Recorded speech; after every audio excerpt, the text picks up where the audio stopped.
For tonight, Knicks Spurs at the Garden, and I'm feeling good. I'm feeling really good, baby. In my loins. My loins are girded. You better not. You can't stop what's coming tonight in the world's most famous arena. And that is going to be a beatdown unlike you've ever seen. Better not. Patty Boyle is guaranteeing a Knicks win tonight. What did you just do? Harper, three-pointer. That's good. Another three. That's the 13th three-pointer. Brunson misses. You see that all the time in the NBA. One team gets an enormous lead. But you're right, not in the finals. You'd expect Harper turns, banks it home. 12 points for Harper. It's just not enough length against Wemby at the rim. Harper wide open. Harper nails another one. And that sets a new finals record for most threes in a half. This is all your fault. What's up on the clock? Finds Alvarado. Open look. Alvarado three-pointer. That's good. Brunson with Wemby on him. Drives, pulls back. Shot clock at 5. Brunson fires up a three. Puts it in. 1-point game. Shot clock at 6. Castle on him now. Brunson, stutter dribble. Drives inside. Goes up. Floaters up. It's good. The Knicks take the lead with 1:22 remaining. I'm not leaving. I'm not leaving. Let's just go flat for Jalen Brunson. Allow him to operate at the top. 101. Brunson gets it. Fires up a three. Shot no good. The chip, it's gone. It's gone. It's gone. With 1:2 remaining. Knicks take the lead. OG Anunoby. And it's 107-106. Bedlam here at the Garden. They can't believe it. This is happening. This is really happening. No timeouts left. They have to get it in. Harper lobs it inside. Castle has it, lost it. That's it. It's over. The greatest comeback in NBA playoff history. The Knicks pull off the miracle comeback and lead it 3-1. Now 1 win away from a title. Pat Boyle doesn't just guarantee any old win. When Pat Boyle guarantees a win, you get the greatest comeback in the history of sports. 29 down. They were down 29. The game was over. OG Anunoby with the shot of a lifetime. With the tip-in of a lifetime. Go New York, go New York, go! This is BetMGM Tonight on Westwood One Sports. And here we go. Well, how do you follow that up? Hey-o! Welcome on in to a Thursday night edition of BetMGM Tonight here on Westwood One Sports. I'm Pat Boyle, filling in for Brad Evans tonight, and tomorrow is the great Kate Constable, and we are brought to you by BetMGM. Make it legendary. Download the app today. Please gamble responsibly. We're with you every Monday through Friday, 6 to 11 p.m. Eastern. You can watch the show live on YouTube. Just search BetMGM Tonight and hit that subscribe button. You can watch the show live on Twitter at BetMGM Tonight. And you can listen to the program on the Westwood One Sports app, the Odyssey app, SiriusXM Channel 375, and hundreds of local affiliates throughout North America. We're going to ask a lot of questions for you tonight, and we're going to ask for a lot of your thoughts. But right off the bat, is that the greatest comeback you've ever seen? Is that the greatest comeback in the history of sports? 310-840-4910. You can call, you can text. 310-840-4910. Great, tremendous production there from producer Brandon Combs, getting my personal guarantee yesterday afternoon before Game 4, saying that the Knicks were going to win. All of the highlights with the Knicks being down as many as 29 in the third quarter. And I think it's the greatest comeback in the history of sports. I might be a little bit biased, Kate, but oh man. And then, yes, I did lose my absolute nuts and bolts last night, putting that video on social media as well. So I guaranteed a win. It looked like the Knicks were going to get blown out of the building, nearly down by 30. It's the greatest win I've ever seen in my entire life. Great job by producer Brandon Combs. Kate, can't wait to talk sports with you for 5 hours today and tomorrow. How you doing? What do you think? Greatest comeback in the history of sports, or am I living in the moment? I mean, Pat, I'm doing pretty good, but I can guarantee I'm not doing as good as you are today on this Thursday. It has to be one of the greatest comebacks in the history of sport. It has to be the greatest, I think you would say, because of the nature of what that game meant, right? Like, you take the first two on the road if you're the Knicks, you come back, you lose game 3. If you lose game 4 going back to San Antonio, the momentum is gone. It was already kind of shifting back to San Antonio. So what that win not only meant with like the erase of the 29-point deficit, but how the series would have changed going back to San Antonio. If you're tied 2-2, I think that's a piece that makes it the greatest comeback in, at least in the history of the NBA, or history of the NBA finals for sure. Yeah, and look, and this isn't just any old game here. Like you mentioned, this is the NBA Finals. Like, the Knicks just set the biggest comeback in NBA Finals history. And biggest comeback in NBA history is 36 points. Okay, that was for a game that was in like January in '94 between the Nuggets and the Jazz, I think. Biggest comeback in NBA playoff history was the LA Clippers in game 2 of the first round back in 2019. And that was 31 points. Kate, this was 29 points in the third. They were down by as many as 20 in the fourth. Game 4 of the NBA Finals. Like you said, all the context that matters. San Antonio is on their way to winning 2 in a row, completely erasing the Knicks' momentum, going back to San Antonio, where they'd be they're the favorite to win Game 5, but they'd be the favorites once again to win the series. The Knicks trying to win their first title in 53 years. Wemby trying to win his first title in his first year in the playoffs. Like, yeah, I think you have to add the context. And when you do add that context, for me, it's the greatest comeback in NBA history. I know, again, there were larger comebacks. Largest playoff comeback was only 2 points more. But I think it's the greatest comeback in sports history, because this wasn't the conference finals. This wasn't the second round. This wasn't the first round. It wasn't a regular season game. This is the finals. And the only other games off the top of my head that I can think of here, Kate, to compare this game to, Super Bowl 51, the infamous 28-3 by the Atlanta Falcons. Okay, 25 points in an NFL game you would think is impossible to collapse from. But that was Tom Brady, and that was the Patriots, and they had voodoo magic on their side, the dynasty getting one more Super Bowl with Brady and Bill. So it's like, were we really that surprised when it happened, when the Patriots did it, and Matt Ryan and the Falcons and Shanahan calling the plays, the guy who's one of the biggest chokers in playoff history? So for me, it's a bigger comeback than 28-3 in the Super Bowl. It's a bigger comeback than 1993, the Bills coming back from 35-3 down to beat the Oilers in overtime. Wasn't the Super Bowl. It was a playoff game. And then, like, if you really want to start to get creative, is this a bigger comeback than the Red Sox coming back from 0-3 down in the ALCS against the Yankees in 2004? I think this game last night tops all of it. And again, anybody wants to call, text 310-840-4910, say I'm living in the moment, that's not the greatest comeback in the history of sports, you could do that. But I still stand by it. I don't think I'll ever see a comeback, whether it's in a series or a singular game like that, when you consider the circumstances. Well, and also, Pat, you have to consider, this is the fourth quarter where they're doing this. A lot of the other comebacks have, the first quarter or first half, like you alluded to in some of those other NBA games. Like, okay, you're down that big in the first half. You still have a lot of time left to go. This is a fourth quarter comeback where you're down by 20 points. And then also just like the stakes and the impact of it. That's I think what makes this the biggest comeback. I mean, you can go back to the 2008 NBA Finals with the Lakers and Celtics. Celtics came back game 4 in that one. That was big. They were down 24 in that game. But again, that was a first half deficit. It's just the fact that time's wasting away in that game, and yet the Knicks continue to just chip away and chip away and chip away. And I mean, I know we'll get into this conversation, and it's been one that's been had throughout, all day today on every talk show, was that more of a meltdown of the Spurs or a win of the Knicks? I mean, a little bit of both, but the fact that the Knicks even had the guts kind of hang in there in the second half when you're down by that much, that's what makes it so impressive.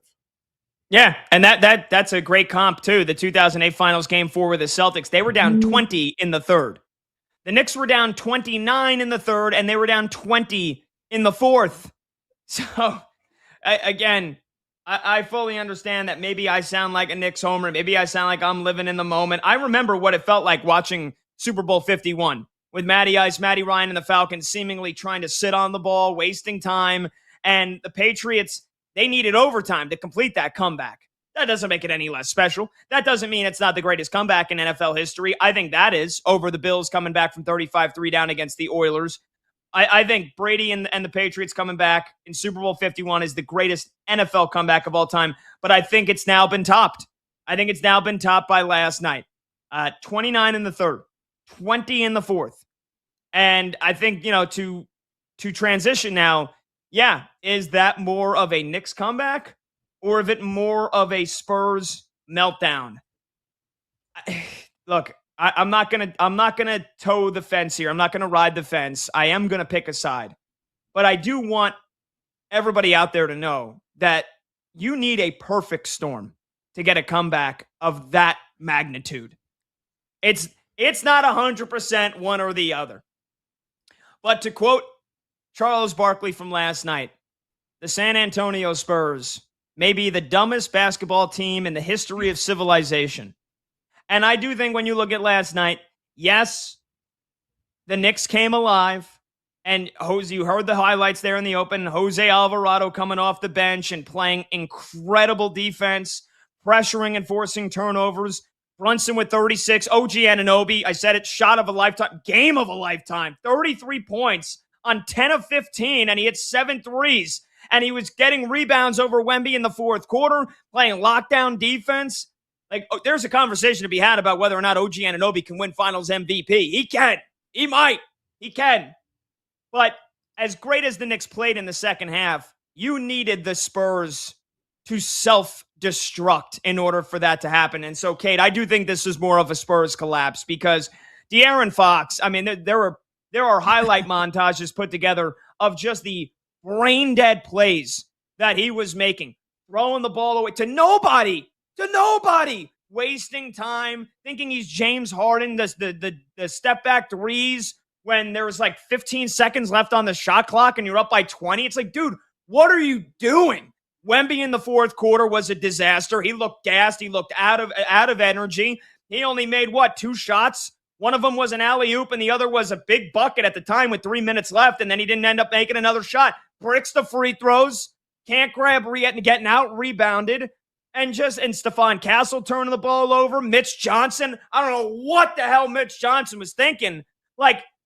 I'm not a guy that plays not to lose, but when you're up 20 in the fourth quarter, okay, maybe 2 or 3 possessions, you could take the shot clock down to 5 for S's and G's just to waste time and then try to get a quality shot. They're taking shots with 12 seconds left on the clock, Kate. So, yes, it was more of a Spurs meltdown for me. That doesn't make it any less special for me. That doesn't mean it's not the greatest comeback in history because the Knicks still had to do it. But we look at who is more responsible for this last night. For me, it's the Spurs. It has to be the Spurs. And I mean, you could even say it's Fox is at most the one most responsible for this meltdown because of, you just alluded to a lot of those things, but 2 turnovers in the last minute of the third quarter. He almost got picked with 2:45 left in the fourth and had to launch a 3 with the shot clock going down. He had the foul on Jose Alvarado, who would have had an over and back. What was that in the final couple minutes of that game? That was a game-altering play. So and then of course the layup that OG blocked. So this was a meltdown of a Fox game and a Fox second half, but the Spurs as a whole, and the question of, is this Spurs team just too young to win a title? That was the question all season long. And I was someone that was arguing, no, I don't think they are. I mean, Wemby's played in the Olympics. He's played in some big games, European players. They don't necessarily shrink in those moments. Yeah, they do.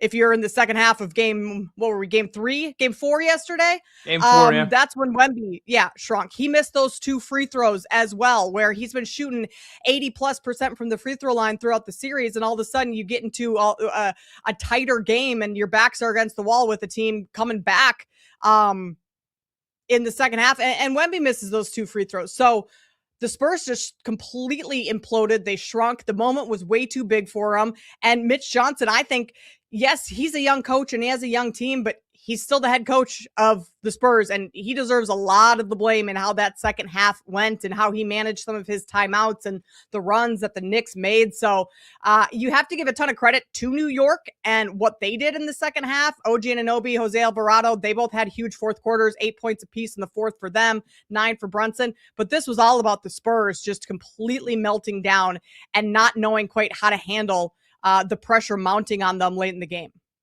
Yeah, look, you want to blame a young coach? Sure, Mitch Johnson, this is only his second year. But, I mean, again, he basically was learning. He was being prepped to fill the shoes of Pop for a couple of years now. I don't want to hear that this is too young of a team. You mentioned Wemby. This is a guy that played professional basketball overseas before he came to the NBA, played in the Olympics. He's the only one that missed free throws. Stephon Castle's 21 years old. He had ice in his veins. He didn't miss. Nobody missed a free throw on the Spurs last night outside of Wemby, who missed 3, and those 2 massive ones with under 2 minutes to go, with under 3 minutes to go, that allowed the Knicks to finally take that lead in the fourth quarter. So the blame is on Wemby, and the other person, like you said, to blame maybe more than anybody else, at least in terms of players, is De'Aaron Fox, who is a veteran, who has been in the league for 6, 7, 8 years, that had some playoff experience before this year, going back to his time with the Kings. And he's got a nearly $50 million per year extension kicking in next year. Hasn't even kicked in yet. That's the guy that made the most mistakes. And then it's your head coach. Yes, it's Mitch Johnson. I mean, again, run some different half-court sets. Like, you got to know, it's one thing, right, for players to hit 11 of their first 16 threes, and they're 14 of 25 from deep at half, Kate. They set an NBA Finals record for most threes in the first half. You got to know that the players themselves are in the moment. They're like, oh, my God, we can't miss. We're going to keep taking threes. That's on you as the head coach to say, hey, guys, we can't expect to be making these shots again in the second half. And any little opening, this team's not going to quit. Here are some of the different sets we need to run. Some ISO sets for Wemby, some ISO for Stephon Castle, who he's been a nightmare for the Knicks to defend all series. Get Wemby in the post. You had Karl Anthony Towns with 4 fouls early in the third quarter. You have the option. They played Hack-a-Mitch once when they were up by 25, and in the moment, I'm like, are you freaking kidding me? This team's up by 25 playing Hack-a-Mitch? Keep doing it! Keep doing it!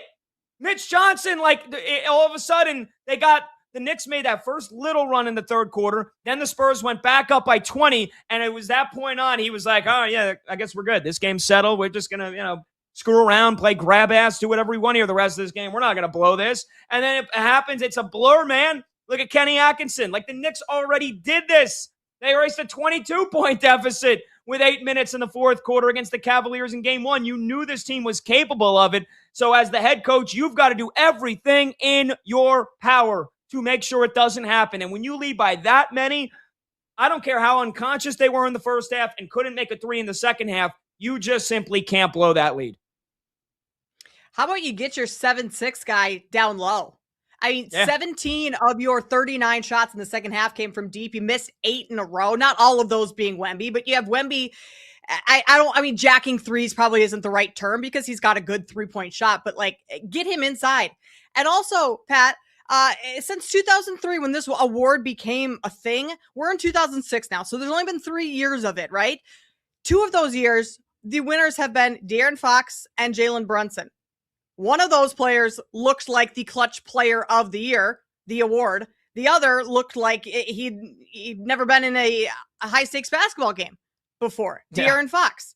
That's the comparison, that both clutch players of the year in the NBA, and only one of them comes up clutch. It seems like game after game after game, and De'Aaron Fox, anything but clutch in that fourth quarter, in that entire game, really, yesterday. Yeah, again, number to join the show, 310-840-4910. We've got phone lines open. We've already got a ton of texts that have come through. We'll get to those here in just a second. But the question for you, after the Knicks come from 29 points down last night to stun the Spurs and take a 3-1 lead in the NBA Finals, was that the greatest comeback in the history of sports? Comparing it to the 28-3 comeback by Brady and the Patriots. The Bills coming back from 35-3 down against the Oilers. The Boston Red Sox, you want to even get a little bit of a wider scope. 0-3 down in a whole series coming back against the Yankees in the ALCS. I don't think you're going to find a greater comeback than what we saw last night. But the debate is there to be had for you. 310-840-4910. And again, was this more of a Spurs collapse, or was this more of just a Knicks incredible comeback? Let's get to some texts here out of the gate. And we get to Neil from Vancouver. 604 number. Neil texts in, the 2004 Bo Sox down 3-0 in the ALCS was the craziest comeback, man. Dave Roberts stealing the bag and Manny Ramirez and Ortiz leading the way to break the curse. Yeah, look, again, we're bending it a little, right? That's a whole series, but never been done before, never been done since. Coming 0-3 down in a baseball series in a best of 7 in Major League Baseball. It's close. It's close, Kate. And yes, you consider the context there, the curse of the Bambino, 1918, the walk-offs from Big Papi. You mentioned Neil mentioned Dave Roberts stealing the bag, the bloody sock game from Schilling. That was like a freaking movie. Like, you couldn't have scripted that. But I still think last night was a better comeback. I think we can compartmentalize these. Like, let's call that the greatest comeback, the series comeback type of thing, right? The greatest single game comeback. That I think has to go down between the Patriots and the Falcons, and what we saw last night. And I mean, I still go with what we saw last night because the Patriots comeback led by Tom Brady, who is arguably the greatest quarterback of all time, where like you have, is Jalen Brunson going to be the greatest player in NBA history? Probably not. Maybe Knicks history. But you have a bunch of extremely talented players, but I don't think any of those players on that Knicks team at the end of their careers is going to be the best in the sport, in the NBA. Whereas Tom Brady, he led that comeback. He's the best quarterback that we've seen in the NFL. I mean, that's up for debate, but that's what makes the Knicks comeback a little bit different than what we saw in that Super Bowl. No, I don't think that is up for debate. That's a great point. Tom Brady's the greatest of all time. He's the greatest of all time to do it. As much as I love Brunson, and I'll go to war for Brunson, Becky Hammond, I'm looking at you. One more win. Don't you worry. I got the comeuppance for you, Becky Hammond, and all the Brunson doubters and all the Brunson haters. He'll probably never be the greatest in the sport in any year. Like, Brunson's not the best player. Brunson's not better than Jokic, than SGA, than Wemby. He's been playing better than him. I don't know. Maybe I said the Knicks are going to win the series after game 1 because they have the best player in the series. Right now, I think that's true. But moving forward, I mean, again, I've been a very, very vocal critic of Wemby. Brunson's not better than him. All around, he's not better than Jokic. He's not better than SGA. He's not better than Luka. So, yeah, it's a great point, Kate, that you make. Tom Brady, the greatest of all time, that made that comeback. Nobody on the Knicks can be the greatest of all time. That ain't going to be the greatest player in the league at any point. Let's get to another text here. 918 number. And again, if you do text us, we love that. Just put your name and where you're from. That way we can feature you and shout you out on the show. 918 number texts in. Knicks Nation will put up a statue of OG Anunoby when they win the NBA title. And I said it. I tweeted it out when it happened. Kate. Like, that's like the Muhammad Ali poster that like almost every kid had in their bedroom growing up. The knockout. Right? Like him standing. I forget who he knocked out. I have that poster in my living room right now. Yeah. I moved into my husband's man cave when we got married. So the poster just stayed. But yes, that's to your point. That's in living rooms. Yeah. The Jordan shot in game 6 against the Jazz. OG Anunoby in the sea of bodies with the tip in, the hand of God, as Karl Anthony Towns called it. That's a poster that lives on forever. And yes, OG Anunoby, I will start building with my own hands, my bare hands. I'll start building an OG Anunoby statue outside of Madison Square Garden right now. And finally, 608 number texts in. Now that's how you open a show. Gave me chills. Go New York, go New York, go. Yeah, again, shout out to producer Brandon Combs for that incredibly produced open with all the highlights, my guarantee, me going nuts afterwards. So we're just getting rolling here. The number to join, 310-840-4910. You're listening to BetMGM tonight. Sponsored by Progressive Commercial Insurance, protecting your business vehicles 24/7. See if you could save at progressivecommercial.com. Again, what is the greatest comeback that you ever witnessed in your sports life? You don't have to say last night. That's fine, because I'll be saying it for the next 5 hours. Do you have that question to answer? And also, was it more of a Spurs collapse, or do you just give the Knicks all the credit for making that comeback? I'm Pat Boyle. I got Kate Constable with me in for Brad Evans. This is BetMGM Tonight here on Westwood One Sports.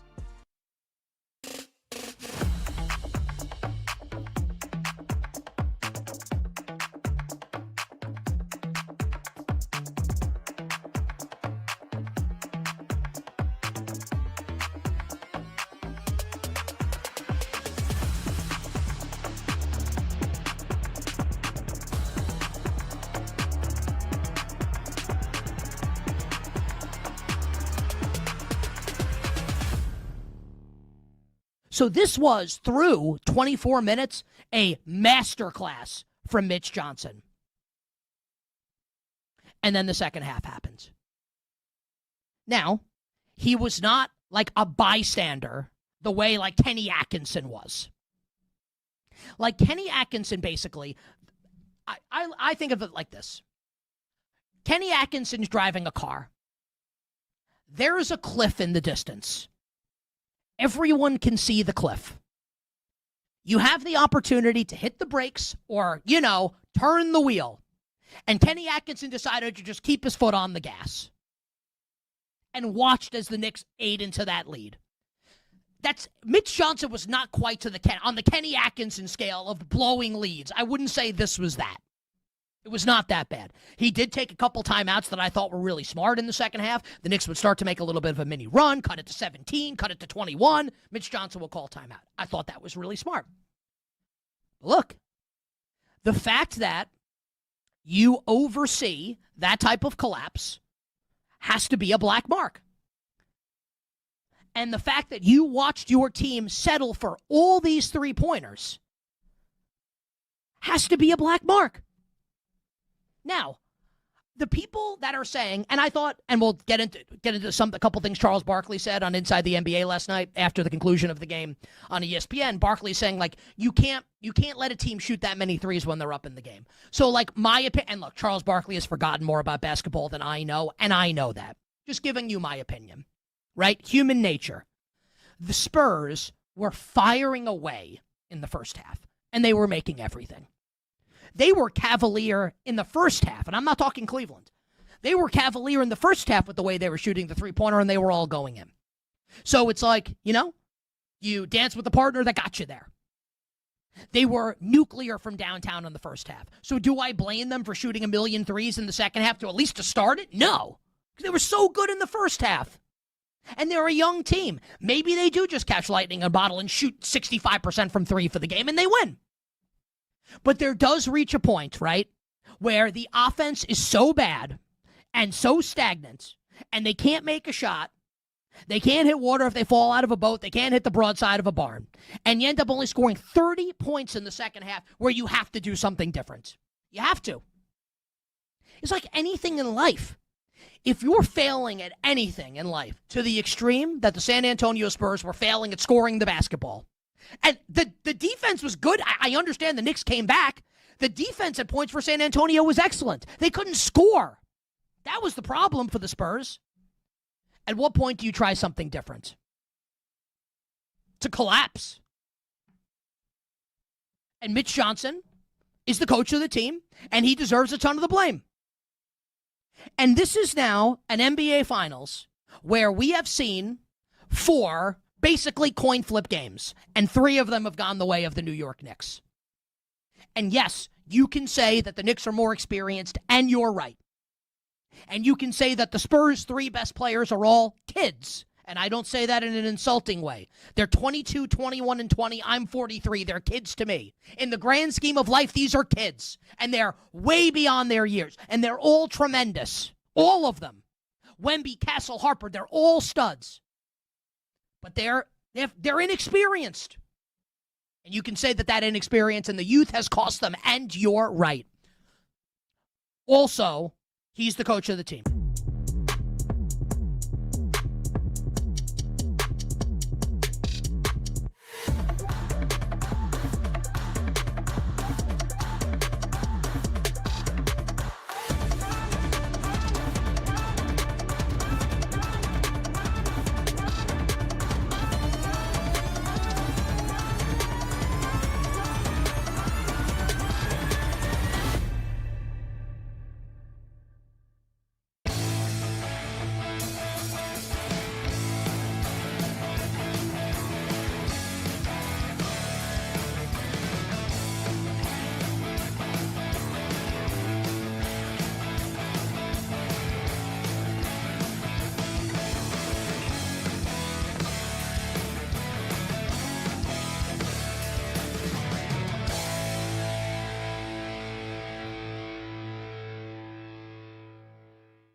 Late games, loud opinions, and money time moments. BetMGM Tonight rolls on.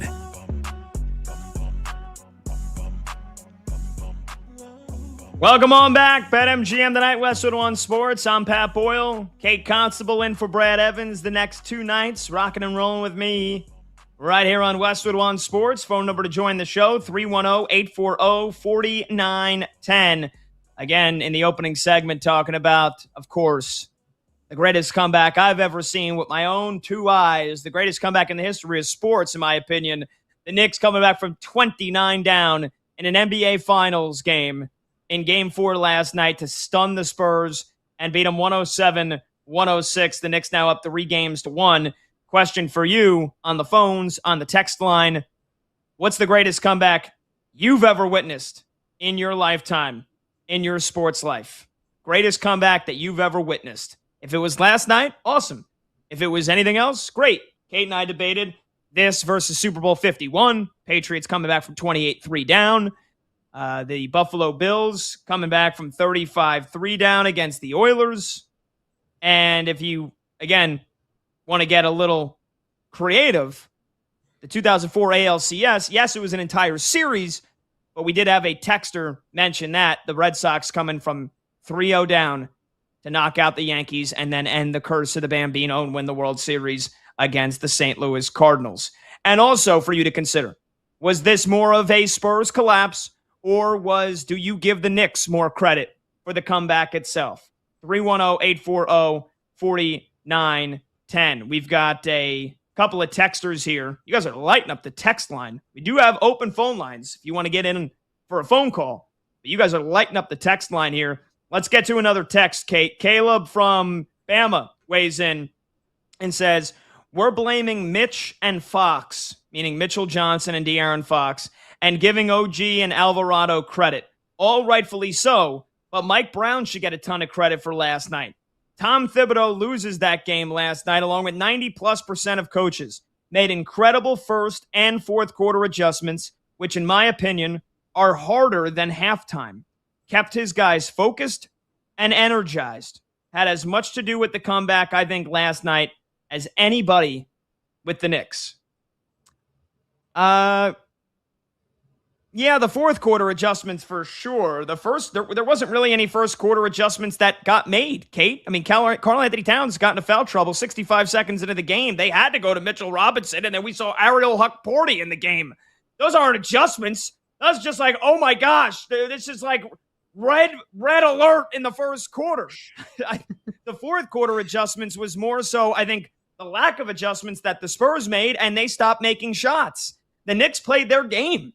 Like, the Knicks continue. Now, again, I will give Mike Brown a ton of credit. Bringing in Jose Alvarado, who played most of that fourth quarter, his defense, forcing San Antonio to play faster. Yes, that was the biggest adjustment that was made.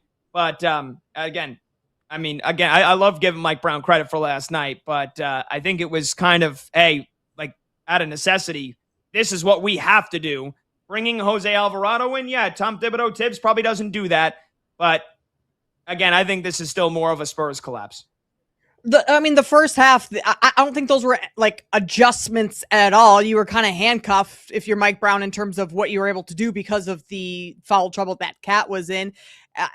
Yes, the Jose Alvarado piece, playing the two guard set with he and Brunson, then Brunson's not being defended 90 plus feet from the basket. And, as you're trying to mount this comeback and exerting so much energy, maybe a little bit of that comes off Brunson because Alvarado can handle the ball. Having the two guards up top. I mean, if Brunson's doubled, you kick it off to Alvarado and he can run the offense being another point guard out there for Brunson. So in that manner, yeah, I think those were adjustments that were made. And I mean, Mike Brown going 12 deep, that's probably something that Tibbs wouldn't do. So I do give Mike Brown credit for just trying to throw things at the wall and see what's going to stick. I mean, that's kind of what he did that entire second half, was just keep his rotations moving until he found something that really worked, and that was Alvarado. So in that aspect, yeah, I think there's some credit that goes to Mike Brown.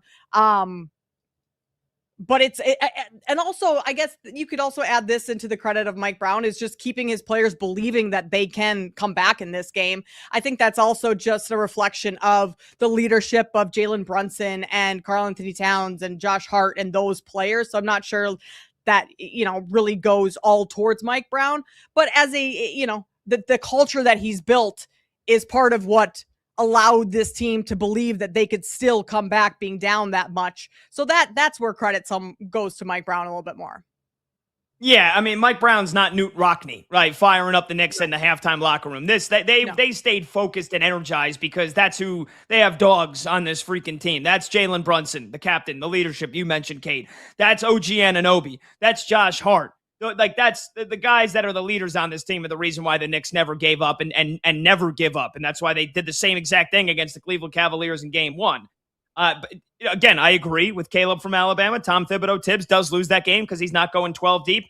Jeremy Sohan's never seeing the floor. I forgot the Knicks had Jeremy Sohan. I was like, oh my God, I forgot. This guy was on the Spurs earlier in the year. He played 3 minutes. And here's the thing. Again, Tibbs does lose that game because he doesn't go 12 deep, but what I will say about Mike Brown. Jordan Clarkson was on the floor for 5 minutes. It was 5 minutes too many. He was terrible. The Knicks actually probably could have made this comeback a lot quicker. Jordan Clarkson, 5 minutes of just a waste product on the floor. Deuce McBride, who I love, Deuce, every time he shoots a 3, I mean, he shot 4 of them and he missed all 4. He did absolutely nothing. So, Landry Shamet played 21 minutes, and yes, he's been a spark plug at times. It was the move to Alvarado. There was a couple of moves, couple of chess pieces Mike Brown made, and he got his pieces knocked right off the board. It was when he went to Alvarado, that's when things really started to kick into high gear and change here for the Knicks. Let's get to some more texts. 808 number, Joseph from Hawaii. Wow. We got a Hawaiian checking in. So it's like noon right now. It's basically high noon. Maybe Joseph's on his lunch break, and he texts in Spurs collapse, terrible coaching, and mental meltdown for Fox. Yeah, I think that's you want to make it as short in summation as possible, Kate. I think that's it. De'Aaron Fox, who's the veteran on this team, was god-awful in the second half. Numerous turnovers, terrible shot selection, and yeah, terrible coaching. Mitch Johnson just failing to make adjustments. And this is there's been other instances, but the ones that stand out the most of the coaching issues with Mitch Johnson. And again, he's a young coach and he's got his team this is his first, correct me if I'm wrong, Pat, but is this his first full season as Spurs head coach? Last year, he was the interim head coach for Pop. And so this is the first time this is his team, and he's gotten his team to the finals. So you got to give the guy credit for that. But he also had that blunder in game 2 where when Wemby threw the ball off Castle's back, Mitch Johnson could have called a timeout and settled his young team before Wemby, the ball left Wemby's hands. That was something, and it's all hindsight. It's all 2020. There's reasons for allowing Wemby to just push the ball and try and get up court in that play. But there have been a couple different coaching blunders that you can point to for Mitch Johnson. So yeah, Joseph from Hawaii, I think you're spot on there. Coaching had some question marks, and then Fox, we discussed in that first segment, all the meltdowns throughout the game for De'Aaron Fox. Yeah, Mitch Johnson technically was the interim head coach last year. It's a good point. Pop, remember, had that stroke right in the first 2 weeks of the season. And so Mitch Johnson ended up coaching and has on his ledger 77 games from last year. I think that was, I guess in the moment it was a surprise. A year.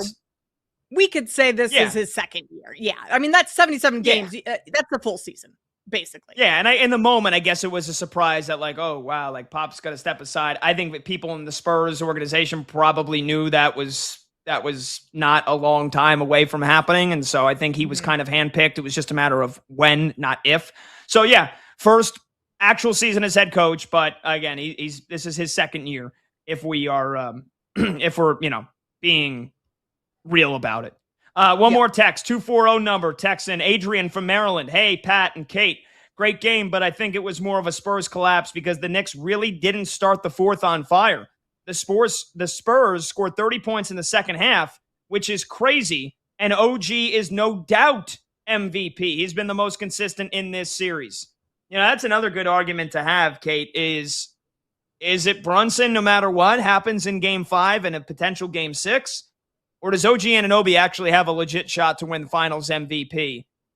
I think he does. We can get into more detail of it later, but I'll keep it short here. And I'll say OG Anunoby absolutely has a very, I wouldn't even say small. he's got a very decent chance of winning Finals MVP if he has another game like he did last night. I think he needs one more big game out of him. And maybe that's maybe one more game is all we get in this series. But looking at the plays that he made in last night's game, not only the final tip back, but the block on Fox, and then there were several others. So yes, OG has a case for MVP, but if you look at the totality of the 4 games so far, Cat was great in those first 2. His MVP candidacy is totally out the window after the last 2 games, but Brunson's been the steady hand throughout. So Brunson would still have to be my front runner. I think you'd agree on that too, is that right now Brunson is the front runner. OG, yes. How he played in game 4 and those big time plays and the big time moments, those are MVP worthy plays. And I think if the Spurs win that game, the series completely shifts. Not only one going back to San Antonio, but the momentum. Are the Knicks totally deflated? So those were big time plays, enough to be considered for MVP. But it's right now, it's got to be Brunson. If the award were given out to them. I agree. OG needs to have another big game. He's close. And one more big game, another 30-piece. But here's the thing. He had the game of a lifetime last night. He has the tip-back game winner with 33 points and 10 of 15 from the field with 7 threes, and Brunson outscores him, and Brunson scores 36. And, Brunson has been inefficient, yes, but Brunson has still been leading the Knicks in scoring almost every single game. One more quick text to get to here. I think it's a follow-up, actually, from Caleb in Alabama.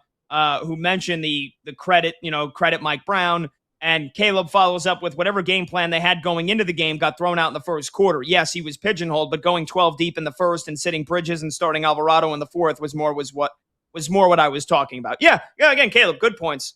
Good points. I didn't, I maybe nitpicked the parts that I disagreed with, but yes, that last sentence that you mentioned, starting Alvarado in the fourth quarter and having Bridges on the bench. Was definitely that's what kickstarted it. That was the ignition. That was the NOS button, right? Kate, you ever play Need for Speed or whatever, and you hit the NOS button, and all of a sudden you go 200 miles an hour? That was starting Jose Alvarado to start the fourth quarter for the Knicks. Can't say I have, Pat. Not a big video game, but I understand the analogy right there. So yes, Caleb from Alabama, you are correct in that. That was the jetpack. That was the jetpack, yep. Like the one up on the star, whatever you get on the Mario Kart, you run over those things and you just start zooming. That's what that is. That's more of my analogy there. Yes, I'm keeping it PG. I was going to go to something else, but we'll just leave it at that. We got to grab a break anyway. So more of your texts, more of your calls, 310-840-4910. More of a Spurs collapse, more of a Knicks incredible comeback. Either way, was it the greatest comeback you've ever witnessed in the history of sports? If not, what was? That's your phone line and that's your text line. That's your question to answer. 310-840-4910. Kate Constable is with me in for Brad Evans. I'm Pat Boyle. We're going to go streaking when we come back right here on BetMGM tonight on Westwood One Sports.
He choked last night.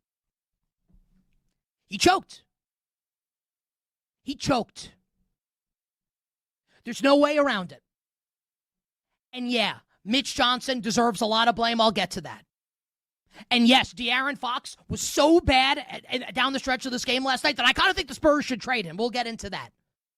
But don't let any of that blind you to the fact that the best player in the world and the best player in the series laid a Humpty Dumpty sized egg in the second half last night. Now he's 22. There will be better days ahead. But you want to fancy yourself to be this leader, right? You can't let your team go out there. And he's 22, right? Is it fair to say that? Well, the way he talks, the way we talk about him, means it is fair to criticize this. If this is who you are, and you're reverse Napoleon, where you're French, but instead of being short, you're 8 feet tall and you can't teach that, then you know what? You lead your team to victory. You don't have your Waterloo at the start. You have it at the end. And Wemby watched the team crumble around him, and he was terrible in the second half of this game, and was terrible down the stretch. 8 points in the second half, 3 of 14 from the field, minus 27 in the second half for the great Victor Wembanyama. Defensive Player of the Year, Victor Wembanyama, minus 27. And there's no more stinging indictment for Wemby and his choke job last night. And again, hear me. I think he's the best, but he choked. He goes to the line with the Spurs up 1 and bricks 2 free throws. And you could see it. And as a fan, I'm sitting on my couch and I'm watching him and I'm looking at him and I'm thinking, I think he's about to brick these. I saw it coming. And I'm not trying to make it like some grand prediction. He was gassed. I'll tell you what, man. He got to improve his wins a little bit. And I know he's gigantic. He's also 22. He's running out of steam. It's obvious. And he lost his mental composure because he wants to get back to the line and he wants to do the Lamaze deal and he wants to do the meditative deal like this is Shavasana and yoga and do the breaths and center himself and avoid, the crush of the Garden crowd. And then he bricks the 2 free throws. Right? There will be way better times down the road for Victor Wembanyama. Hell, the Spurs could come back and win this series. It's certainly not outside the realm of possibility. But they're probably going to lose. Probably going to lose. And we'll look back on this and say, and we'll get to Mitch Johnson, we'll get to De'Aaron Fox. Victor Wembanyama choked in Game 4.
Live scores, sharp options, no waiting till tomorrow. BetMGM tonight is back.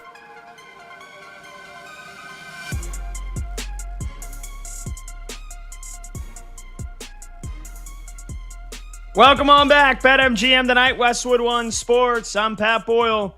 Kate Constable's with me tonight and tomorrow, filling in for Brad Evans. Phone number to join the show, 310-840-4910. We will get to some of your phone calls and your texts on the greatest comebacks you've ever witnessed in the history of sports in just a bit. But first, looking to take your MLB action to the next level this season? Boosted odds are here to crank up every pitch, swing, and home run. BetMGM is hooking you up with your very own MLB Odds Boost token. Just add any MLB bet to your bet slip, activate your Odds Boost token, and lock it in. If your bet hits, you're cashing out with an even bigger payout. All right, Kate, this is your first time doing it. Are you ready to go streaking? How am I ever, Pat? Let's do it. All righty, let's go streaking. We won a game yesterday. We win one today, that's 2 in a row. We win one tomorrow, that's called a winning streak. It has happened before. We're going streaking! Yeah!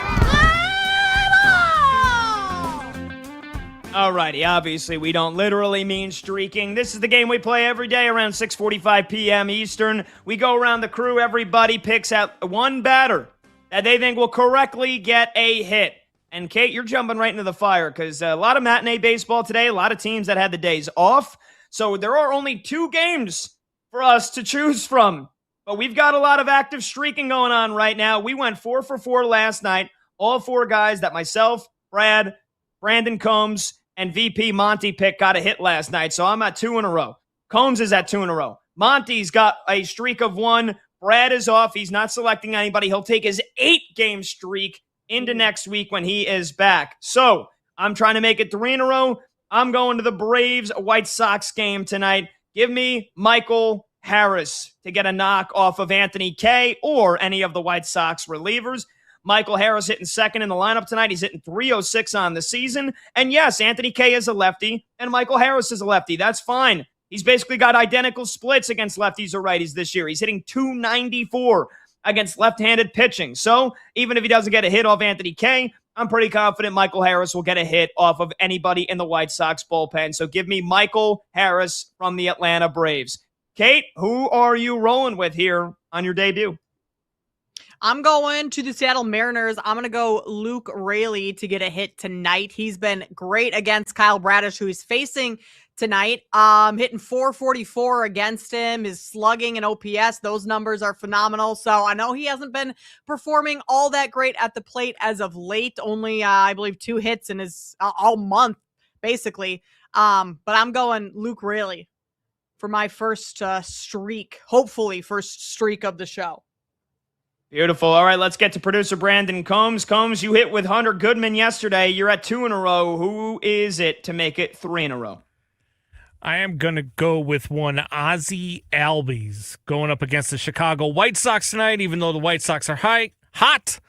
Ozzie Albies is one of the hottest hitters in all of baseball, top 15 in the league in hits, so I will go with Ozzie Albies.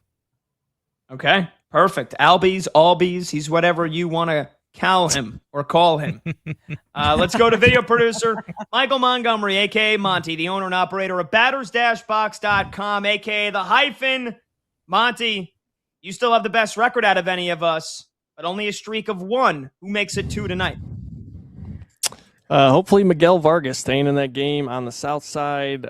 He's turned a corner this year, really became one of the best hitters in baseball against lefties, and he's going to get one tonight in Martin Perez. Vargas 220 WRC plus, OPS over 1100, WOBA at nearly 500, which are just absolutely absurd stats against lefties. Perez has been pretty solid, so this is really more of a bet on Vargas's great start against lefties this year. Hopefully that trend continues for him. Plus, I have a 5-star pitch mix rating for Vargas against Perez, hitting well against 95% of his pitches. So anything he throws, Vargas should be prepared for. So hopefully we get to 2.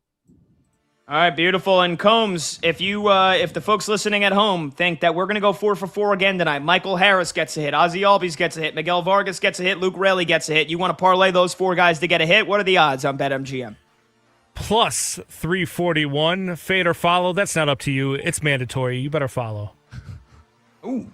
Yeah, last night we hit plus 181. That wasn't a lot of great value. Got some tremendous value tonight. When we come back, Game 5 early look ahead in the NBA Finals on BetMGM tonight.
The Spurs have to trade him if they lose this finals. There's no point for him to be on this team making the amount of money he's making. There's no point. They have a cost-controlled option who's 20 years old, who's way better than he is already in Dylan Harper. Why do you need De'Aaron Fox at that money? Why do you need it? Especially if this is what he's giving you. Like, literally, the whole purpose of his existence for this team is to, A, calm them down in the big moments. What happened? They lost and blew a 29-point lead and a 27-point halftime lead. And to make the clutch shots as clutch player of the year. And what happened? Some of the most unclutch plays you could possibly imagine. Now, like, let's compare it to other boneheaded plays in basketball history, right? Okay, let's go back to the 1993 NCAA championship game with Michigan and North Carolina. Chris Webber calls timeout. They don't have one, cost them the game, right? Chris Webber's in college. 2018, game one of the finals. LeBron plays one of the greatest games ever that no one talks about because they lost the game in overtime because J.R. Smith didn't know time and score. J.R. Smith lives in J.R. Smith land. And I don't mean it as an insult. He's out there. De'Aaron Fox does not live in De'Aaron Fox land. De'Aaron Fox is in reality. Right? You could even go to game two. Wembanyama throws the ball off Steph Castle's back. A hideous mistake in the closing moments. Wemby's 22 years old. What's De'Aaron Fox's excuse? He's been in the league for like a decade. Clutch player of the year. What's his excuse? Why is he on the team? Why is he there? Why is he there? Why is he there? It's like the person that gets paid to salt the French fries at a fast food place. You go and get the French fries, there's no salt on them. You're thinking, why is that person employed? It's the one thing they're supposed to do. Didn't do it. Now, this needs to be said. I'll say it again. And we'll take a break. This finals is not over. It's not. The Spurs can come back and win the next three. De'Aaron Fox could play amazing in the next 3 games and be a huge reason why they win. I'm saying that. So I don't want anyone coming to me and saying, well, the series isn't over yet. Or some of you idiots, not all of you, I love all of you. That aged well. Yeah, like no one's right all the time, jerk. I'm acknowledging that the series isn't over.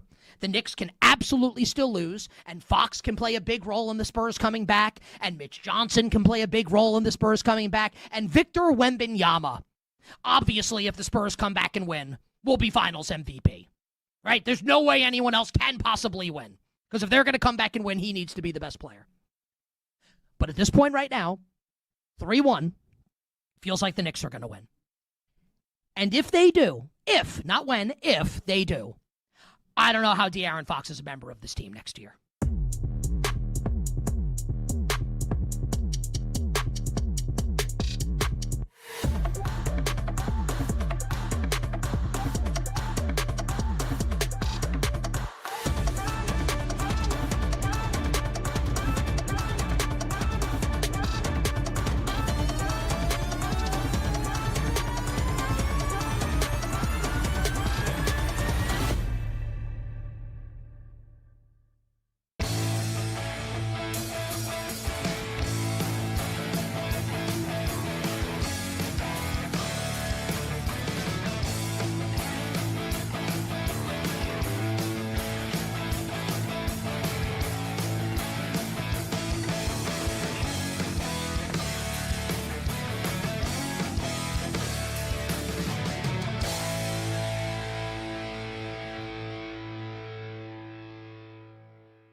Shuts down. The games light up. This is BetMGM Tonight on Westwood One Sports.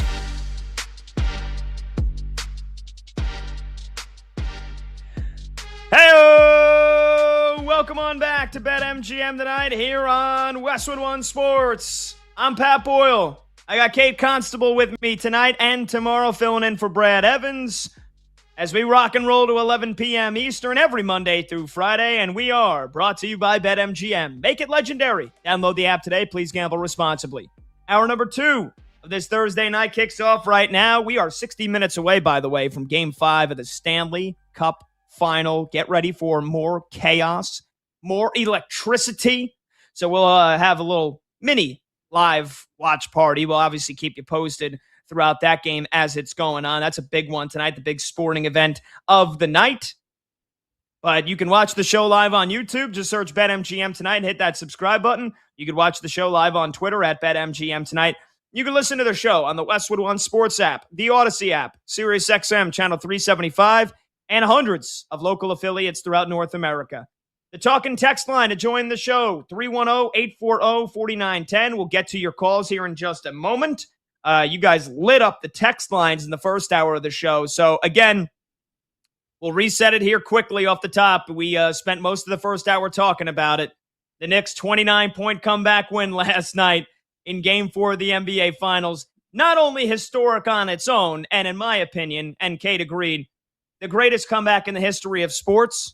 Better than Super Bowl 51, Brady and the Patriots coming from 28-3 down. Better than the Bills in the 93 playoffs coming from 35-3 down to beat the Oilers. And even if you want to get creative, I still think it's more impressive, more incredible, more unbelievable than the Red Sox coming from 0-3 down against the Yankees in the 2004 ALCS. Like I said, if you want to get creative, that was a whole series. In just one game last night, the Knicks down 29 in the third quarter, down 20 in the fourth. Considering the context, NBA Finals, Knicks on a 53-year title drought, Wemby seemingly starting to take over this series, and the Spurs on the verge of winning both games in New York and taking a best of 3, what the series would have become back to San Antonio, and then the Knicks just ripped it right away from them. So what's the greatest comeback you've ever witnessed in your sports life? 310-840-4910. And also, was it more of a Spurs collapse or more of a Knicks comeback? To add on to the conversation here, Kate, and by the way, this segment is sponsored by Progressive Insurance. Save on commercial auto insurance from Progressive. Get a fast quote at progressivecommercial.com.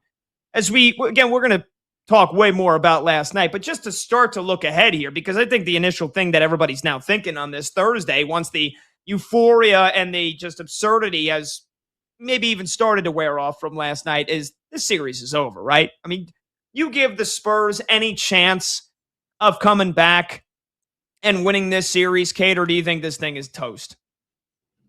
It's a wrap, Pat. It is over.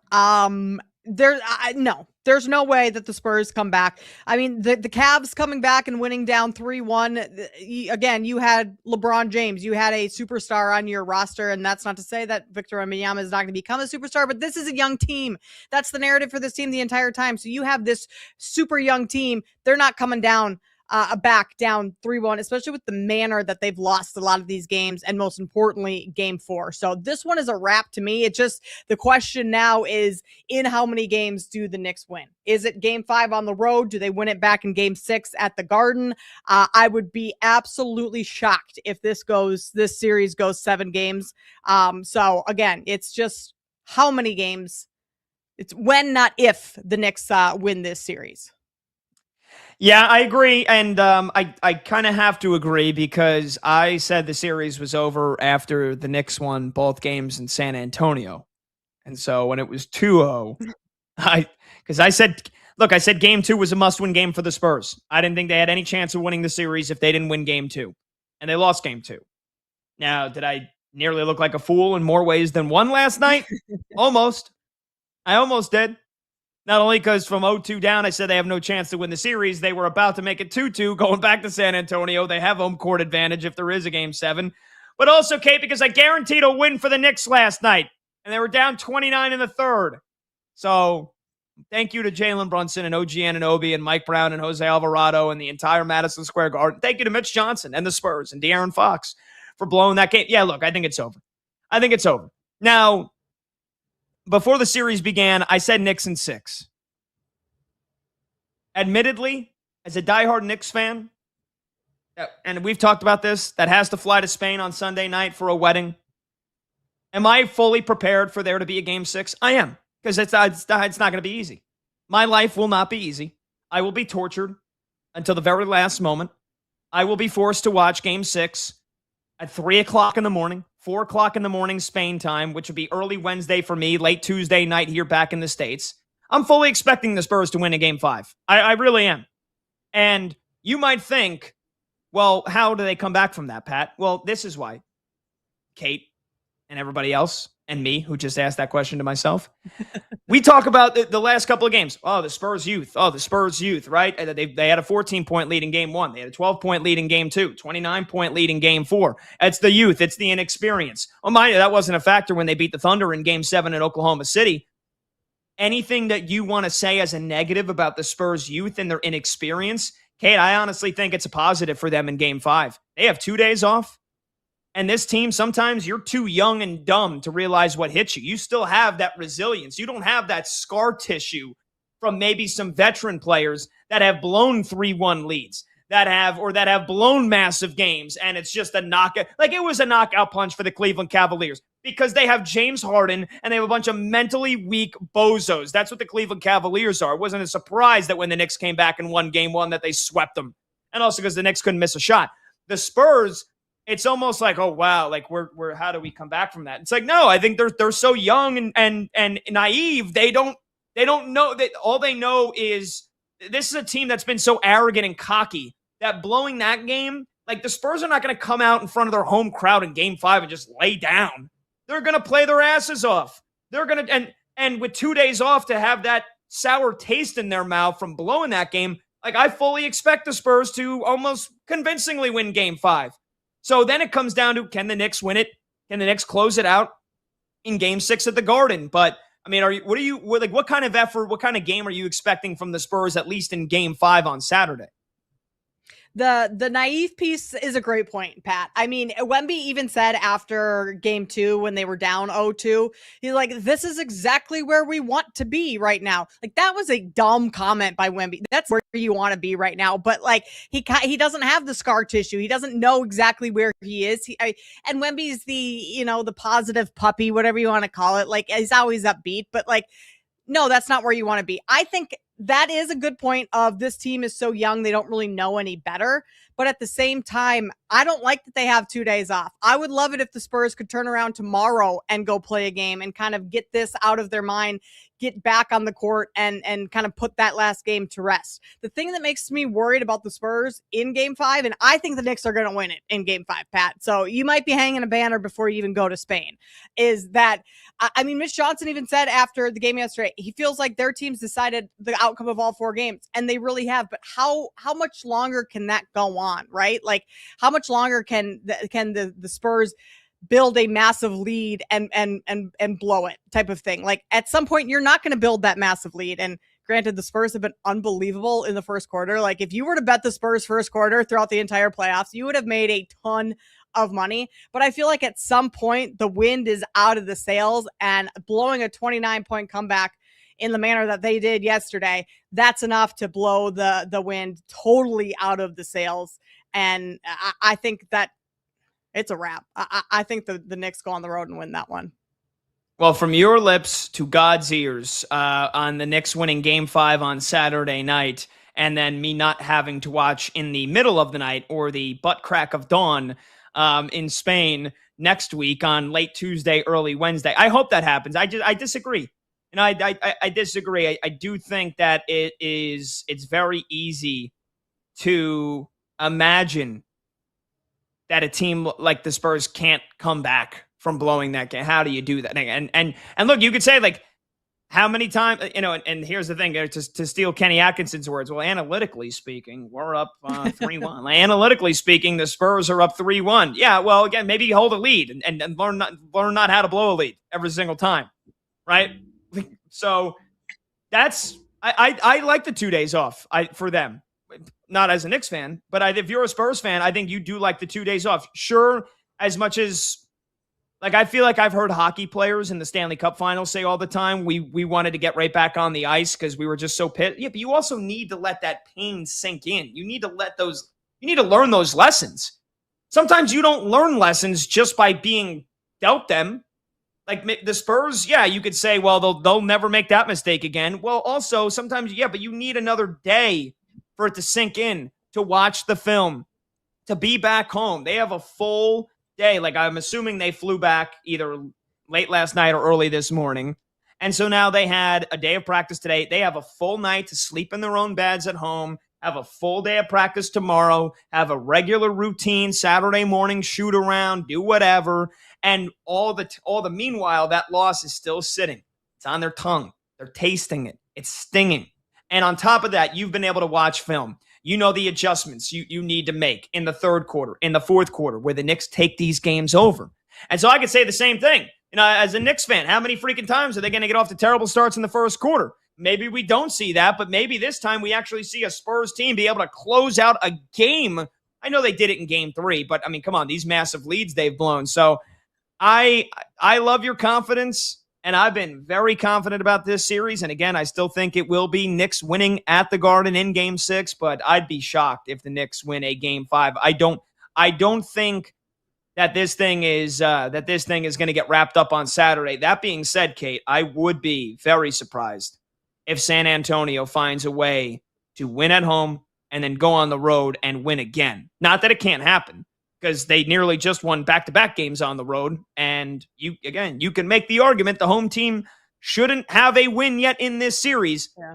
I just don't think that game 5, game 6, where experience matters more and more, where the pressure moments matter more and more, that the Knicks will be bested in all those. And think about this too, Kate, the Spurs, they wasted their bullet of a historic shooting performance. You had that historic shooting performance in the first half. You're going to have that again?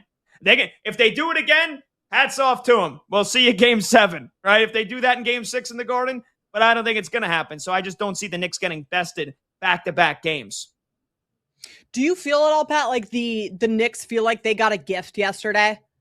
Like going into game 5, maybe even say they lose game 5, they go into game 6. Like they kind of got a gift yesterday of winning that game. Like history, analytics, whatever you want to say, tells you that you should not be able to come back down 29 in the second half. And so, yes, they did what they needed to do. But like the Knicks, do you think they still feel like, okay, this series should be tied going back to San Antonio? So we have to, like, we can't mess around anymore. If we messed around in games 3 and 4 at home a little bit, right? Like that can't be any sort of, and I know this is the finals. These are professional athletes. That's not their mentality, but like that extra level of locking in for game 5 from the Knicks because of how improbable their comeback was. You see what I'm saying? Yeah. Yeah. I think that they stole a game. They stole it. And there's nothing you can go back in the past and change that. And the rest of the series is, and here's why I think San Antonio is probably going to win game 5, is because I think the rest of the series it will happen irregardless of what happened previously. Like you get a 29-point lead that gets blown. I don't think that's going to happen again. Again, the Spurs have blown 3 double-digit leads. They didn't blow a 29-point lead. But it's more so like I watched it happen on the other side in game 1 in the Eastern Conference Finals last year. The Knicks blew a 20-point lead in the fourth quarter to the Pacers. You don't get that game back. And the rest of the series is probably going to play out how it would have regardless. And that was after that game, it was 3-2 Indiana. But since they stole a game that they had no business winning, that won them the series in 6. And they didn't have to go back to the Garden for game 7. So the Knicks stole that game. And again, I think that you played game 5 100 times. San Antonio wins it 70. You play game 6 100 times. The Knicks win it 70 times. And that's probably what's going to happen. You don't get that game back. And so again, I think the mindset of the Knicks is just they're going to try to close it out in game 5, but I expect San Antonio to play with blood on their face and play their asses off like their lives depend on it. And like I said, you play it 100 times. The Spurs probably win at 70. They'll probably win game 5. But then I do expect the Knicks to have the wherewithal, the adjustments, the experience, and the ability to handle the pressure in a closeout game at home to then get the job done. Pat, are you at all disappointed that you may be in Spain for the Knicks winning the title? Like to not be in New York? I sorry to bring that up. The thought just crossed my mind. That's got to be like I mean, do you almost tell the girlfriend, I got to stay home. I'm not going to this wedding? The Knicks could be winning. I got to be in New York. I doubt that'd go over well, but I mean. It wouldn't. And here's the thing. We just signed a lease in April. So if not, it's 10 months of, cohabitating with somebody that will never want any. Well, yeah, will never want anything to do with me. So we split the rent. I'm not, we split the rent now. Very 50-50 relationship, which I'm very happy of. Maybe she's not, but no, we both have decent jobs. But no, I mean, I would, I'd like to still have a relationship by the time that that trip ends. And so, no, I can't skip. And here's the other thing. Like, I wouldn't be in New York. I'd be doing the show. And would I rather be doing? Yeah, would I rather be doing the show? Yeah, I would. But look, you make commitments, and sometimes you have to honor them. She's the maid of honor in the wedding. I've already paid over $3,000 just myself. Again, we've split most of the costs. I've paid the $3,000 in hotel and flights already. So no, it's unfortunately something I cannot back out of. But I guess my only hope, fingers crossed, is that the Knicks would win Game 6 on Tuesday night. And like the Eagles did when they won the Super Bowl, the Knicks wait at least 5-6 days to have the parade, but probably not. The only chance I have of seeing a parade is if it does go to a Game 7. And if that happens, I mean, my goodness, if the Knicks lose back-to-back closeout games, including Game 6 at home, and this thing goes back to a Game 7, then that's just a disaster. And it's a disaster. And if I were to put a percentage chance that this series does go 7 games, even though you think it's a wrap and I think it's a wrap, and I said Knicks in 6, so I don't see it happening, I do give the Spurs a 70% chance of winning Game 5. I give them a 30% chance of winning Game 6. So you take the average of that, right? Right? Is it the average? Is that how percentages work? Either way, I'd say there's less 50-50 chance of a Game 7 happening. But Game 6 is going to be a nervy one. Game 6 is going to be pressure packed. If the Spurs do take care of business, you can say that all the pressure's on the Knicks. I mean, I don't really buy that. But, the Knicks will have to close them out at the Garden. So I'm fully prepared for Game 6, and I'm watching in the middle of the night in Spain. Well, hey, celebrating in Spain, Knicks potential championship. I guess there are worse places to celebrate something like that. So win-win for you all around. That's right. I know I then have every excuse I ever need to day drink the rest of the week and just get absolutely hammered and have a full bender in Spain. I have every excuse. It's not just, oh, wow, this guy's an alcoholic. It's no, his team just won the NBA championship. That's why he's drinking every single day, having mimosas and rosé at 9 o'clock in the morning, Janice. So why don't you get off his back? Kidding. I don't even know. There is no Janice. I just made that name up. All right, let's take a break. 310-840-4910. We got some phone calls. We will get to them next segment. I promise. Stay patient. 310-840-4910. Is it the greatest comeback you've ever witnessed in your sports life last night? The Knicks coming from 29 down. Any other thoughts you have on the game and the NBA Finals itself with the Knicks up 3-1? 310-840-4910. You can call. You can text. We'll play 20-0 when we come back. We'll mix it up, talk a little football, play a little football, a little games, see if we can go undefeated. I'm Pat Boyle. Kate Constable's in for Brad Evans. This is BetMGM tonight on Westwood One Sports.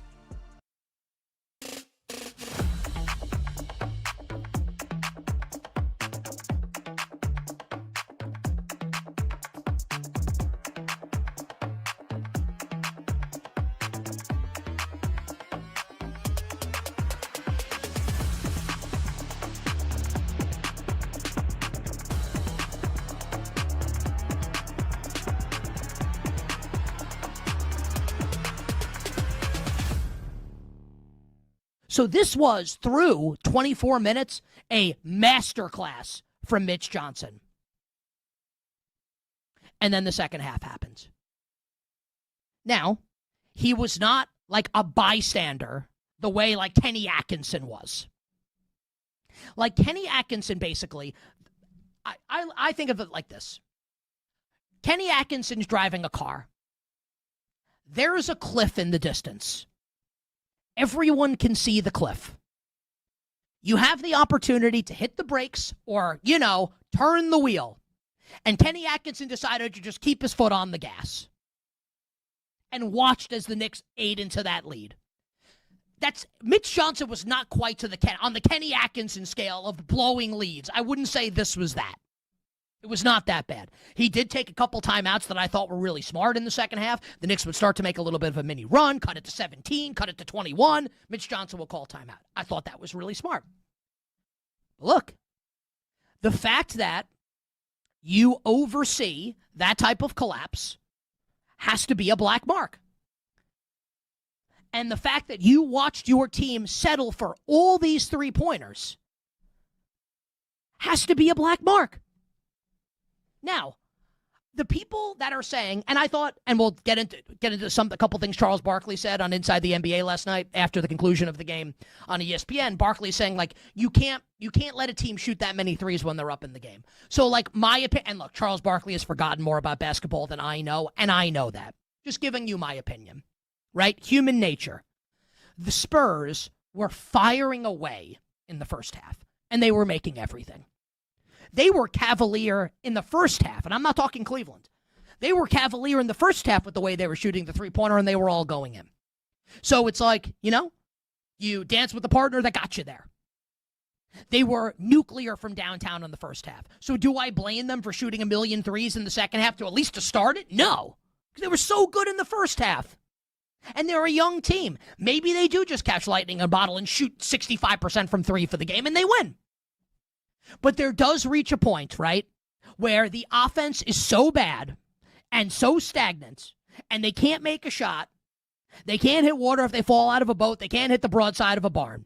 And you end up only scoring 30 points in the second half where you have to do something different. You have to. It's like anything in life. If you're failing at anything in life to the extreme that the San Antonio Spurs were failing at scoring the basketball, and the defense was good. I understand the Knicks came back. The defense at points for San Antonio was excellent. They couldn't score. That was the problem for the Spurs. At what point do you try something different? To collapse. And Mitch Johnson is the coach of the team, and he deserves a ton of the blame. And this is now an NBA Finals where we have seen 4 basically coin flip games, and 3 of them have gone the way of the New York Knicks. And yes, you can say that the Knicks are more experienced, and you're right. And you can say that the Spurs' 3 best players are all kids, and I don't say that in an insulting way. They're 22, 21, and 20. I'm 43. They're kids to me. In the grand scheme of life, these are kids, and they're way beyond their years, and they're all tremendous. All of them. Wemby, Castle, Harper, they're all studs. But they're inexperienced. And you can say that inexperience and the youth has cost them, and you're right. Also, he's the coach of the team.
Waiting till tomorrow? BetMGM Tonight is back.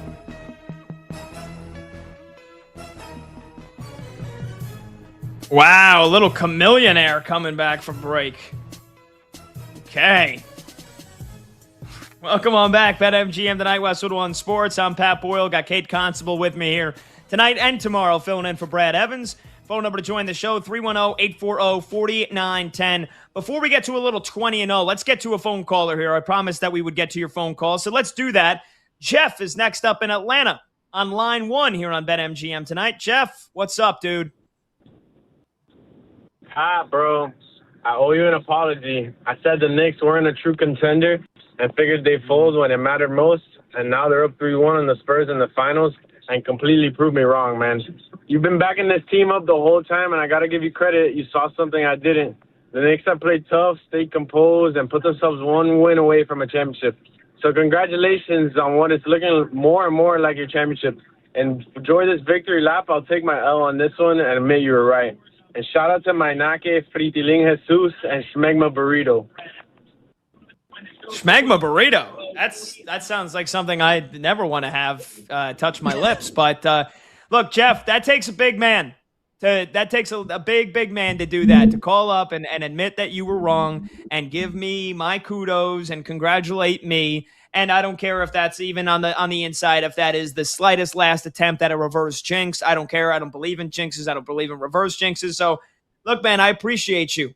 And I am a diehard fan. And I've only had a full-time show for just over a year. You know, the old network from April till December, and then this network launched. And so I've only been on the air Monday through Friday, 5 days a week for 14 months.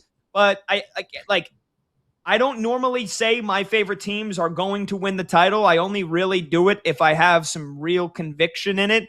And I wasn't really a big fan of these Knicks going into the playoffs. I picked, and when we did our bracket, we filled out our NBA playoffs. I said the Knicks were going to get to the finals. I did believe that they were good enough to do that, but I said I think they're going to get spanked by the Thunder. But then as they go on this historic streak, I really started to buy into them. So, Jeff, I appreciate it, man.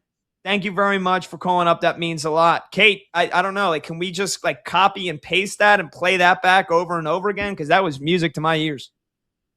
I mean, Pat, I think you do deserve some credit because the entire basically world, including myself, how many times did you hear this?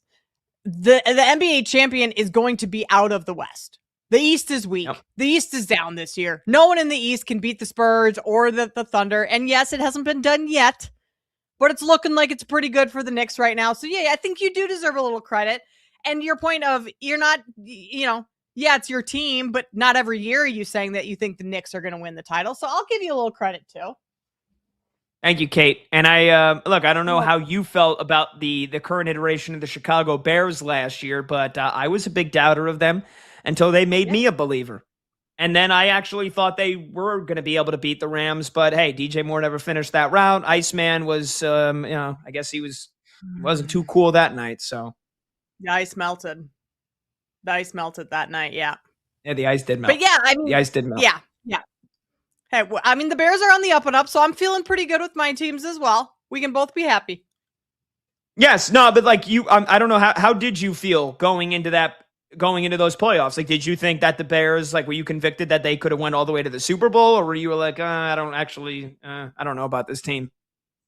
No, I mean, I thought that they could make a run for sure. Super Bowl, maybe that was I thought when they lost was probably their no, I thought they could make it to the NFC Championship. I'm lying to you. I did. I thought Super Bowl was a reach. NFC Championship, yeah, that was probably doable. Should have gotten past the Rams, but they exceeded all expectations for the season as a whole in terms of at the beginning of the year. So that's a win for me right there.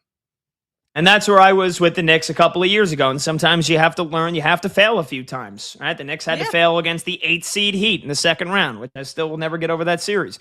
Then they had to fail against the Pacers in the second round. Then they had to fail against the Pacers in the conference finals. And finally, one win away, it looks like the Knicks are going to break through. So again, by the way, thank you, Jeff. Appreciate that apology. That was very manly of you.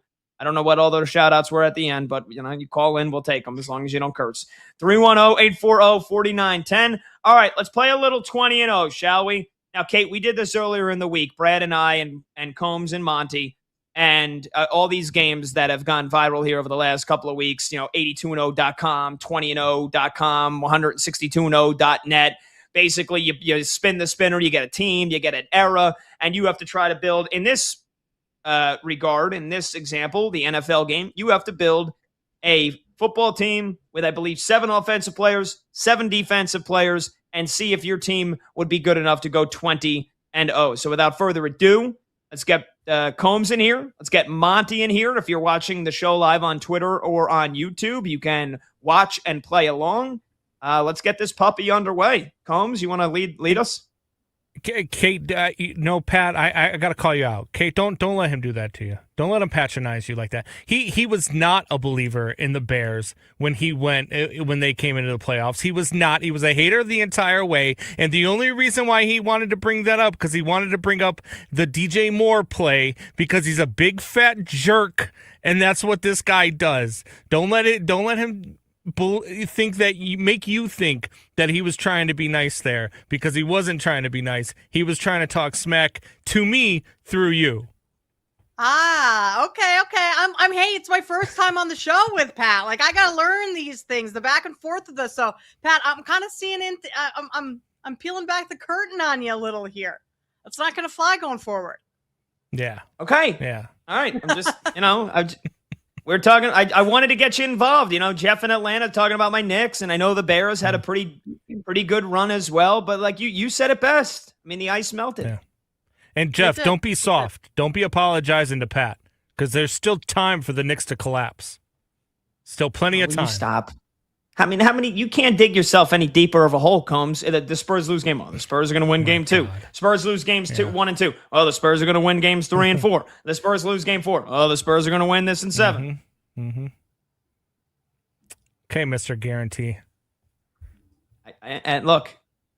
Yeah. And like I said, know that's exactly how you planned it too, right? You knew they were going to go down by 30 and come back. This is exactly what you planned. That's what you guaranteed. And you know what? And I was going to say, and here's, speaking of peeling back the curtain, I really did think they were going to win. And that's why I guaranteed the win. I was close to saying I think tonight is going to be one of the more unforgettable nights in Knicks history, and kind of leave it open to some gray area. But I just went with guaranteeing the win, and like I said, when I guarantee a win, you get the greatest comeback in sports. So my powers are unmatched. Monty, let's play the damn game. Let's this guy. That's unreal. I was going to call the big comeback. Monty. Jesus. Go ahead, Monty. Spin that puppy. All right, Colts from 2006 to 2010. That's an easy one. Mm-hmm. Peyton. We go with Peyton. I think we go with Peyton, and we don't look back. We do have Marvin Harrison. Ooh, we do have Marvin Harrison and Reggie Wayne. Reggie Wayne. But I still unless say we're getting Dallas Clark too, tight end. Yeah, I mean, I know. Unless we're getting Rodgers, Brady.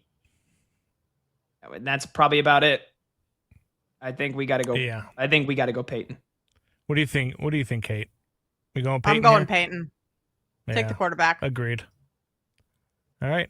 Peyton Manning it is. All right. Vikings, 2016 to 2020. Now, refresh my memory. We have to do all offense first and then defense? Yes. Correct. Okay. So first 6 picks will be defense, and there are 2 flex. So we got quarterback, running back, wide receiver, tight end, and 2 flex. Man. I think this is like, if we go Justin Jefferson, this is JJ in that era. This isn't JJ the last 6 years. I think Thielen is the better play there than Justin Jefferson. Thielen I was going to say, what is 30 more catches, and just slightly less yards. That's got to incorporate Justin Jefferson's rookie season only, right? Didn't he get into the league in 2020? I think so. Yeah. Justin Jefferson's first year was 2020. So that's his rookie season, which even then was 1,400 yards and 7 touchdowns, but it's not record-setting Justin Jefferson. Right. Yeah. I would go with Thielen there. Or I'm good with Thielen. Who do they have at running back? Yeah, probably not. Dalvin Cook. Now that's total scrimmage yards, Monty. 1,557 and 16 touchdowns. Yeah. No, that's just his rushing yards. Dalvin Cook averaged 1,600 rushing yards? I mean, okay, and so if you take that player, you're only taking that best year, or are you taking the average? pretty sure Oh, you're taking wow. the average, but Well, because the it's a stats they 4-year, list, it's a 4-year span. Yeah, every player has a different year in it. Because Dalvin Cook in 2017 had less than 400 yards. 2018, he had less than 650, and he only had 2 touchdowns each of those years. So that 15-57 So maybe they was 16 take touchdowns. Maybe they just take the best season in that span and put it on there. Yes, but As then opposed to averages? I guess I'm just asking out loud. I would like to know the answer. Is that then is that the player that we get? Is it just that 1 year, or do we get the average and they're just showing us the best year? I didn't create the website, Pat. I'm not sure. This is Oh, my I thought first you time did. seeing the website, but I would go with what Monty's saying. It's the best that you get them from the best year, not the Yeah. average of the era. I mean, that's a pretty freaking good year for Dalvin Cook. So if that's the case, I would say we go him. Yeah, I agree. All right, Dalvin Cook and Peyton Manning, Washington from God. 2006 to 2010. Oh. We do get one respin too, Kate. Just so you know, we get to use a respin. Okay. I think we might have to. You might want to use it save it in Right. case we get the Jets or Browns. Chris Cooley, Santana Moss. I mean, that best year was 1,100 yards. It's probably Clinton Portis at flex, I would say. What did they have for tight ends in that year? I think it was Cooley, Chris Cooley. Yeah. We can get better tight end than that. I would say Portis and put him at Now flex. you said we get one respin. We do. You get one respin on offense and one respin on defense. I guess we should. My vote I would be feel like just we- take Clinton Portis. Yeah, Yep, I'm right there with you. Save the I agree. respin for something terrible. Okay. Saints from 99 to 05. Oh, Deuce McAllister looks tasty. yeah. Also, Ricky Ricky Williams. Williams. Wow, they had no receivers. Joe Horn. Oh, Joe Horn. Yeah, I don't know about that. They have a tight end. Boo Williams. I forgot Boo. Like there's certain names you just forget existed until you see them again. Yeah, I almost think that this is where we use our respin. I mean, unless you're going to go with another running back here at the flex Well, what was position, Deuce? but- Deuce's numbers were good. Monty keeps circling Joe Horn's numbers: 1,400 receiving yards and 11 touchdowns. Deuce McAllister had, was that 1,600 yards and 8 touchdowns and 500 receiving yards? Oh, 69 catches, 500 receiving yards. Yeah, that's a good year too. 1,600 isn't terrible. No, and But 8 what, we only touchdowns. need 2 more spots to fill on offense after this, so Yeah. Yeah, we so if we gonna use get our a word? spin now, Tight we end. can't use it again. yeah. I say since we still have the flex, you probably use it. You don't use the respin here. You save that when you don't have a flex. So if we get somebody, like if we use it as a flex now with Right. Deuce McAllister, and then in the next spin we get like the Cleveland Browns 2020 to 2024, we're stuck with one of their wide receivers or tight ends. So Yeah. All right. I'm in. Take Deuce in the flex.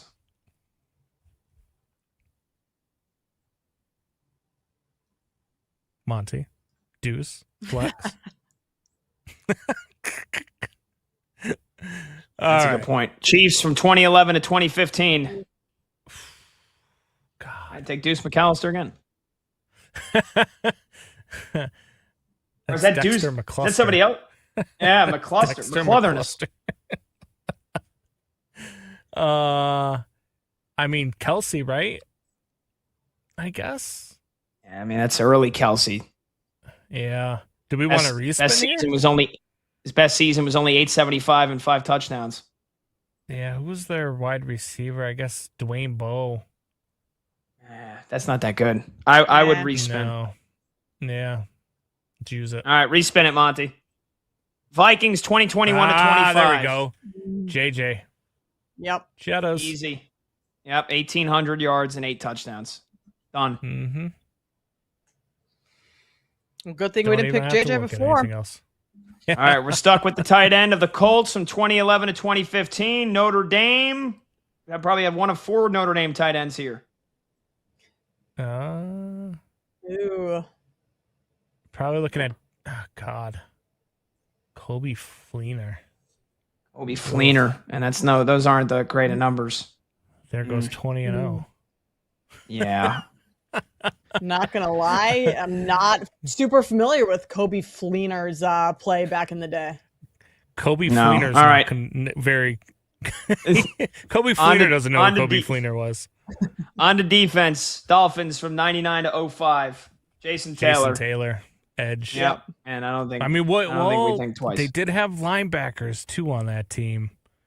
Sayal was on that team. Zach Thomas was on that team. Yeah. Yeah, but that's prime Jason Taylor. Yeah. But, I mean, edge rusher, though, you know how many edge rushers there are throughout the – I mean, you can get another edge rusher. Linebackers, I mean, probably a lot of those, too. Would they have a defensive tackle on that team? We are a little short on time. Daryl Gardner? We can continue this in the next segment if you want to take a break. My vote's and for finish Jason it Taylor. After. All right, let's go Jason Taylor. Yeah, 18.5 sacks. Hmm. Okay, Jason Taylor locked in. Raiders. 2006 to 2010. Good God. Richard Warren Seymour, Sapp. probably? Bang. Warren Sapp? Yeah. Yeah. There you go. They had Richard Seymour, too, on that team. Seymour Wiener?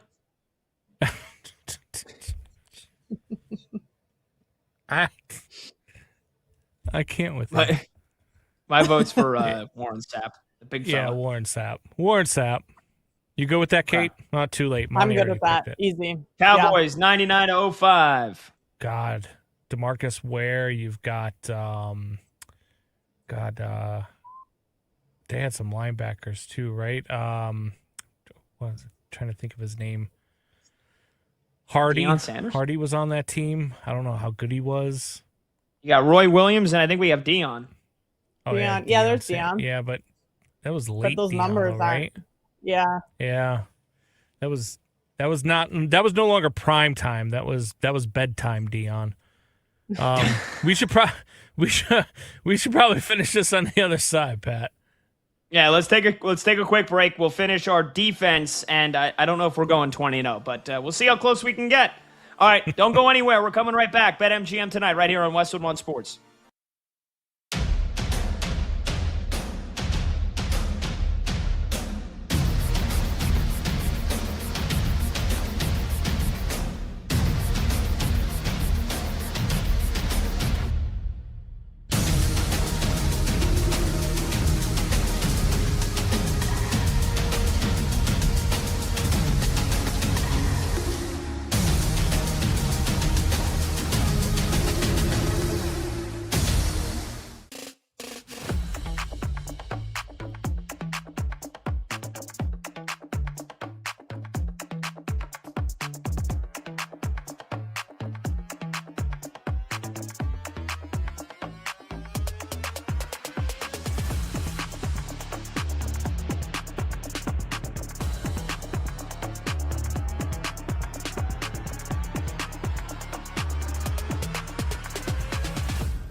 He choked last night. He choked. He choked. There's no way around it. And yeah, Mitch Johnson deserves a lot of blame. I'll get to that. And yes, De'Aaron Fox was so bad down the stretch of this game last night that I kind of think the Spurs should trade him. We'll get into that. But don't let any of that blind you to the fact that the best player in the world and the best player in the series laid a Humpty Dumpty-sized egg in the second half last night. Now he's 22. There will be better days ahead. But you want to fancy yourself to be this leader, right? You can't let your team go out there. And it's not, he's 22, right? Is it fair to say that? Well, the way he talks, the way we talk about him means it is fair to criticize this. If this is who you are and you're reverse Napoleon, where you're French, but instead of being short, you're 8 feet tall and you can't teach that, then you know what? You lead your team to victory. You don't have your Waterloo at the start. You have it at the end. And Wemby watched the team crumble around him, and he was terrible in the second half of this game, and was terrible down the stretch. 8 points in the second half, 3 of 14 from the field, minus 27 in the second half for the great Victor Wembanyama. Defensive Player of the Year, Victor Wembanyama, minus 27. And there's no more stinging indictment for Wemby and his choke job last night. And again, hear me. I think he's the best, but he choked. He goes to the line with the Spurs up 1 and bricks 2 free throws. And you could see it. And as a fan, I'm sitting on my couch and I'm watching him and I'm looking at him and I'm thinking, like, I think he's about to brick these. I saw it coming. And I'm not trying to make it like some grand prediction. He was gassed. I'll tell you what, man, he got to improve his wins a little bit. And I know he's gigantic. He's also 22. He's running out of steam. It's obvious. And he lost his mental composure because he wants to get back to the line and he wants to do the Lamaze deal and he wants to do the meditative deal like this is Shavasana and yoga and do the breaths and center himself and avoid, the crush of the Garden crowd. And then he bricks the 2 free throws. Right? There will be way better times down the road for Victor Wembanyama. Hell, the Spurs could come back and win this series. It's certainly not outside the realm of possibility. But they're probably going to lose. Probably going to lose. And we'll look back on this and say, and we'll get to Mitch Johnson, we'll get to De'Aaron Fox. Victor Wembanyama choked in Game 4.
Late games, loud opinions, and money time moments. BetMGM tonight rolls on.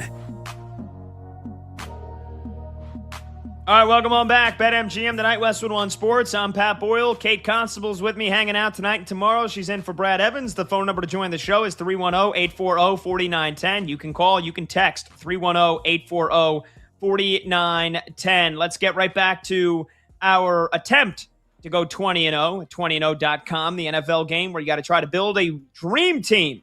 You get given a team, you get given an era. We've already filled out our offense. We're in the midst of filling out our defense. And let's see just how great, how legendary of a defense we can compile. We got the Dolphins from, I think it was 99 to 05, so we went with Jason Taylor. And then we got the Raiders from 06 to 2010, so we went with Warren Sapp.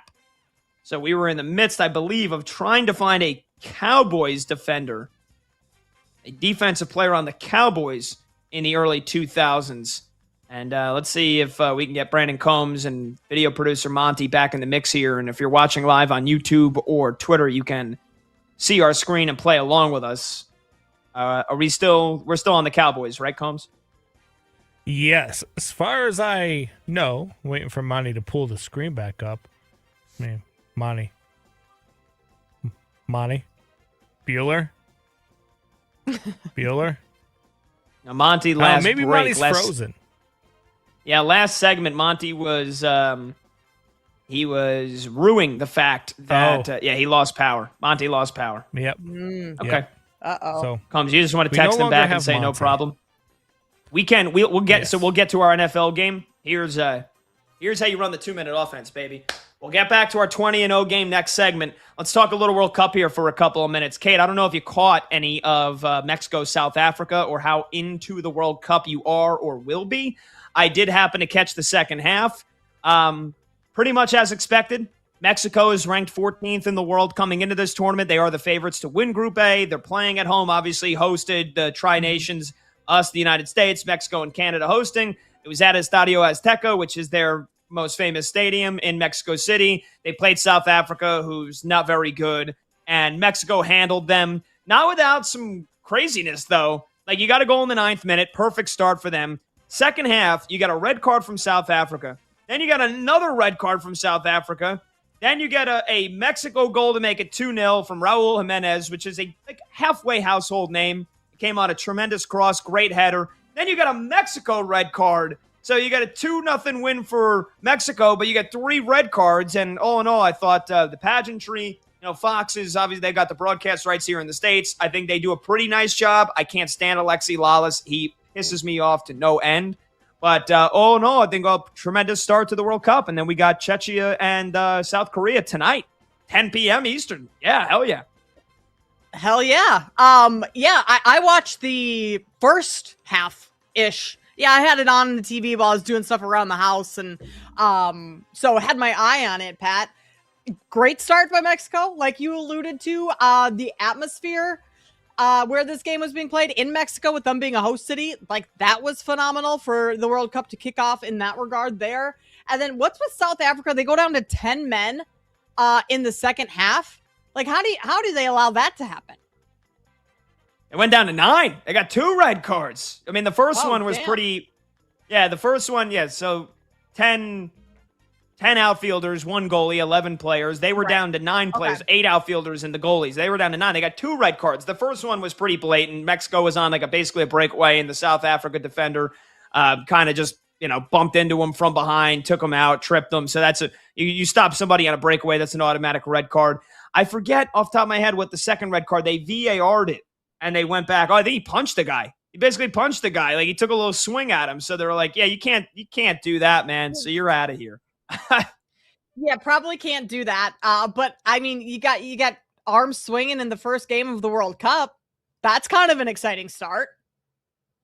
Yes, for sure. All right, 30 seconds. No idea if you are interested in South Korea, Czechia. But this is a rare soccer game, or not rare, but this is semi-rare, where you get it. They're very evenly matched, and so both teams, you get nearly 2-1 for both teams if you pick them to win. And obviously, the tie is the third option. But do you like either team in this one tonight? Even if you don't know X's and O's, would you rather see one team win over another? Pat, yeah, I got no stake in this. I'm going South Korea. I'm going South Korea as well, because as a half Irish, half Italian American, Czechia knocked out Ireland in penalty shootouts in the basically World Cup playoff game back in March. So screw them. Go South Korea. Go Sung-Hoon Min, who's one of the best players. We'll be right back. We'll finish off 20-0 when we come back.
Spurs have to trade him if they lose this finals. There's no point for him to be on this team making the amount of money he's making. There's no point. They have a cost-controlled option who's 20 years old, who's way better than he is already in Dylan Harper. Why do you need De'Aaron Fox at that money? Why do you need it? Especially if this is what he's giving you. Like, literally, the whole purpose of his existence for this team is to, A, calm them down in the big moments. What happened? They lost and blew a 29-point lead and a 27-point halftime lead. And to make the clutch shots as clutch player of the year. And what happened? Some of the most unclutch plays you could possibly imagine. Now, like, let's compare it to other boneheaded plays in basketball history, right? Okay, let's go back to the 1993 NCAA championship game with Michigan and North Carolina. Chris Webber calls timeout. They don't have one, cost them the game, right? Chris Webber's in college. 2018, game one of the finals. LeBron plays one of the greatest games ever that no one talks about because they lost the game in overtime because J.R. Smith didn't know time and score. J.R. Smith lives in J.R. Smith land. And I don't mean it as an insult. He's out there. De'Aaron Fox does not live in De'Aaron Fox land. De'Aaron Fox is in reality. Right? You could even go to game two. Wembanyama throws the ball off Steph Castle's back. A hideous mistake in the closing moments. Wemby's 22 years old. What's De'Aaron Fox's excuse? He's been in the league for like a decade. Clutch player of the year. What's his excuse? Why is he on the team? Why is he there? Why is he there? Why is he there? It's like the person that gets paid to salt the French fries at a fast food place. You go and get the French fries, there's no salt on them. You're thinking, why is that person employed? It's the one thing they're supposed to do. Didn't do it. Now, this needs to be said. I'll say it again. And we'll take a break.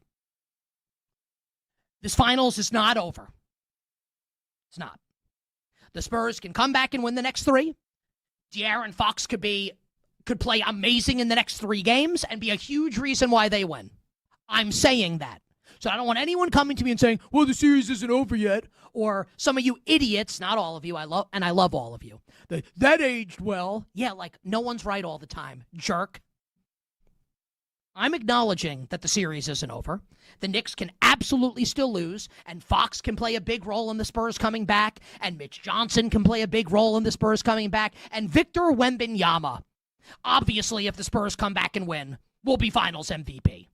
Right? There's no way anyone else can possibly win. Because if they're going to come back and win, he needs to be the best player. But at this point right now, 3-1, feels like the Knicks are going to win. And if they do, if, not when, if they do, I don't know how De'Aaron Fox is a member of this team next year.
Down. The games light up. This is BetMGM Tonight with Brad Evans and Pat Boyle on Westwood One Sports.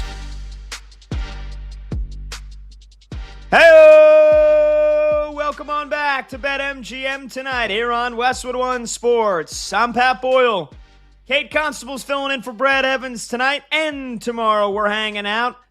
And this is Westwood One Sports, and we are brought to you by BetMGM. Make it legendary. Download the app today. Please gamble responsibly. We enter hour number 3 of this Thursday night get together. You can watch the show live on YouTube. Just search BetMGM tonight and hit that subscribe button.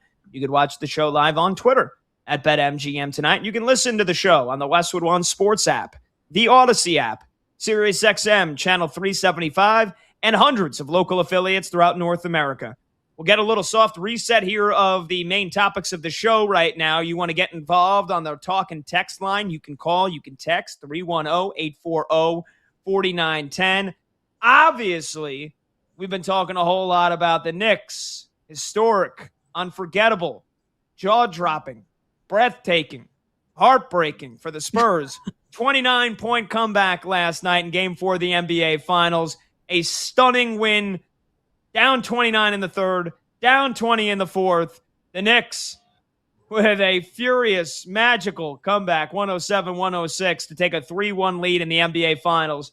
And so Kate and I have been debating so far in the first 2 hours, is this the greatest comeback we've ever witnessed in our lives? And is it the greatest comeback in the history of sports? We both think yes. It's better than the Patriots coming from 28-3 down in Super Bowl 51. Brady and Belichick stunning Matt Ryan and the Falcons. It's better than the Bills in 1993 coming from 35-3 down to beat the Oilers. It's better than, even if you want to expand to a series, it's better than the Red Sox coming from 3-0 down against the Yanks in the 2004 ALCS to break the curse of the Bambino and win their first World Series since 1918. It's because it was the NBA Finals. It's because the Knicks have a 53-year title drought. And it's because Wemby and the Spurs looked like they were on the verge of erasing all momentum the Knicks had grabbed in the first 2 games. And then, poof, just like that, it's 3-1. And I still think Knicks in 6. So again, greatest comeback you've ever seen in sports history, 310-840-4910. Is it more of a Spurs collapse last night?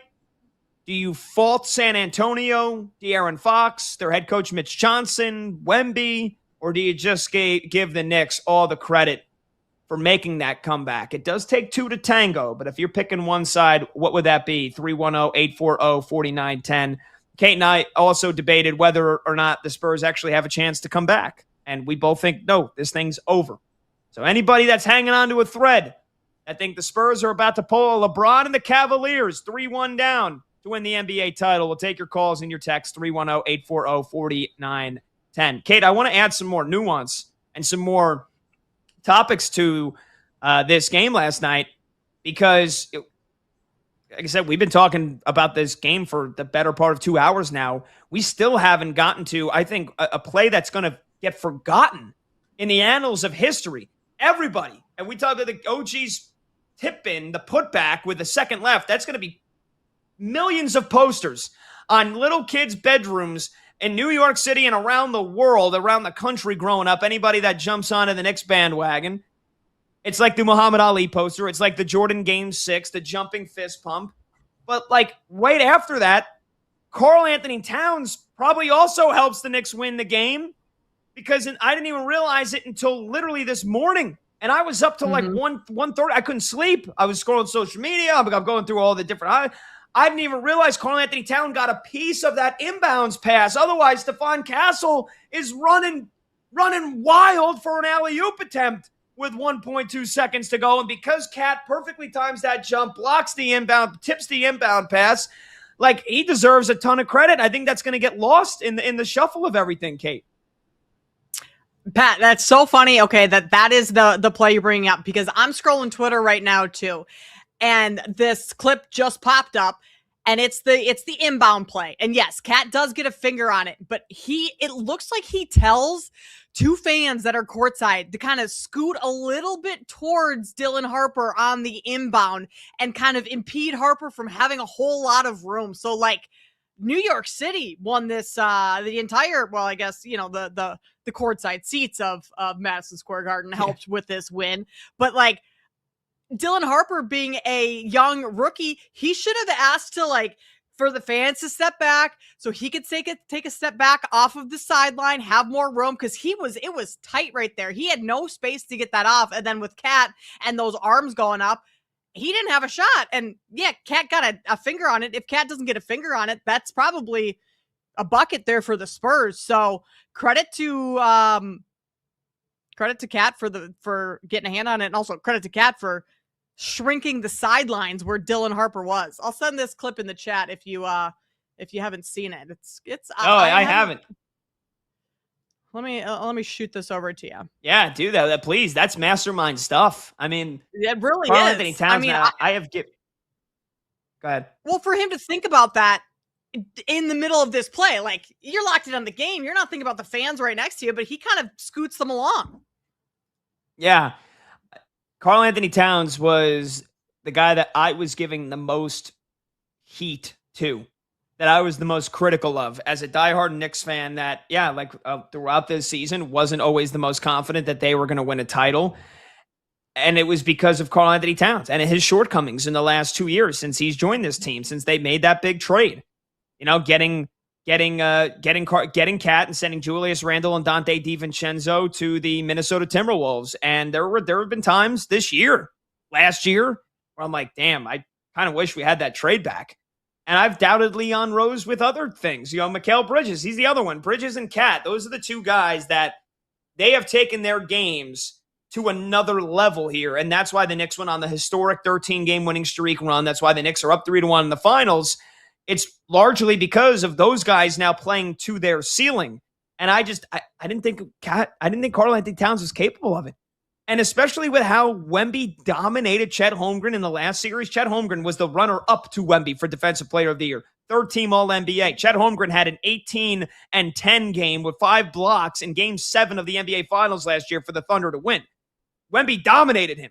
I didn't like the prospects of Karl Anthony Towns going up against Wemby in the series. He's done tremendous. I mean, he's been physical, Wemby. He's slowed him down. He has stopped him from dominating games. And Cat, not so much the last 2 games, but definitely the first 2 games, being uber aggressive and easily getting to 15 points in the first half, and ended up finishing with, basically on average 20 points in each of the first 2 games. And then, like you said, Kate, to have that wherewithal, where I can't even imagine what's going through your head, final play, other than I'm just trying to do whatever I can to stop the ball. And he has the wherewithal to say to a couple people in the crowd, hey, scoot over, so that Dylan Harper has nowhere to back up and get an extra inch of space to throw the ball over my hands. Crazy.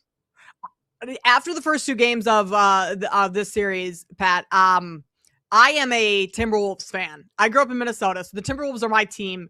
The Bulls, being here in Chicago, they're my secondary team, but I was kind of hoping that the Knicks were going to lose this series after those first 2 games, because I thought, the Wolves are going to look even worse for that trade if with the way Cat's played in these first 2 games, how good he's looked compared to Julius Randle and what Julius Randle did for the Wolves in the playoffs this year. Like, the way Cat has played significantly better than anything we saw with him on the Timberwolves. So, yeah, I mean, he's been a huge part of this, his last 2 games, not so much, but that play right there, I mean, yes, that's pretty high-level stuff there. Are you watching it right now? You look like you're locked in. I am. He literally does. He says to the guys in the crowd, it's 2 guys, one's wearing a T-shirt, the other's in a suit, which I expected if you're sitting courtside for that game last night and you didn't get the tickets gifted to you by somebody. Yes, the chances are you are in a suit, and you could probably making $1 million, $2 million a year. Anyway, yes, he literally looks directly at them, says something, and they took 2 giant steps over to the right. And Dylan Harper he's got nowhere to go to. Like, that's Madison Square Garden, man. And that's most NBA arenas. You're right on the sidelines. Dylan Harper, and you can't you can run the baseline after a bucket anyway, but even just that extra little bit where there's the people in the crowd are right on top of him. If that affects his inbound toss by 1%, that makes the difference. So that is a super smart play. I see somebody in the comments straight up coaching the crowd like a coach on the sideline. Smart or straight dirty? NBA's got to review if fans crowding inbounds is allowed now. Home court cheating? No. Oh, gosh. No. Fans have the right to stand up out of their seats. Well, now, they're courtside. They're not on the court. Here's the deal, Pat. A veteran player would not grab the ball from the ref right there, and he would say, I need some more space. Get these fans back a little bit. Dylan Harper's a rookie. He doesn't know any better. He just takes the ball from the ref, and he's like, all right, well, I guess I got to go. If that's a more veteran player, if that's a Jalen Brunson saying, no way. I need a little space here. We're playing a basketball game here. You in the suit need to back off a little. So that's, again, just goes to the point of this is a young Spurs team. Young mistakes being made. Yeah, and he's also probably thinking, because it was a tremendous play drawn up. I think they called it hammer, where Vassell runs through like he's the screener for Wemby, and everybody's expecting a potential alley-oop to Wemby, and instead Castle just loops right around Wemby, and he broke free from Josh Hart. Like if that inbound pass doesn't get tipped, that's looking like it's online for an alley-oop dunk off the inbound play to beat the Knicks, and Cat gets the fingertip on it. And yes, maybe the crowd helped out a little bit. Maybe Cat telling the crowd to move over and crowd Dylan Harper helped out a little bit. 310-840-4910, breaking down some of the lost great moments from the comeback last night. I think another one, Kate, I mean, it's a huge part. It's definitely doesn't get lost. But De'Aaron Fox, what the hell was he thinking? The Knicks have a chance to take the lead. They have the ball with 30 seconds, 24 on the shot clock, 6-second difference. And the Knicks' possession gets blown up to the point where the ball gets, I forget whose foot it went off of or who it deflected off of. It goes squirting down the court, and here's De'Aaron Fox ahead of the pack, and I'm ready to lose my freaking mind. Like in the moment, I'm literally exploding, like all this to lose like that because the Knicks were down by 1. And De'Aaron Fox gets to the ball. He's got a couple of feet of space between him and Josh Hart and OG Anunoby. And as he picks it up, there was 10, 11 seconds left. De'Aaron Fox, instead of trying to dribble out as much time as he can and force the Knicks to foul, he goes right for the layup and gets rejected by OG. And that allowed the Knicks to get the ball right back and then call a timeout and then come out and Brunson shoots a double team 3, but OG gets the tip in. So, I mean, are you blaming De'Aaron Fox for that play? Because I did see some folks say, well, okay, if he gets fouled, he has to make both, and even then, the Knicks need a 3 to tie. Yeah, I would take that situation if I'm the Spurs, rather than you go for a layup right away, don't waste any time, and you get blocked. Yeah, they didn't. I mean, their clock management in the entire second half was atrocious. And then, that play on top of it. And Fox kind of doubled down after the game and said, well, I have the speed. Like, he was going to use his speed to just, well, for your analogy, Pat, turn on the jetpacks and try and beat OG. And OG was like literally flat-footed facing the other direction and was able to turn around and catch Fox there. So like the athleticism from OG in the last couple minutes of this game was just off the charts there. But Fox certainly should have brought that ball out, wasted more time, forced them to follow you. I believe that the Spurs even had a timeout. Like, I don't think you necessarily want to call timeout in that situation, but like you had options. You had other options than just going and scoring and leaving the Knicks with Jalen Brunson, Mr. Clutch, with so much more time than they even had with that tip-in. Yeah, that's going to be a play that is talked about for a very long time. That's going to be a play that, whether or not he wants to admit it, is going to haunt Fox for a very long time because, I mean, this game, the Spurs could have easily won that game multiple times throughout the game. They should have won that game. But, like, that was just another moment where it was, like, just a meltdown, a mental mistake that cost them. If he dribbles that out a little bit more, I think the Spurs win that game. Yeah. Exactly. And he doubled down. It's like, no, dude, you're wrong. And I get in the heat of the moment, he probably knows, like, damn, I'm going to get asked about this. And I'm just going to say, yeah, I thought I had the speed. And I'm not going to admit that I was wrong or I made a dumb mistake. You did make a dumb mistake. It's an idiotic mistake. Think about it. When does OG's tip-in go back in? 1.2 seconds. You take 1 second off the clock and you probably win the game. There is no tip-in. And not even that.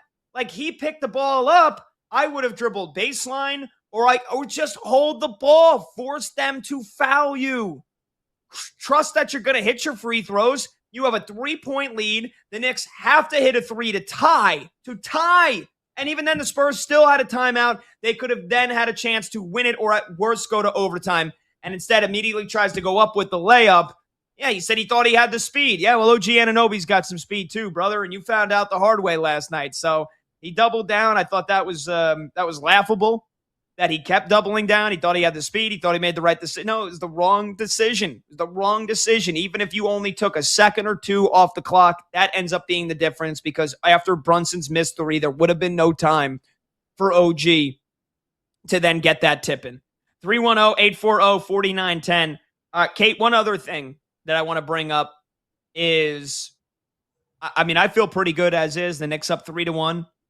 But I got to be honest, I'd like it as easy as possible, especially after last night. If you told me the Knicks are going to win, I'll say, sure, I'll relive that in a heartbeat. I don't want to relive that without the guarantee of another win. And so Wemby's got one more flagrant point until he gets suspended. He picked up another one last night. And it makes the fact that they didn't elevate the play with him and Brunson where he mushes Brunson in the back of the head in game 3. They could have elevated that to a flagrant one. If they did, and he picks up the flagrant in last night's game, which he did, he's suspended for game 5. But if he does pick up a flagrant in game 5 and the Spurs win, he's suspended for game 6. If the Spurs win game 5, he picks up a flagrant in game 6 and the Spurs win, he's out for game 7. And so will Wemby have to play less physical from now on to avoid another flagrant and a suspension? He was asked about that, and he said, yeah, like kind of. And you know what I think? It has nothing to do with being physical. It's just, how about you don't be a dirty player? Because he's proven time and time again that he's a dirty player. You wouldn't have gotten the flagrant 2 and gotten ejected from the game against the T-Wolves if you didn't intentionally elbow Naz Reid in the throat. So how about just don't be a dirty player and we don't have to worry about him getting a flagrant? I love the Wemby dirty player narrative that's going around, because I'm not saying he's not a dirty player at all. Like the Brunson shove, that was bad. The Naz Reid elbow, I do think he tried to elbow Naz Reid, but also like just him being so tall, his elbows are kind of in the vicinity of other people's faces. So like I give the guy a little bit of a break on that one. Even though that arguably was the worst one of all his. You give him the break for the elbow on Naz Reid? I do a little bit. I know he certainly did purposefully do it, but I think just it was kind of the perfect storm of like Naz Reid right in the line of him moving his elbow. I know it's crazy, Pat, and I just told you I'm a Timberwolves fan, so like I should be backing Naz Reid, but if Wemby was couple inches shorter, that hits Naz Reid in the chest, and that's not a flagrant foul type of deal. Anyway, I do think that Wemby, just mentally, this is going to affect how he plays and how physical he's going to be. He could go out and say, okay, not really. I'm still going to play my own game, play physical. I'm not a dirty player, all that. But I think mentally, it's going to subconsciously kind of make him back off a little bit and not be as aggressive in certain scenarios. And that right there is a plus for the Knicks and any Knicks fans watching that game. Yeah, I mean, again, he gets a flagrant yesterday for elbowing Cat in the head, which is like, you could say that one wasn't intentional. It's still, he's not, like, I'm watching it right now, and Cat's trying to go around him, and he just throws his arm up in the air. Like, you got to be smarter. That has nothing to do with being physical. It's got nothing to do with being physical. Cat's trying to run past him, and he just swings his arm up. Like, there's no reason for you to do that. And you're giving him way too much credit, by the way. That's like, he's 7'4". He's 4, 5, 6 inches taller than everybody else. That's like me against my 9-year-old nephew and me elbowing him in the face and being like, I thought, I didn't realize you were that much shorter than me, man. It's like, of course, it's a foot shorter, 2 feet shorter than me. That way, yeah, a little bit. I probably am giving him too much of a pass. I also wonder if it's the narrative that, well, Wemby's soft. Like, I've heard that being thrown around throughout the finals is like, Wemby's soft. He's not getting inside. He's got no inside go-to move here. And so he's trying to kind of overcome that by being extra physical. And maybe that's a cop-out to him, but it's mental errors, I think, more so than anything else. Yeah, I don't think he's soft. I think he. Okay. We had that conversation on my show on Sunday of if he's soft, and I'm with you. I don't necessarily think he's soft too, but we had some others argue the other side of that. So just want to see what your thoughts were. Yeah, no, I don't. And trust me, I would love to say that he's soft. I'm a diehard Knicks fan that has also been very vocal critic of Wemby in the process. I don't think he's soft. I think he's actually I think he's tough. Now, again, he's 7'5", and so he's bigger and longer than everybody else. So it's not like he'd have to be super soft in order to get bullied around or moved around. He is lanky because he's 7'4". Who isn't if you're 7'4"? You know how much weight training it would take to like then beef up? And then, then we're talking about like Thanos on the court. Like, forget it. If Wemby puts on 20 pounds of muscle, it's over. It's done. But so he is lanky. I don't think he's soft. I think he's a dirty player, though. I do. And I think a lot of it is because teams take liberty in trying to be very physical with him because you have to, because the Pistons created the Jordan rules for Michael Jordan. They were trying to hurt, they were going after him. And it's like Michael Jordan in response didn't elbow people in the throat. Michael Jordan in response wasn't a dirty player. I think Wemby has gotten overly frustrated throughout this playoffs with different teams and different series. It happened with Minnesota with Naz Reid. It's happening with the Knicks. The Knicks are getting physical with him, and I think he gets frustrated. And then he loses his cool, and that's part of being 22, and this is his first run in the finals and his first run in the playoffs. I think it's more so he's just, look, is he a dirty player because he's I'll say it. Is he a dirty player because he's a scumbag? No. But is he a dirty player because he is getting frustrated and losing his patience? Yes. Again, the elbow to the neck of Naz Reid. Last night with Kat, let's not forget, Kate, he basically whispered to Bismack and Biyombo and Mason Plumlee, a couple of orders to take out Jared McCain in that one game where the Thunder were blowing out the Spurs. Those guys come in. Yeah, you see the exchange. Wemby whispers something to them, and immediately Mason Plumlee delivers an elbow shiv into the back of Jared McCain. So, yeah, I think he's a dirty player for sure. But he has got to be careful next game. And if there is a game 6, he's got to be careful in that one. I'm not necessarily worried about it impacting his game. Like, how do you weigh the physicality in every single possession of every NBA game? And how less physical Wemby can be. He just can't be throwing his elbows around.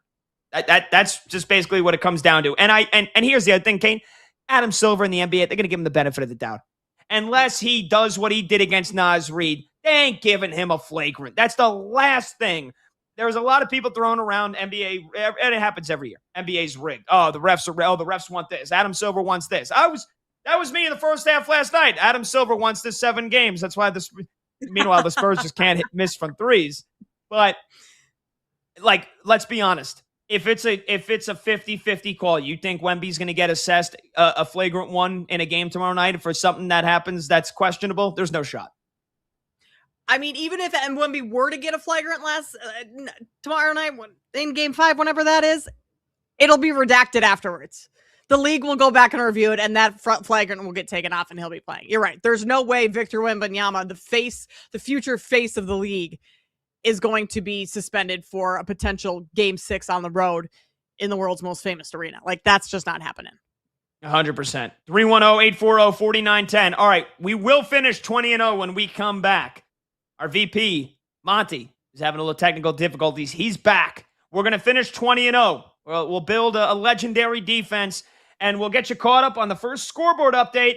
Game 5 of the Stanley Cup Final is underway. The Golden Knights and the Hurricanes. So we'll get you caught up on that when we return. And we'll talk a little baseball in a little bit as well. 310-840-4910. I'm Pat Boyle. She's Kate Constable filling in for Brad Evans. And this is BetMGM tonight on Westwood One Sports.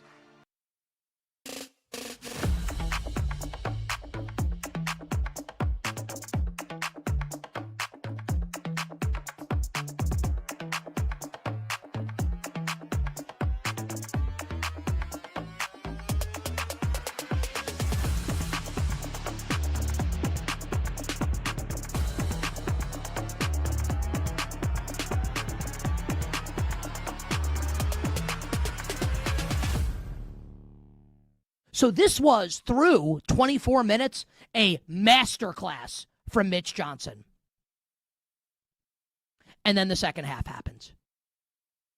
Now, he was not like a bystander the way like Kenny Atkinson was. Like Kenny Atkinson, basically, I think of it like this. Kenny Atkinson's driving a car. There is a cliff in the distance. Everyone can see the cliff. You have the opportunity to hit the brakes or, turn the wheel. And Kenny Atkinson decided to just keep his foot on the gas and watched as the Knicks ate into that lead. That's Mitch Johnson was not quite to on the Kenny Atkinson scale of blowing leads. I wouldn't say this was that. It was not that bad. He did take a couple timeouts that I thought were really smart in the second half. The Knicks would start to make a little bit of a mini run, cut it to 17, cut it to 21. Mitch Johnson will call timeout. I thought that was really smart.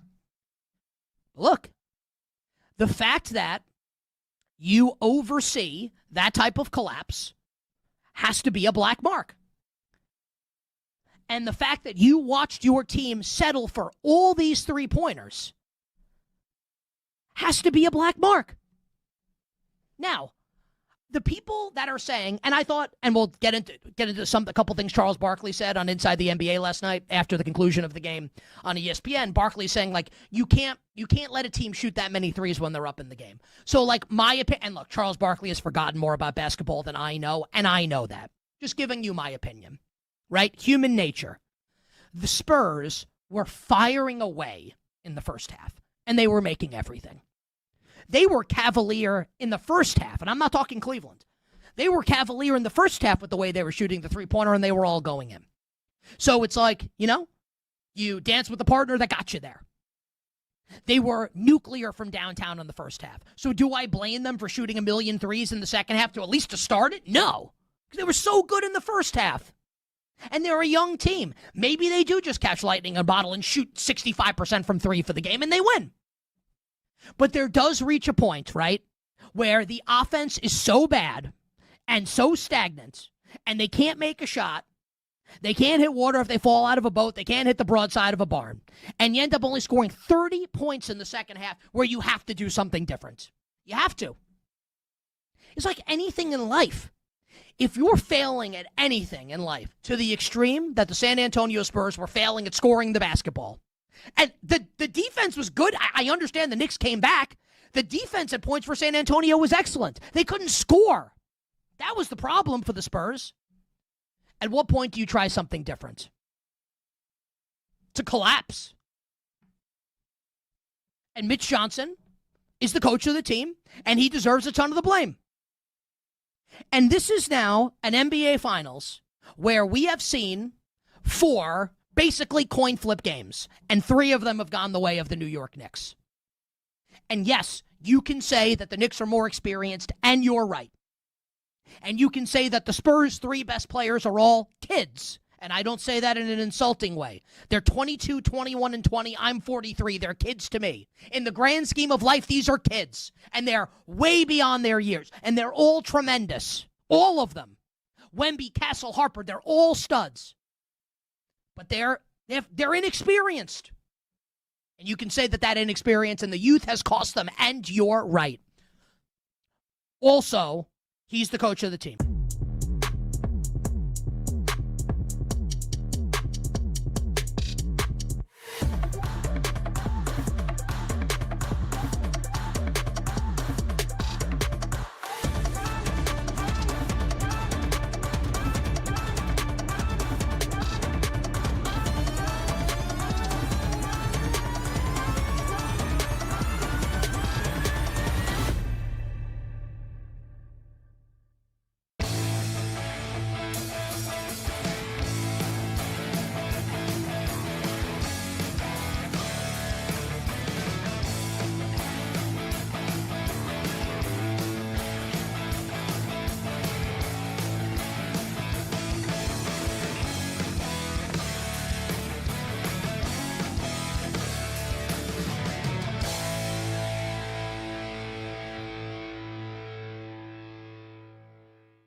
Live scores, sharp options, no waiting till tomorrow. BetMGM Tonight is back.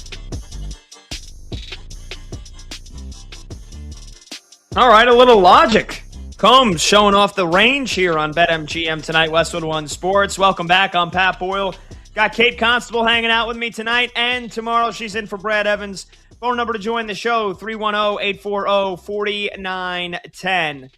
Before we finish off 20-0, Kate, how about this Stanley Cup final? It has been utterly ridiculous And honestly, I'm watching it in the break. I keep turning up. I'm stunned. There hasn't been a goal yet. There's only 2 shots on goal with how electric the start of every one of these games have been. Game 5, series tied at 2 apiece. We're more than 6 minutes in. We don't have a goal yet between Vegas and the Hurricanes as the series has shifted back to Carolina. But holy smokes, what a series this has been so far. 33 goals in the first 4 games. It's been absolutely incredible. Yeah, I have the game on the TV right in front of me, Pat. So that's where my eyes are going when I'm looking away from the screen here. Eichel had a phenomenal chance at a goal already earlier for Vegas, and they had another one. I don't know who shot it, but off the crossbar. So there's been opportunities so far, but no one has scored, which is the not the norm here for this series. I mean, if you were taking overs in the first couple of games of the series, you were cashing in pretty nicely. But I mean, still plenty of time. What? Carolina scored 3 goals in 39 seconds. We could get plenty of points on the board here pretty quick. Well, that's what Combs and I were debating yet last night. Do you just blindly bet the over no matter what? Now, like it's 6.5, I think, for the first time in this series. The total on BetMGM, at least to start the game, it's probably now down to 5.5 because there hasn't been a goal in the first 6 minutes. But it was plus money. But just as we said that, Nikolai Ehlers just got put into the sin bin for shooting the puck over the glass. So the Vegas Golden Knights are going to go on the power play here. And you would think that, wow, we've got 33 goals in the first 4 games. Like, certainly these teams have been tearing it up on the power play. Not even necessarily. I mean, they went a combined 1 for 6 on the power play last game. In game 3, they were a combined 2 for 4. Okay, so that was good. But in game 2, they were a combined 2 for 8. And in game 1, they were a combined 0 for 5. So it's not even like the man advantage is guaranteeing a goal. All these goals have come from basically 5-on-5. So we'll see. We'll see if Vegas's power play can get things started here. Carolina's penalty kill in the playoffs has been absolutely unbelievable. I mean, they're at like almost a 90% success rate, which is pretty wild. I mean, that's efficient right there. Yeah, and that's their calling card. That's their bread and butter. That is their bread and butter, and they're showing the replay. Ehlers tried to make a smart play where he tried to turn around and basically hit one of those lift passes, those up far right that the Vegas was actually killing Carolina with, and he just shot it right into the front row.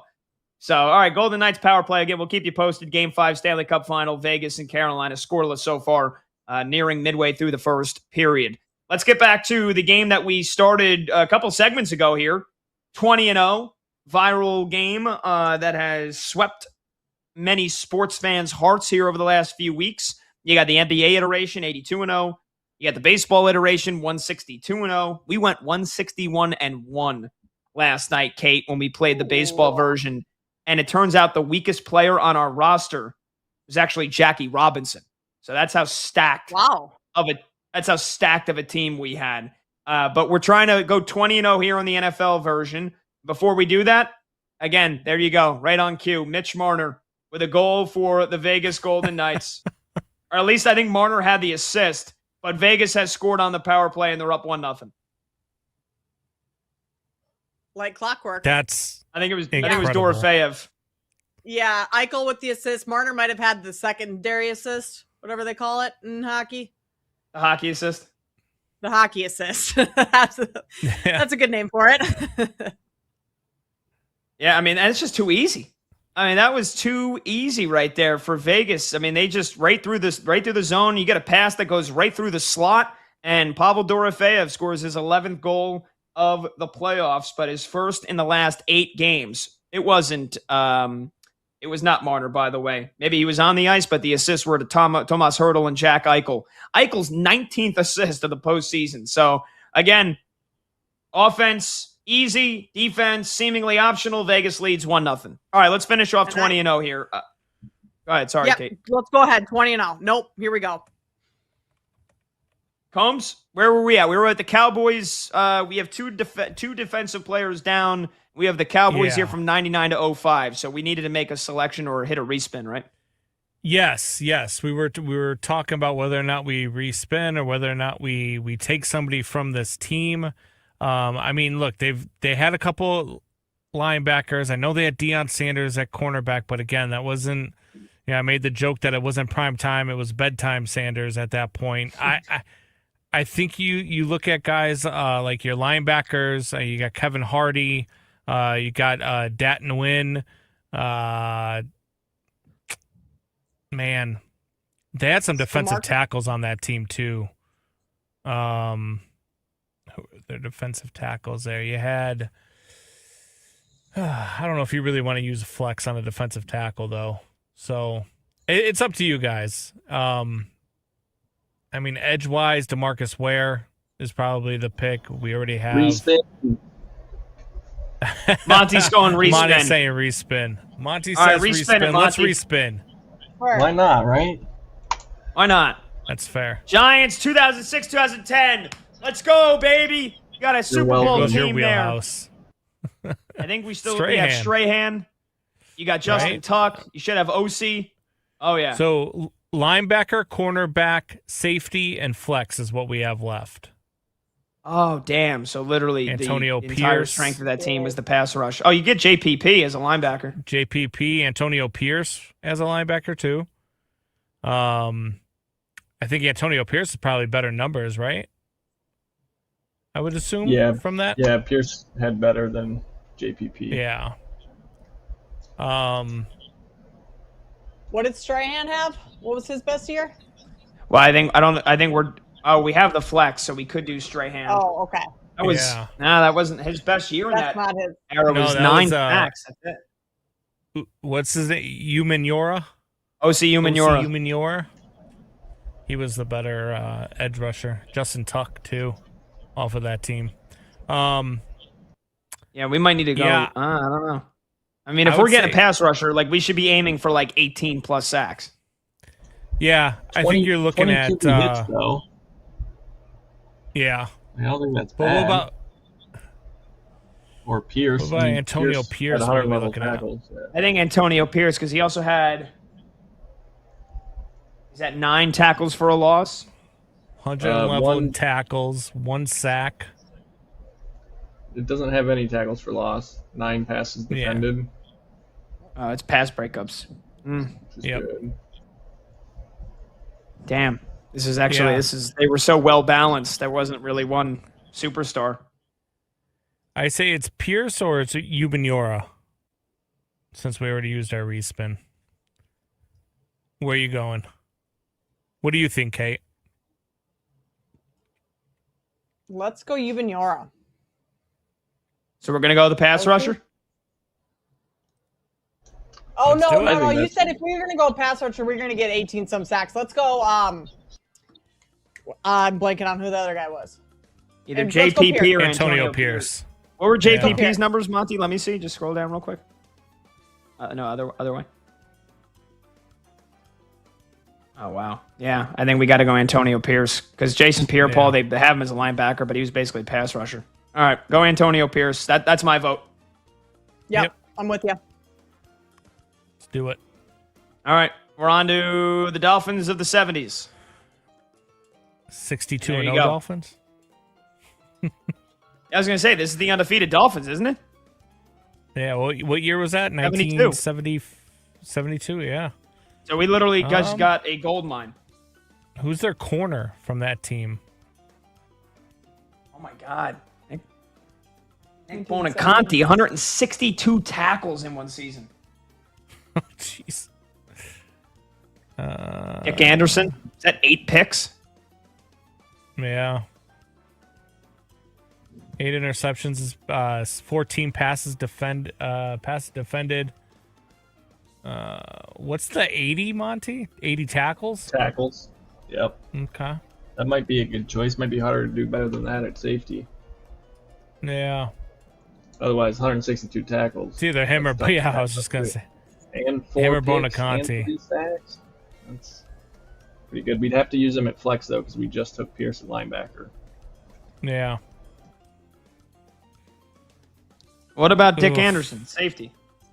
Yeah, I like Dick Anderson. Yeah, I'm cool with eight safety. I think picks that's- is crazy. Yeah. It's going to be harder to do better than that at safety, I think. Yeah. Give me I'd go Dick. with that. Let's do Dick. Let's do it. Let's take Dick.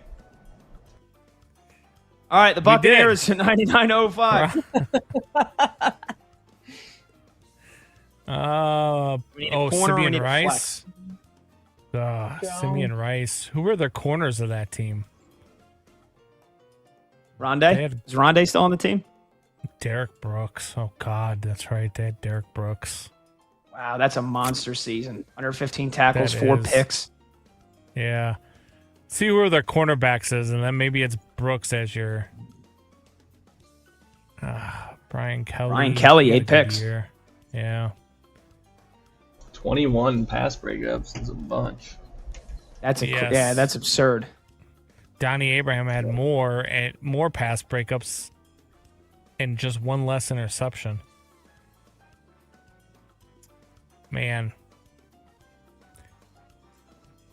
Darrell Revis has the record for most PBUs in a season with 31, so 21 is... Rondé Barber, Yeah, there's 10 Rondé. picks. I was going to say Rondé. He'd have to be our Rondé flex, though. Barber, 10 picks. Man. I don't know. I still say it's either Brooks or it's one of the corners. If you ask We me. probably should take a corner and leave it to the flex for the last pick. You want to go Kelly or Abraham? What do you say, Kate? Let's Putting all the go. pressure on you for 20-0. I know. Let's go, Kelly. Well, okay. I can't read this on the screen. What's the second number? Pass breakups. Pass breakups. Pass breakups. Okay. And then the third Let's number is go Kelly. tackles. Tackles. Let's go, Kelly. Okay. Brian Kelly. Brian Kelly killed a kid. Really? That's the Notre Dame. I'm Like talking about the actual? Notre Dame coach, former Notre Dame coach Brian Yes. Kelly, LSU coach. Oh my god! And I was joking. That was a joke. Allegedly. Not really. Not Allegedly, really. But, yeah. All right, Patriots Oh, the 2021 Patriots. 2025. Judon, right? Judon. Yeah. Let's see what I Christian mean- Gonzalez's numbers look like. Oh, they have Hightower, Bentley. too. Hurricanes just scored. It's already Oh 1 my to 1. gosh. Yeah, just blindly bet the over. That is the play. Yeah, Christian Gonzalez, only 2 pair. Those numbers actually don't look that great. JC No. Jackson, 8 picks? When the hell did that happen? Says 2021. Wow. Man. All right, we do have to go to break. So are we going J.C. Jackson or are we going Matthew Judon? I'm fine with either. I don't think we're I getting say 20 now, Judon. if I'm being honest. I vote Judon. Nice. I'll All go right, Judon. Judon. Let's see what we did. How did we do? We got our team. Whoa! 20 You did it. Oh, my God. We went Wow. 20-0. Have you guys not ever gotten 20-0 before? No, that's the first. 20-0. Wow. All right, we got to go to break, but we're going to, Monty, screenshot that. We're going to come back to this when we come back. Holy smokes, we literally did it. We did 20-0. We went 20-0. Unbelievable. All right, we'll take a quick break. We'll get you the score update. Vegas and Carolina, we just had another goal. This is BetMGM tonight. Westwood One Sports.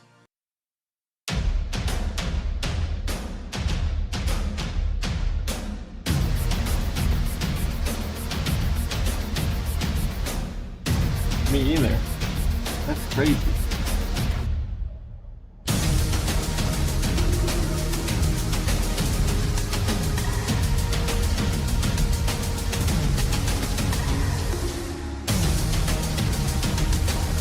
Apparently there's been 128,000 20-0s.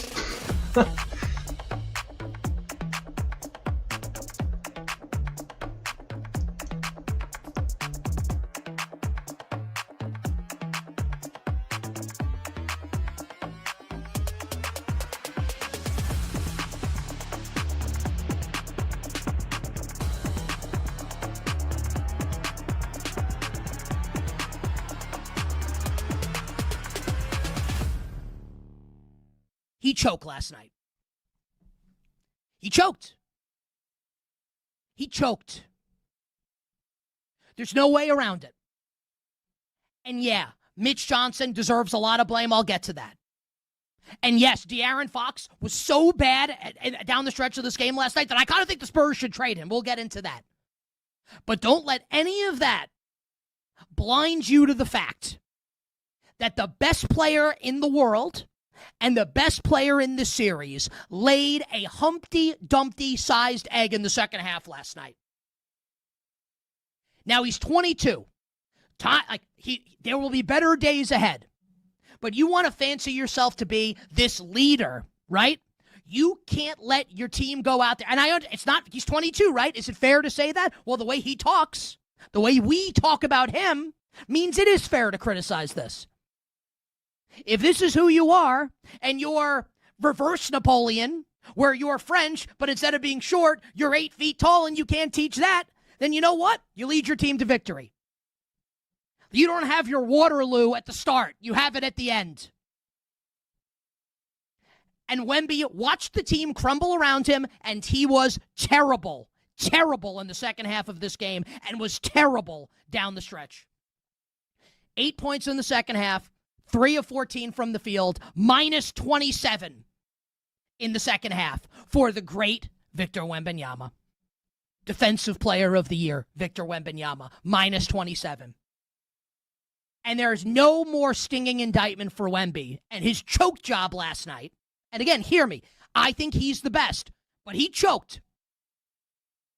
He goes to the line with the Spurs up 1 and bricks 2 free throws. And you could see it. And as a fan, I'm sitting on my couch and I'm watching him and I'm looking at him and I'm thinking I think he's about to brick these. I saw it coming. And I'm not trying to make it like some grand prediction. He was gassed. I'll tell you what, man. He got to improve his wins a little bit. And I know he's gigantic. He's also 22. He's running out of steam. It's obvious. And he lost his mental composure because he wants to get back to the line and he wants to do the Lamaze deal and he wants to do the meditative deal like this is Shavasana and yoga and do the breaths and center himself and avoid, the crush of the Garden crowd. And then he bricks the 2 free throws. Right? There will be way better times down the road for Victor Wembanyama. Hell, the Spurs could come back and win this series. It's certainly not outside the realm of possibility. But they're probably going to lose. Probably going to lose. And we'll look back on this and say, and we'll get to Mitch Johnson, we'll get to De'Aaron Fox. Victor Wembanyama choked in Game 4.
Live scores, sharp options, no waiting till tomorrow. BetMGM Tonight is back. Welcome back, BetMGM Tonight, Westwood One Sports. I'm Pat Boyle. She's Kate Constable, filling in for Brad Evans. The phone number to join the show at 310-840-4910. Let's glaze ourselves in a little bit for going 20-0 on the internet sensation game, 20and0.com. in just a bit. But first, let's get to your phone calls. 310-840-4910. Christian is in Maryland next up on BetMGM tonight. We were discussing the Wemby flagrant foul last night and how he's one more flagrant away from being suspended for the next game in the NBA Finals. If the Spurs win Game 5, but Wemby picks up a flagrant foul, he's suspended for Game 6. So with that being said, Christian, what's up, man? How you doing? Hey, how are you? Good. What's going on? I just wanted to talk about watching this game. I'm actually a sports podcaster myself. I have a podcast on YouTube and Spotify, and I just wanted to know how you felt. I did hear that you're a New York fan, so this might sway your thought a little bit, but I just wanted to hear how you thought, how you think Wemby will proceed. And I know you talked a little bit about this, but how the Spurs will do, and if he does in fact get in that trouble, how will they do without him, and will his supporting cast be able to step up? Well, Christian, appreciate the call. Kudos to you for starting your podcast and YouTube page. Kate, we're not both New York fans. Kate's not a New York fan. I am. So, Kate, I'll let you handle this one. What do you think? How Wemby's going to proceed, and if the Spurs win Game 5, but he gets a flagrant, and he's suspended for Game 6, how do the Spurs combat that? I think there's no shot. I mean, if Wemby is out for Game 6, it's even more of a wrap than we already think it is, even if there's a Game 6 forced. So if Victor Wembanyama is not on the court, this Spurs team has no shot at winning a game in this series. I mean, I think Wemby maybe is a little bit more cautious in terms of his physicality, but at the same time, that's hard to just take out of a player, especially at this point in a series, in a season, in a finals. So yeah, I'm not sure this really changes a whole lot for how Wemby operates, but certainly if he goes out with if he's suspended and gets another flagrant, New York can raise the banner essentially right now. Oh, I like that, Kate. Yeah, that's but yeah, the Spurs aren't beating the Spurs. If they win Game 5 and Wemby gets a flagrant one, which would be his 4th flagrant point, and he then has to serve a 1-game suspension, and the Spurs have to go back to the Garden without Wemby, crazy stuff happened in the season, but I would be hard-pressed to believe the Spurs are going to go and win Game 6 in the Garden without Wembanyama. I feel like I might eat those. No, there's no shot. There's no shot. There's no shot. There's no way. I mean, then you're relying on, Pat, then you are relying on De'Aaron Fox as your leader. And we just saw what happened when you rely on De'Aaron Fox. Yeah, well, I mean, and also that, you can't play a small ball lineup the entire game. Luke Cornett is playing 25, 30 minutes. And Mason Plumlee or Bismack Biyombo is coming off the bench to play a couple of minutes for that game. So, yeah, there's no chance. Really quickly, Monty, if you can jump right on really quickly, just read our team real quick that we just did for our 20and0.com game, and we went 20-0. Unbelievable. Well, read our team off if you can. I got you. It's here on the screen, too. We got Peyton Manning at quarterback, Dalvin Cook, Justin Jefferson, Kobe Fleener as our tight end. Not the best, but somehow works. Deuce McAllister as a flex running back, Clinton Portis as a flex running back. That's our offense. On defense, we have Jason Taylor, Warren Sapp, Antonio Pierce, Brian Kelly, Dick Anderson, and Matthew Judon. The defense definitely got us to 20-0 because, don't get me wrong, Kobe Fleener, good player. Deuce McAllister, great player. That's a 20-0 offense? I'll take it. All right, we'll take a short break. When we come back, hot or cold, we'll get you caught up on the Stanley Cup Final on BetMGM tonight.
The Spurs have to trade him if they lose this finals. There's no point for him to be on this team making the amount of money he's making. There's no point. They have a cost-controlled option who's 20 years old, who's way better than he is already in Dylan Harper. Why do you need De'Aaron Fox at that money? Why do you need it? Especially if this is what he's giving you. Like, literally, the whole purpose of his existence for this team is to, A, calm them down in the big moments. What happened? They lost and blew a 29-point lead and a 27-point halftime lead. And to make the clutch shots as clutch player of the year. And what happened? Some of the most unclutch plays you could possibly imagine. Now, let's compare it to other boneheaded plays in basketball history, right? Okay, let's go back to the 1993 NCAA championship game with Michigan and North Carolina. Chris Webber calls timeout. They don't have one, cost them the game, right? Chris Webber's in college. 2018, game one of the finals. LeBron plays one of the greatest games ever that no one talks about because they lost the game in overtime because J.R. Smith didn't know time and score. J.R. Smith lives in J.R. Smith land. And I don't mean it as an insult. He's out there. De'Aaron Fox does not live in De'Aaron Fox land. De'Aaron Fox is in reality. Right? You can even go to game two. Wembanyama throws the ball off Steph Castle's back. A hideous mistake in the closing moments. Wemby's 22 years old. What's De'Aaron Fox's excuse? He's been in the league for like a decade. Clutch player of the year. What's his excuse? Why is he on the team? Why is he there? Why is he there? Why is he there? It's like the person that gets paid to salt the French fries at a fast food place. You go and get the French fries, there's no salt on them. You're thinking, why is that person employed? It's the one thing they're supposed to do. Didn't do it. Now, this needs to be said. I'll say it again. And we'll take a break. This finals is not over. It's not. The Spurs can come back and win the next three. De'Aaron Fox could play amazing in the next 3 games and be a huge reason why they win. I'm saying that. So I don't want anyone coming to me and saying, well, the series isn't over yet. Or some of you idiots, not all of you, I love all of you. That aged well. Yeah, like no one's right all the time. Jerk. I'm acknowledging that the series isn't over. The Knicks can absolutely still lose, and Fox can play a big role in the Spurs coming back, and Mitch Johnson can play a big role in the Spurs coming back, and Victor Wembanyama, obviously, if the Spurs come back and win, will be Finals MVP. Right? There's no way anyone else can possibly win, because if they're going to come back and win, he needs to be the best player. But at this point right now, 3-1, feels like the Knicks are going to win. And if they do, if they do, I don't know how De'Aaron Fox is a member of this team next year.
The day shuts down. The games light up. This is BetMGM Tonight on Westwood One Sports.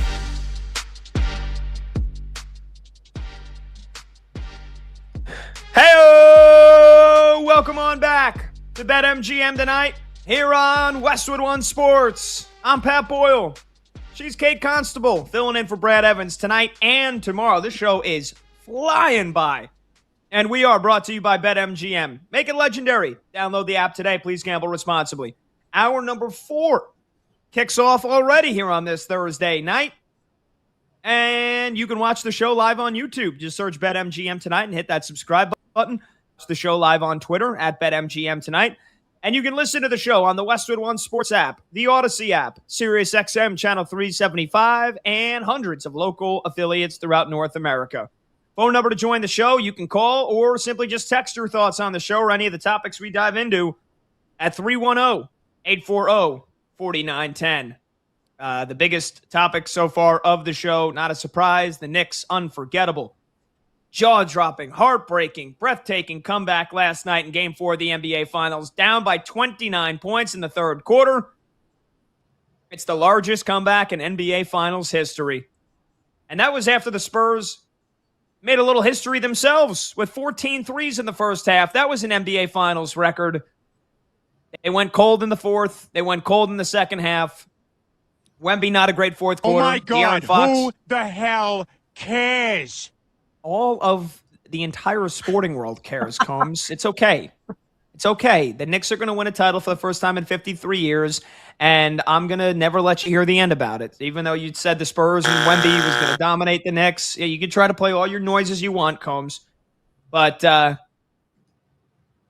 Fox had a disastrous fourth quarter. Jalen Brunson got hot. OG Anunoby, the game of a lifetime. The tip-in, put it on a freaking poster and sell millions of them. The tip-in with 1 second left to go. Oh, baby, the Knicks are up 3-1. And so we've been taking your calls and your texts. What's the greatest comeback you've ever witnessed in your lifetime? Is this the greatest comeback in the history of sports? Kate and I both tend to agree that it was. It's better than Super Bowl 51 with the Patriots and Brady coming back from 28-3 down against the Falcons. It's better than the Buffalo Bills in 93 coming back from 35-3 down in the playoffs against the Oilers. And it's better than the Red Sox coming from 0-3 down in the ALCS against the Yankees. And also, you could watch the show on YouTube, obviously, as we've mentioned. But we've got our YouTube show poll going on right now on BetMGM tonight. And that was last night. I'm just pulling it up myself. Was last night more of a Spurs collapse or a Knicks comeback? And so if you watch the show live on YouTube, just search BetMGM tonight. You can answer that whole question. I'm an idiot because I went to a clip that we had already posted rather than the live show. And I'm like, hold on. Where is the freaking chat? And where is the poll? But I just found it.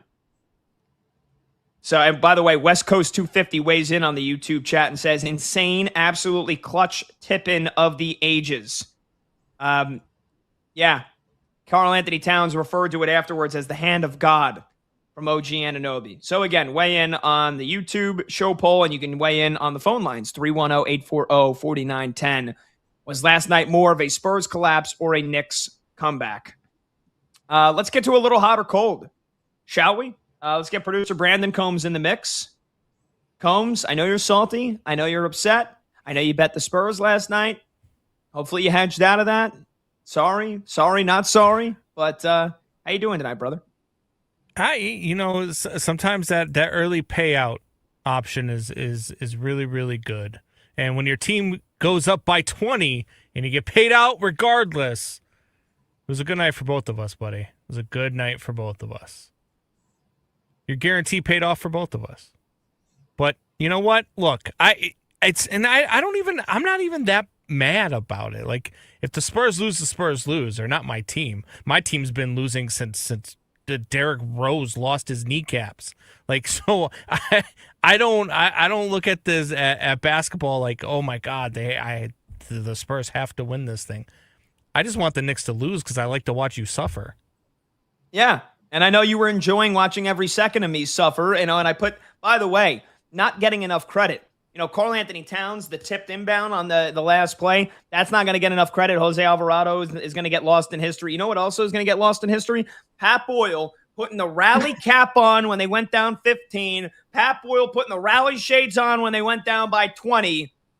Pat Boyle guaranteeing a win. I mean, come on. Yeah. I'd like a little bit more. I'd like a statue. We haven't asked you this yet, but like, what was your mental state in the first half?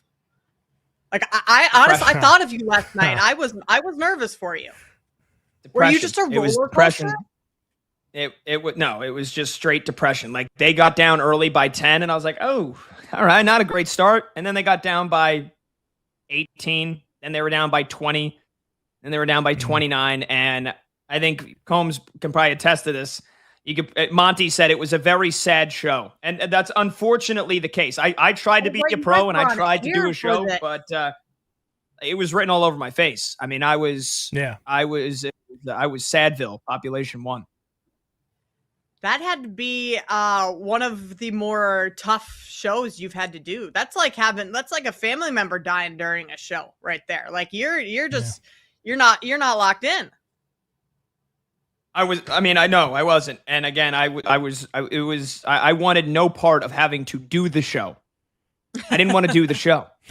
I didn't want to have to take. I was having a great time. I didn't know what his problem was.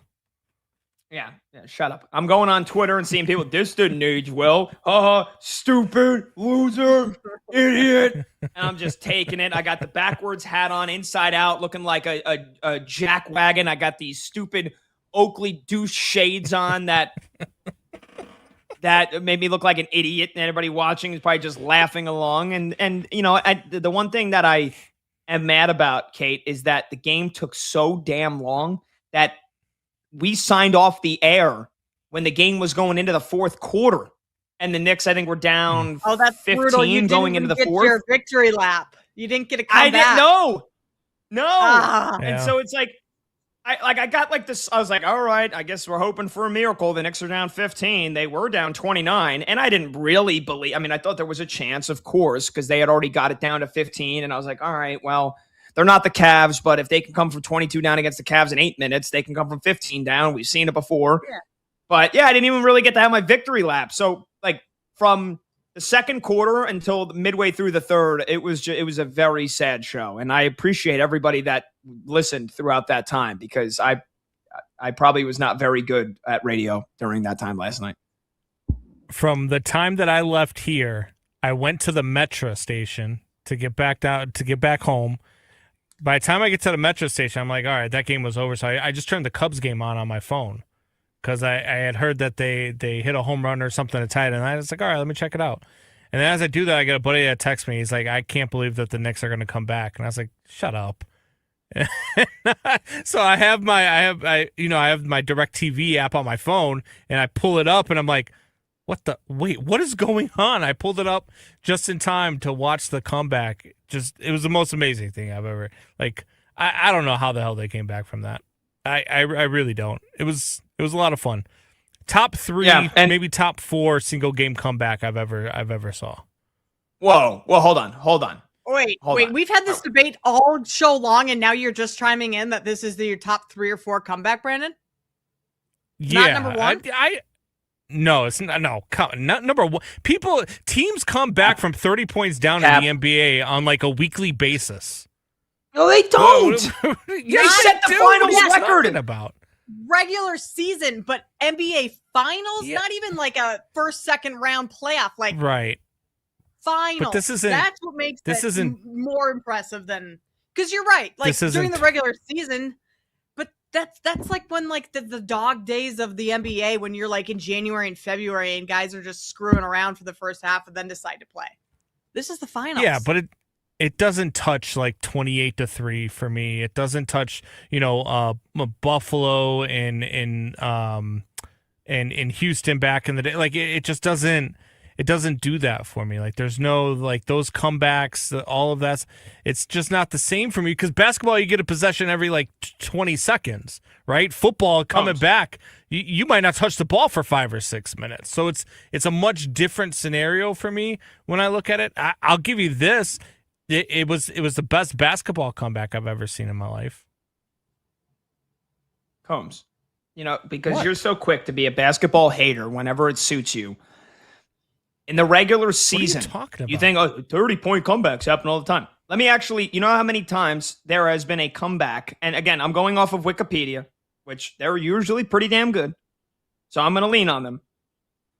There are comebacks of 22 points or more in the regular season. 22 points or more. Here are all the comebacks in the regular season of 22 points or more.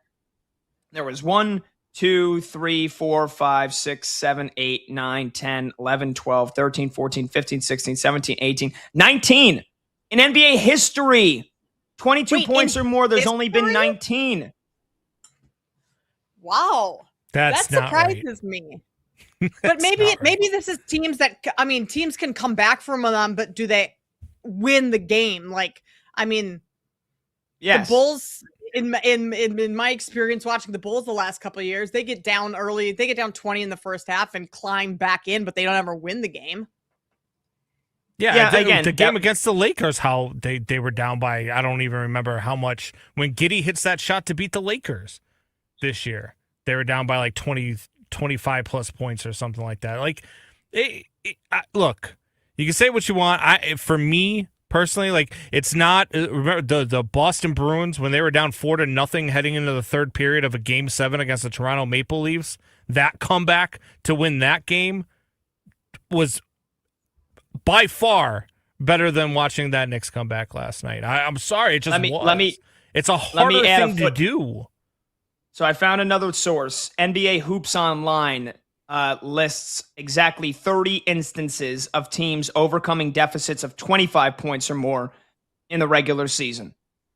So again, no, teams might get down 20 and then be tied in the third quarter. Again, one, that's the regular season.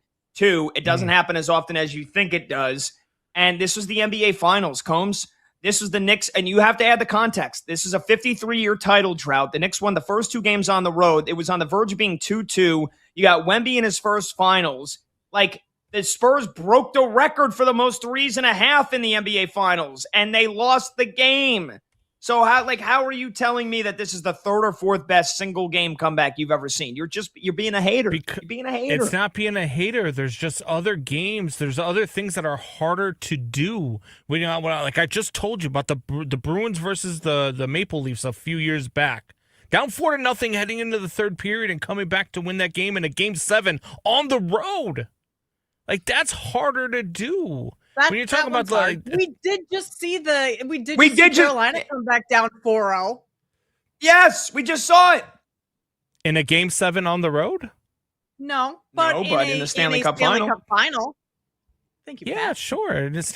I understand that in a series where they're scoring 8 goals a game. But yeah, I understand. But it's still harder to me. That's still harder to do than it is for an NBA game when you're getting the ball back every 24 seconds.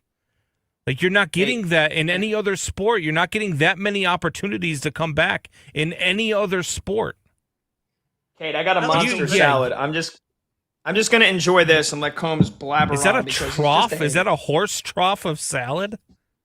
It's a big wooden bowl. Big wooden salad bowl. That was supposed to be for everybody, Pat. That wasn't just for you. Did you just go whip that up in this last break?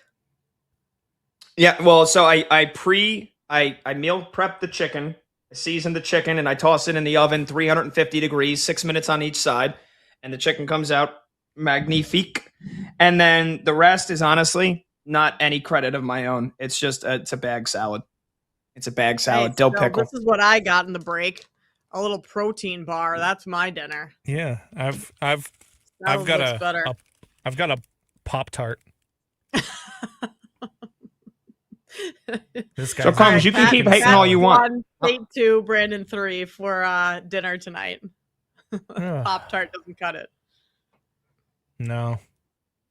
Pop-Tart does all right, not Combs. cut it. You want to keep hating on the Knicks, or you want to move on to the next hot or cold, which may or may not be hating on the Knicks? No, I'll stop hating on the Knicks. Let's go to hot or cold.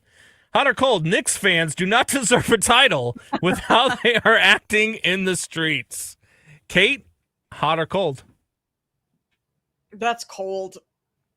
Cold is in like now. Knicks fan, that's nothing. Fans do this all the time.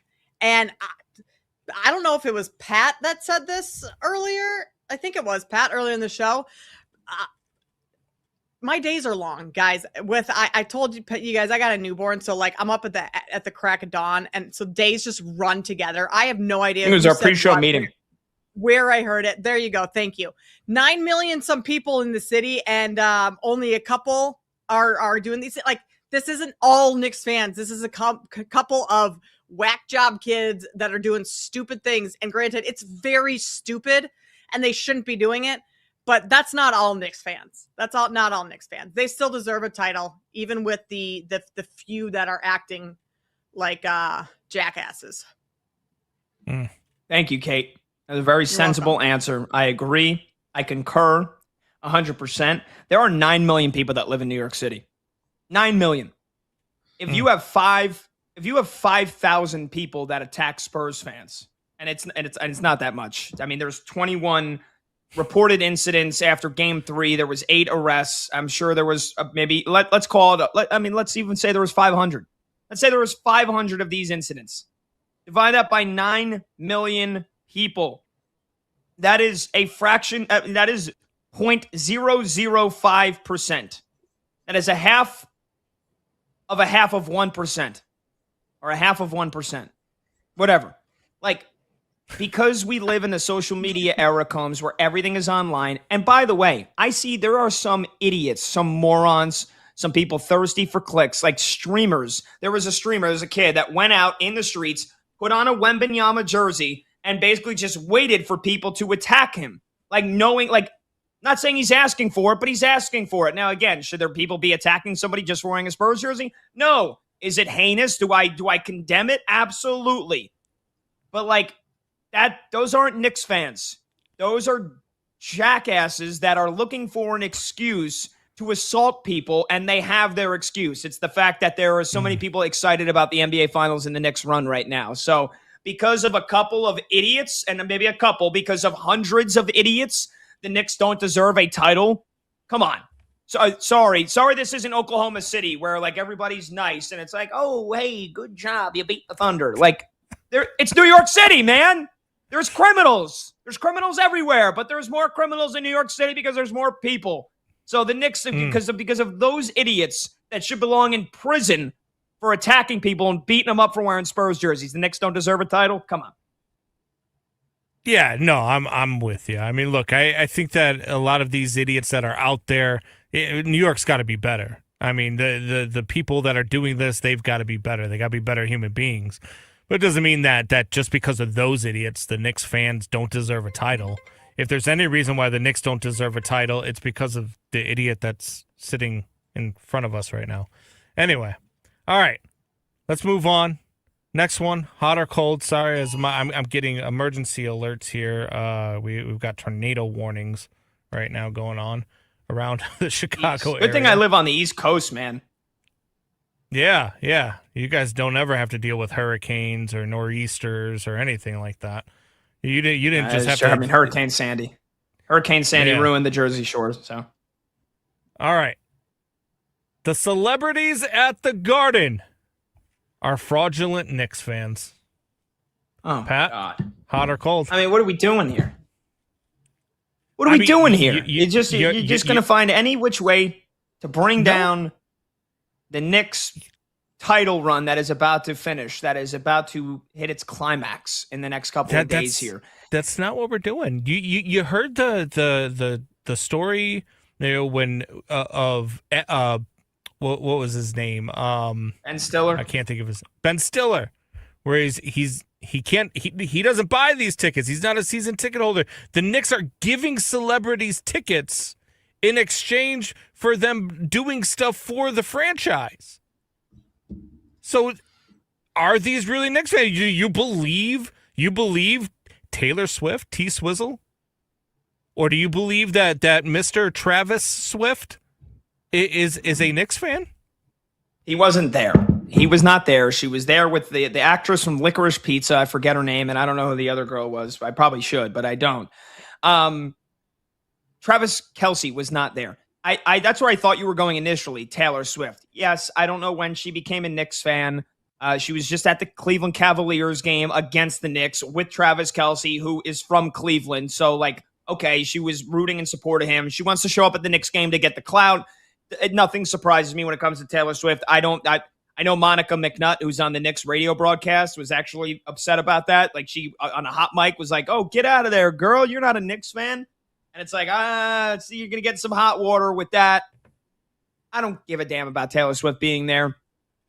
When you say Ben Stiller, so he gets his tickets for free, that's shocking. Now, I don't know if is that all throughout the season, or is that just for these finals games where the tickets are on the secondary market for like $80,000 for those VIP courtside seats? Either way, it doesn't matter. If James Dolan gives Ben Stiller his tickets, Ben Stiller is there. Ben Stiller is there for regular season games in January against the Utah Jazz. I know it because I see him, because he's always at the Garden. He's always tweeting about the Knicks. He is a diehard fan. So does he get his tickets for free? Okay. What do I got to do? Cry about it? Demand that he start paying? Like, he's there. He cares about the team. I know he cares about the team. I know Timothy Chalamet cares about the team. I know Tracy Morgan and Fat Joe, they all care about the team because they're always there. So if some of them get free tickets to be there, yeah, that's a nice perk to have. I wish I got that perk. I would show up and I would do whatever I would do some ungodly,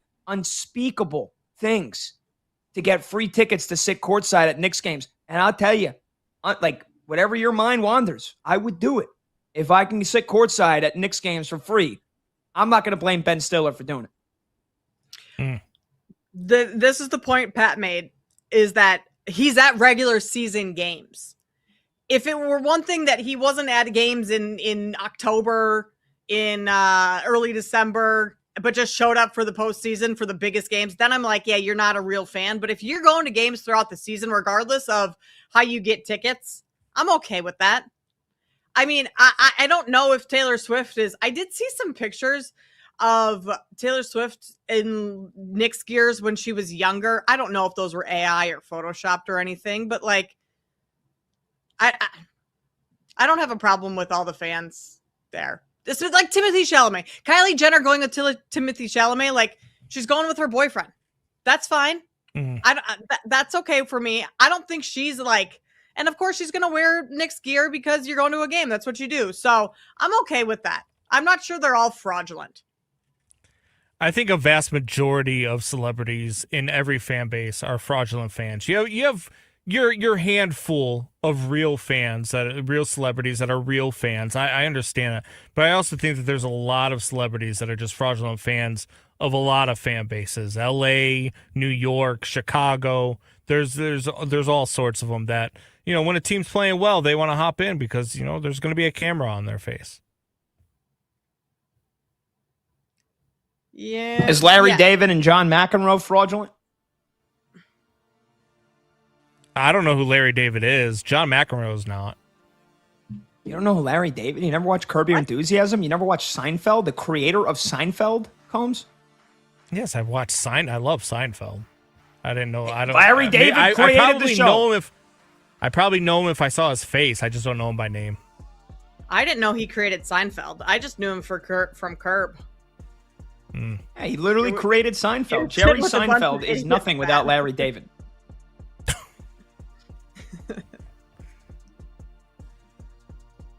Are we going to break? Oh, I guess we got to go to break. All right, sorry. And we got some Knicks calls. All right, we'll get to some. My apologies. I'm so locked in. I'm eating the salad. I'm watching the Stanley Cup. I'm hearing Combs. What else could he hate on the Knicks for? I mean, what's next? Honestly, please pull something else. Oh, you know, the hot dog vendors are fraudulent because they got paid an extra couple of bucks to put relish on the hot dogs at the Garden last night. I'm waiting for whatever's next from Combs. But we'll take your phone calls when we get back. We've got our guy Ross in New Jersey. We've got some other folks that want to get in on the Knicks hype. 310-840-4910. You can call, you can text. By the way, programming note, we're going to talk to a former Knick.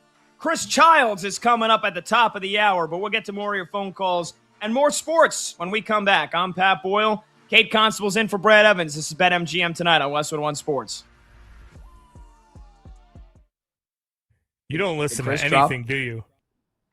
We don't have what happened? Chris is out.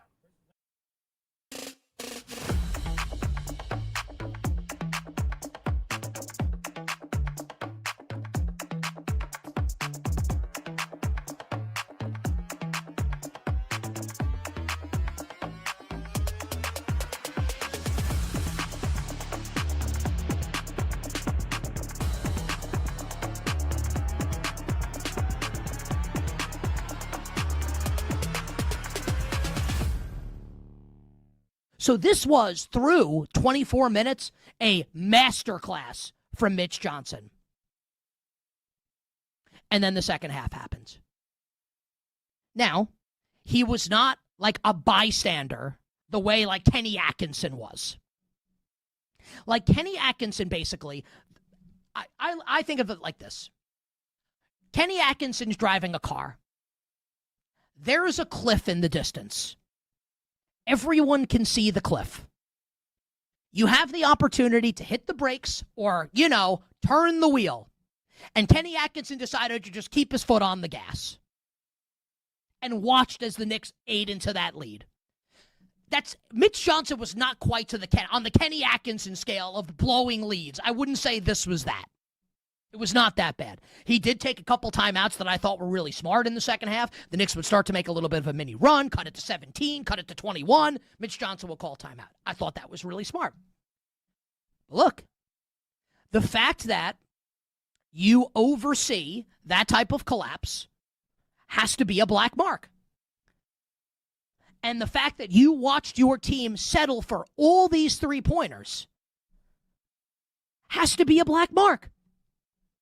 Now, the people that are saying, and I thought, and we'll get into a couple things Charles Barkley said on Inside the NBA last night after the conclusion of the game on ESPN. Barkley saying, like, you can't let a team shoot that many threes when they're up in the game. So, like, my opinion, and look, Charles Barkley has forgotten more about basketball than I know, and I know that. Just giving you my opinion, right? Human nature. The Spurs were firing away in the first half, and they were making everything. They were cavalier in the first half, and I'm not talking Cleveland. They were cavalier in the first half with the way they were shooting the three-pointer, and they were all going in. So it's like, you dance with the partner that got you there. They were nuclear from downtown in the first half. So do I blame them for shooting 1,000,000 threes in the second half to at least to start it? No, because they were so good in the first half. And they're a young team. Maybe they do just catch lightning in a bottle and shoot 65% from three for the game, and they win. But there does reach a point, right, where the offense is so bad and so stagnant, and they can't make a shot. They can't hit water if they fall out of a boat. They can't hit the broadside of a barn. And you end up only scoring 30 points in the second half where you have to do something different.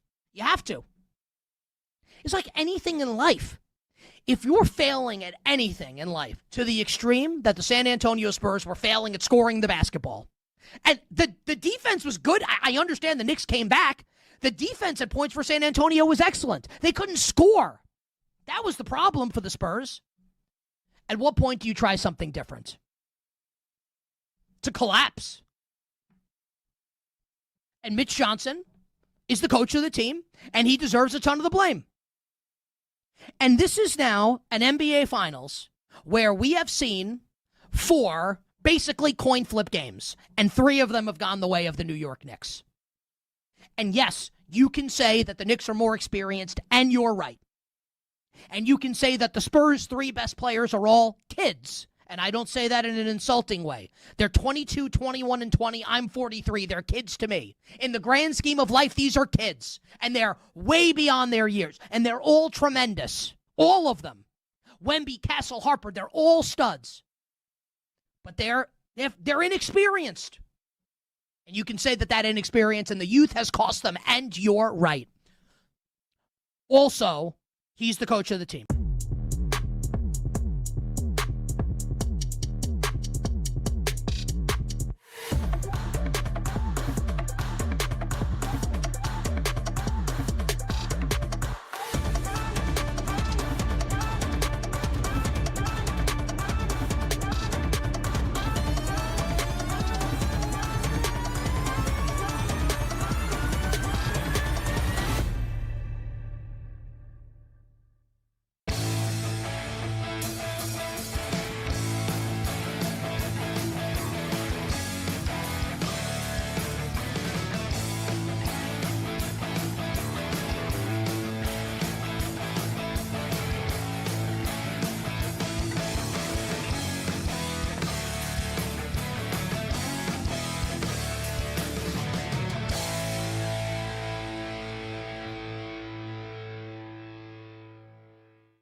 Sharp options. No waiting till tomorrow. BetMGM Tonight is back.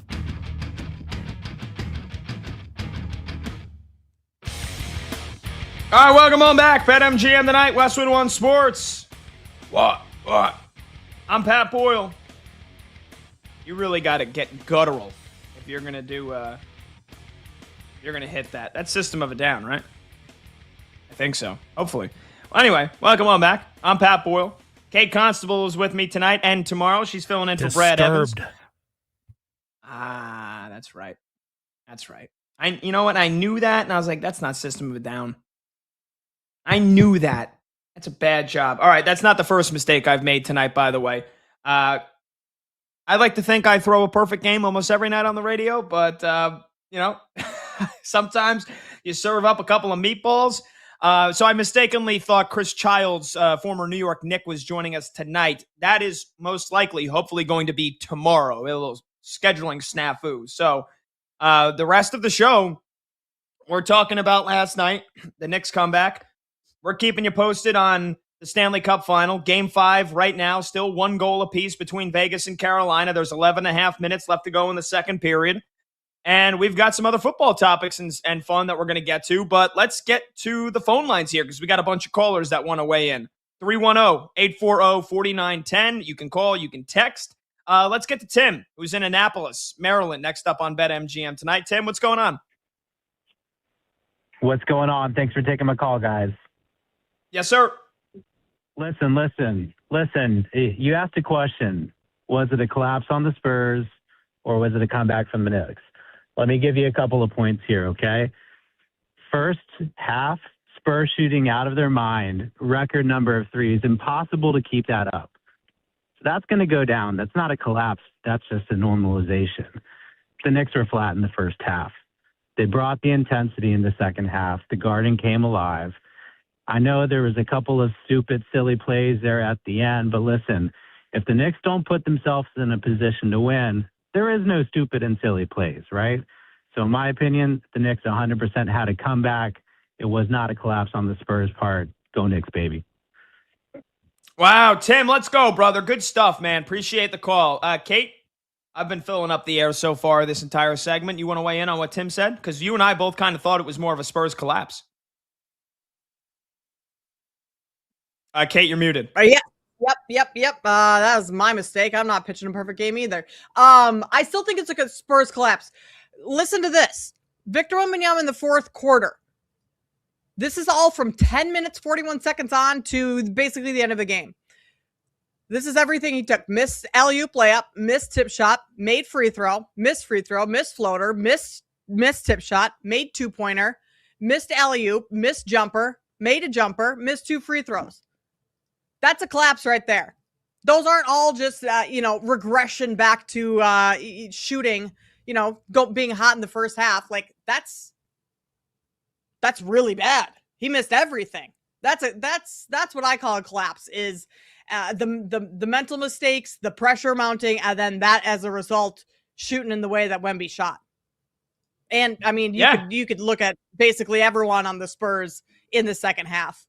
I'm still saying it's a Spurs collapse. Yeah, I agree. And don't get me wrong, I'll take it however the hell the Knicks get it because the Knicks end up with the W. So it really doesn't matter to me all that much. But no, I think when we look back on how it happened and the documentaries get made. By the way, Ben Stiller for Combs trashing the Knicks celebrity fans that apparently Ben Stiller is getting free tickets to these playoff games rather than having to pay for them. He's making a documentary reportedly for HBO. Really? Ben Stiller, a big producer now, a big director, right? I mean, what's the show that he produce? Succession. What did Ben Stiller? If he did, that was produce? A great show. I thought it was Succession. You would think sometimes with how much AI wants to answer everything now. Pat, Severance. Severance. The show Severance. Yep. Yeah. Thank you, Monty. I always mix up Severance and Succession. By the way, I did see a tweet a couple of months ago, and it was like, I thought Severance and Succession were the same thing. And I got to be honest, I also did for a little bit. Now, that probably sounds crazy because I know I heard that Succession is a tremendous show, and I also heard Severance is pretty damn good as well. Kate, have you watched either? I've watched both of them, and they could not be further from each other in terms of just everything about them. But it's the S's. It's the Severance, Succession. They're like 3 or 4 syllables.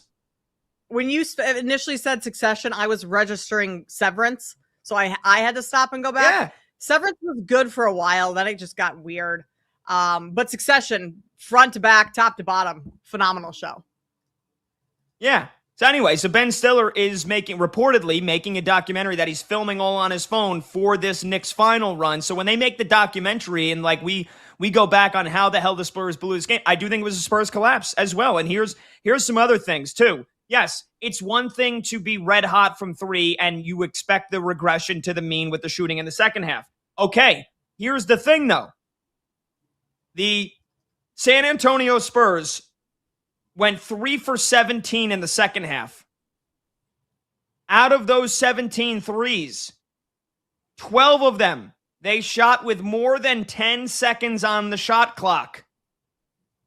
10 of them, they shot with more than 12 of them, they shot with more than 10 seconds on the shot clock. So again, should the Spurs have just been milking the clock, dribbling it out, wasting time until 5 seconds? No, but I don't know, on a couple of possessions, you don't need to jack up threes when there's still 10 on the clock left. So yeah, like that's a collapse. Here's another thing that's a collapse.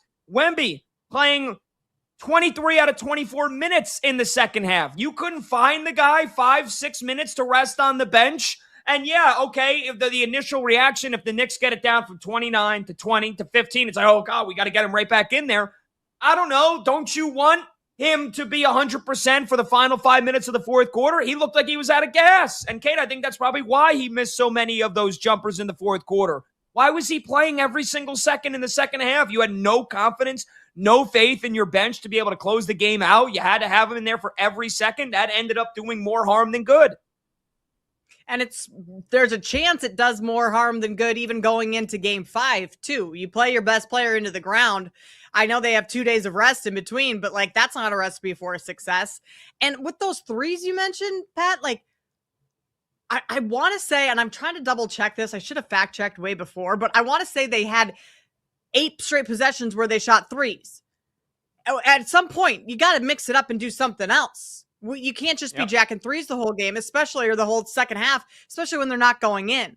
So it's not just regression to the mean. Regression to the mean would have been, going they were 3 for 17. It would have been going maybe 6 for 17, something like that, 7, or at least still having somewhat of control in the shots the reason you were taking the shots, not just it just felt like they just took their foot off the gas. That's a collapse right there. And here's the biggest reason why it's a collapse, Kate. Nobody on the Spurs outside of Wemby missed free throws last night. Victor Wembanyama, with 1:47 left in the game, went to the free throw line for 2 free throws. It was 104-103 San Antonio.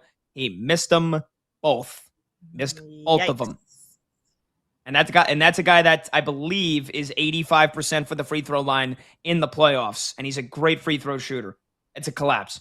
310-840-4910. Let's get to Eric in Kentucky next up on BetMGM tonight. Eric, what's up, man? Hey, what's up, guys? Thanks for taking my call.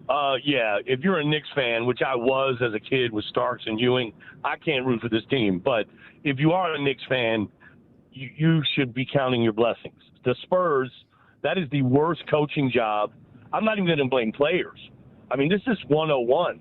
I compare this to I compare this to Seattle, New England, not handing the ball to beast mode, or Atlanta just could have kneeled down and punted and won the Super Bowl. I compare it to that bad of a coaching job. I mean, you've got 3 fouls on Cat. I don't care. My dad coached, by the way. I don't care who you are. Any coach would say, well, we got to start running it inside and get Cat another foul, and we got to run the shot clock. We're up 30. Of course you run the shot clock. It's not just for running the shot clock. You make them work on defense and wear their asses out because you're up 30. The largest halftime lead in the history of the NBA by an away team. That's insane.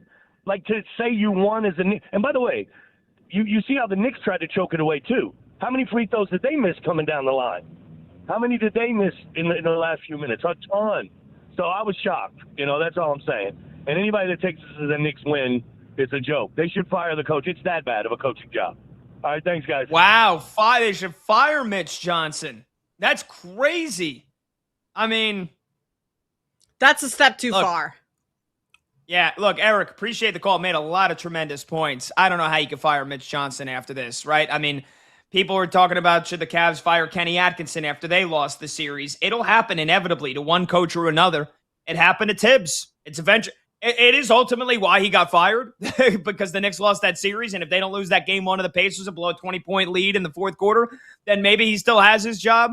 But this is the first time that Mitch Johnson and the Spurs have blown a massive lead like this.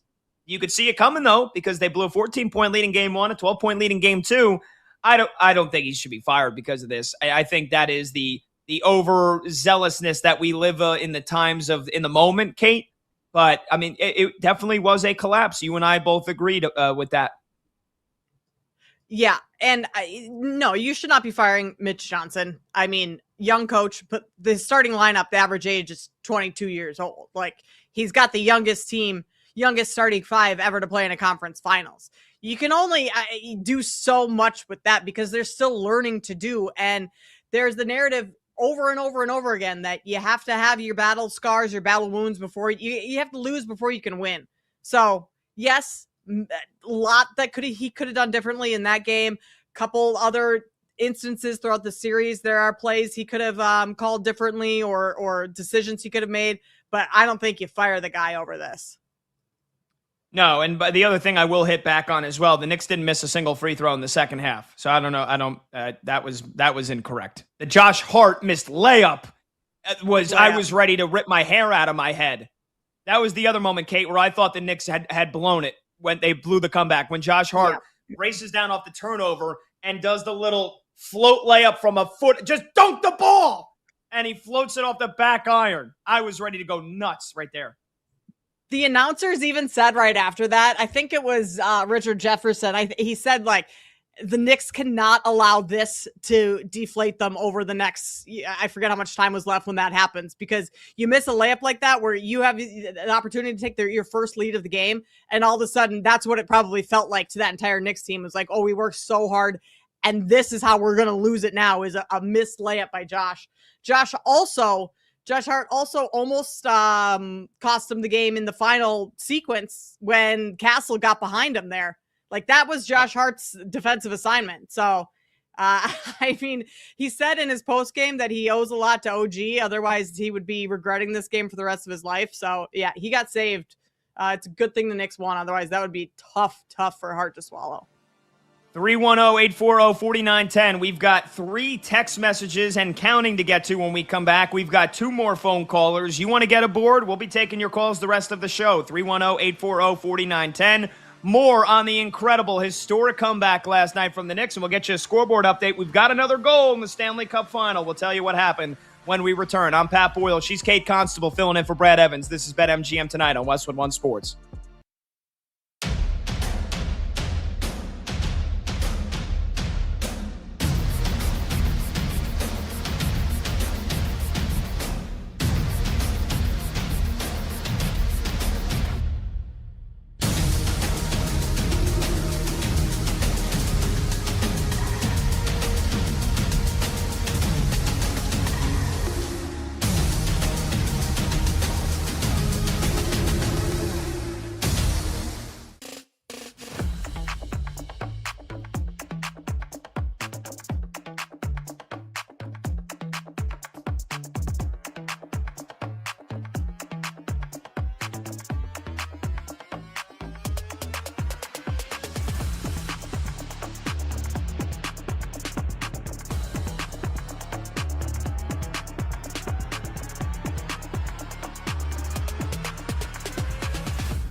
He choked last night.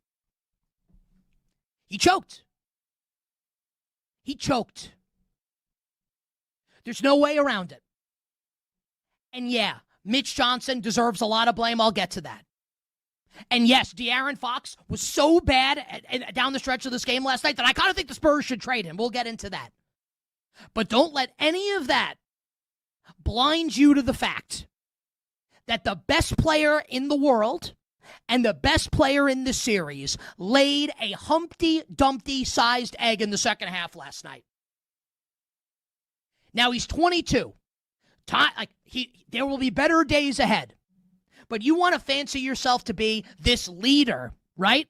You can't let your team go out there. And he's 22, right? Is it fair to say that? Well, the way he talks, the way we talk about him, means it is fair to criticize this. If this is who you are, and you're reverse Napoleon, where you're French, but instead of being short, you're 8 feet tall and you can't teach that, then you know what? You lead your team to victory. You don't have your Waterloo at the start. You have it at the end. And Wemby watched the team crumble around him, and he was terrible in the second half of this game, and was terrible down the stretch. 8 points in the second half, 3 of 14 from the field, minus 27 in the second half for the great Victor Wembanyama. Defensive Player of the Year, Victor Wembanyama, minus 27. And there's no more stinging indictment for Wemby and his choke job last night. And again, hear me. I think he's the best, but he choked. He goes to the line with the Spurs up 1 and bricks 2 free throws. And you could see it. And as a fan, I'm sitting on my couch and I'm watching him and I'm looking at him and I'm thinking, I think he's about to brick these. I saw it coming. And I'm not trying to make it like some grand prediction. He was gassed. I'll tell you what, man. He got to improve his wins a little bit. And I know he's gigantic. He's also 22. He's running out of steam. It's obvious. And he lost his mental composure because he wants to get up there to the line and he wants to do the Lamaze deal and he wants to do the meditative deal like this is Shavasana and yoga and do the breaths and center himself and avoid, the crush of the Garden crowd. And then he bricks the 2 free throws. Right? There will be way better times down the road for Victor Wembanyama. Hell, the Spurs could come back and win this series. It's certainly not outside the realm of possibility. But they're probably going to lose. Probably going to lose. And we'll look back on this and say, and we'll get to Mitch Johnson, we'll get to De'Aaron Fox. Victor Wembanyama choked in Game 4.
Late games, loud opinions, and money time moments. BetMGM tonight rolls on.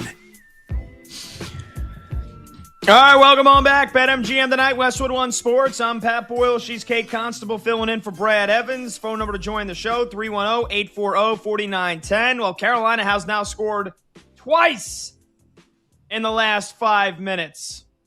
Well, maybe a little bit longer than that, but Andrei Svechnikov on the power play made it 2-1 with 8 minutes left to go in the second period.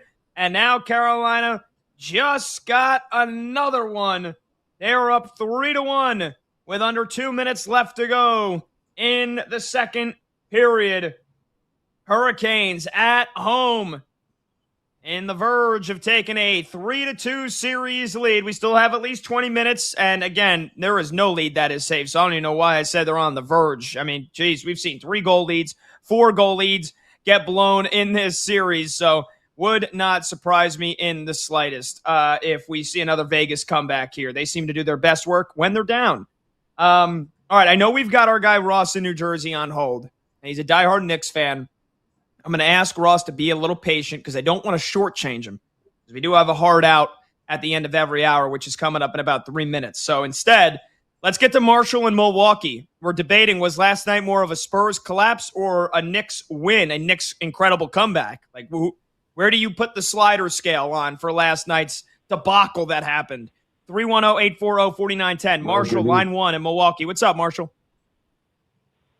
Good evening, Pat, and good to meet you, Kate, by the way. Good evening, y'all. As I told your producer, for you guys potentially here, it's like 5 years ago in this town in Milwaukee, after 50 long years, we finally won it. And guys, maybe it's going to taste good if you get it, believe me. But I put it more, I didn't see a lot of the game, but I do put it more as a San Antonio collapse. I think that the Knicks are very fortunate, very blessed right now.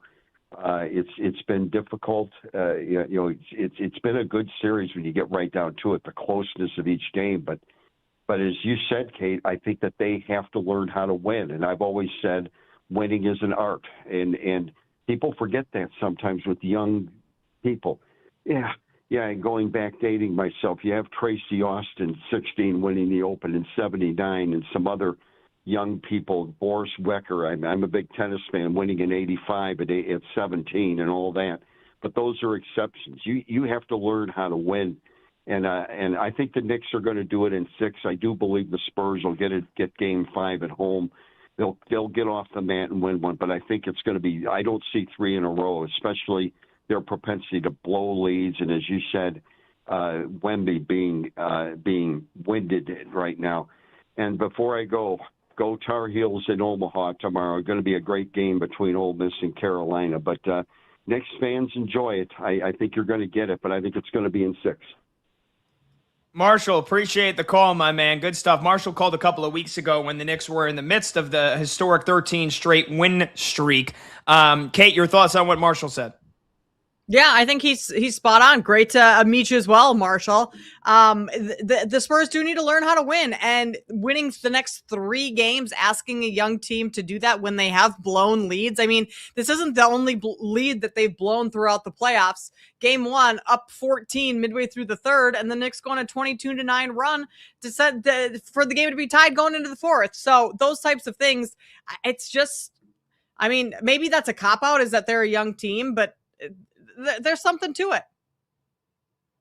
Yeah, I mean, because without it, and don't get me wrong, that is part of the reason. I just don't want that to be the excuse. The Knicks have been the better team. The Knicks have been the better team in this series. They are the better team. Will they be the better team in 2 years from now?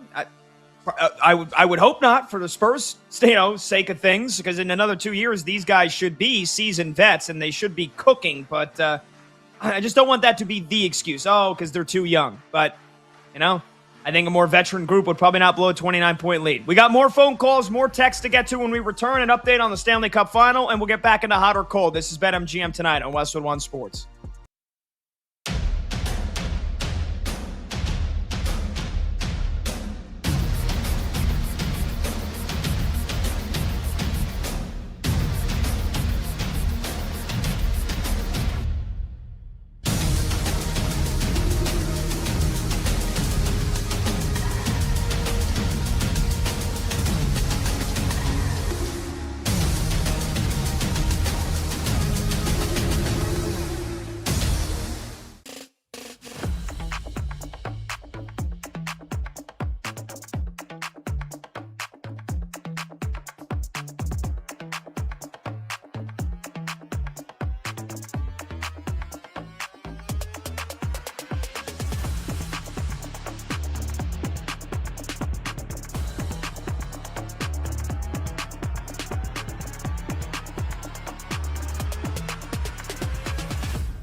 The Spurs have to trade him if they lose this finals.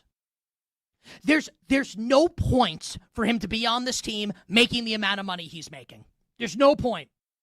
They have a cost-controlled option who's 20 years old, who's way better than he is already in Dylan Harper. Why do you need De'Aaron Fox at that money? Why do you need it?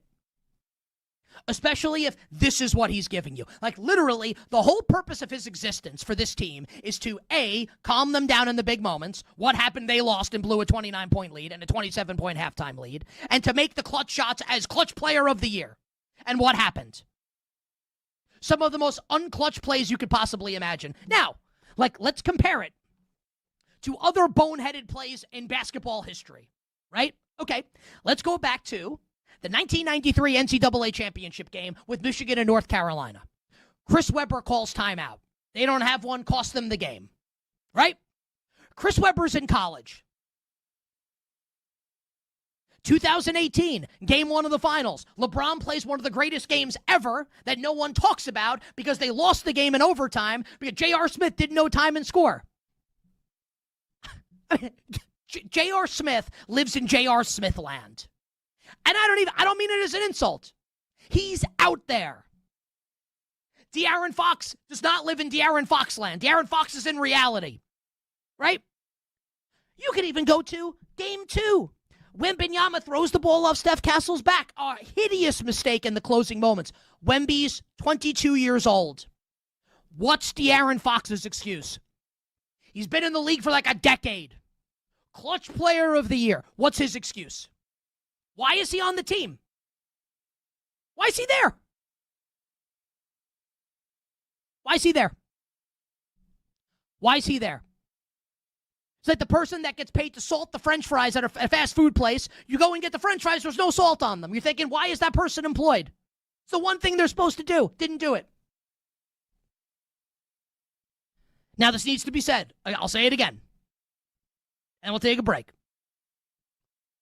This finals is not over. It's not. The Spurs can come back and win the next three. De'Aaron Fox could play amazing in the next 3 games and be a huge reason why they win. I'm saying that. So I don't want anyone coming to me and saying, well, the series isn't over yet. Or some of you idiots, not all of you, I love all of you. That aged well. Yeah, like no one's right all the time. Jerk. I'm acknowledging that the series isn't over. The Knicks can absolutely still lose, and Fox can play a big role in the Spurs coming back, and Mitch Johnson can play a big role in the Spurs coming back, and Victor Wembanyama, obviously, if the Spurs come back and win, will be Finals MVP. Right? There's no way anyone else can possibly win, because if they're going to come back and win, he needs to be the best player. But at this point right now, 3-1, feels like the Knicks are going to win. And if they do, if they do, I don't know how De'Aaron Fox is a member of this team next year.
The day shuts down. The games light up. This is BetMGM Tonight on Westwood One Sports.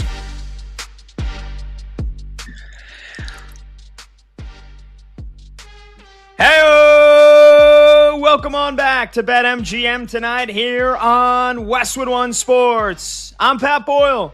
She's Kate Constable filling in for Brad Evans tonight and tomorrow. And we are brought to you by BetMGM. Make it legendary. Download the app today. Please gamble responsibly.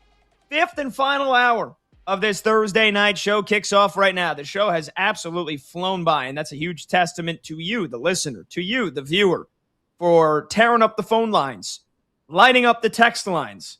You can watch the show, by the way, live on YouTube. Just search BetMGM tonight and hit that subscribe button. You could watch the show live on Twitter at BetMGM tonight, and you can listen to the program on the Westwood One Sports app, the Odyssey app, SiriusXM Channel 375, and hundreds of local affiliates throughout North America. The talk and text line to join the show. We've got a couple of callers on hold. We've got a bunch of texts to get to. 310-840-4910. If you want to join the action, that's 310-840-4910. Obviously, continuing to talk throughout the show about how the hell the Knicks did it last night. 29 points down in the third quarter, 20 down in the fourth. The largest comeback in NBA Finals history as they stun the Spurs in the final second. The tip-in of a lifetime from OG Anunoby. The Knicks beat the Spurs 107-106 to go up 3-1 in the NBA Finals. Is it the greatest comeback you've ever seen? And also, is it more of a Spurs collapse, or was it just an incredible Knicks comeback? Those are two of the main topics we've been discussing. So again, 310-840-4910, along with all the other unforgettable moments that will inevitably be forgotten about in years from now when they write the documentary, when they shoot the documentary, when we watch the 30 for 30 on this. Kate, we've also got some other great sporting events going on, though, right now.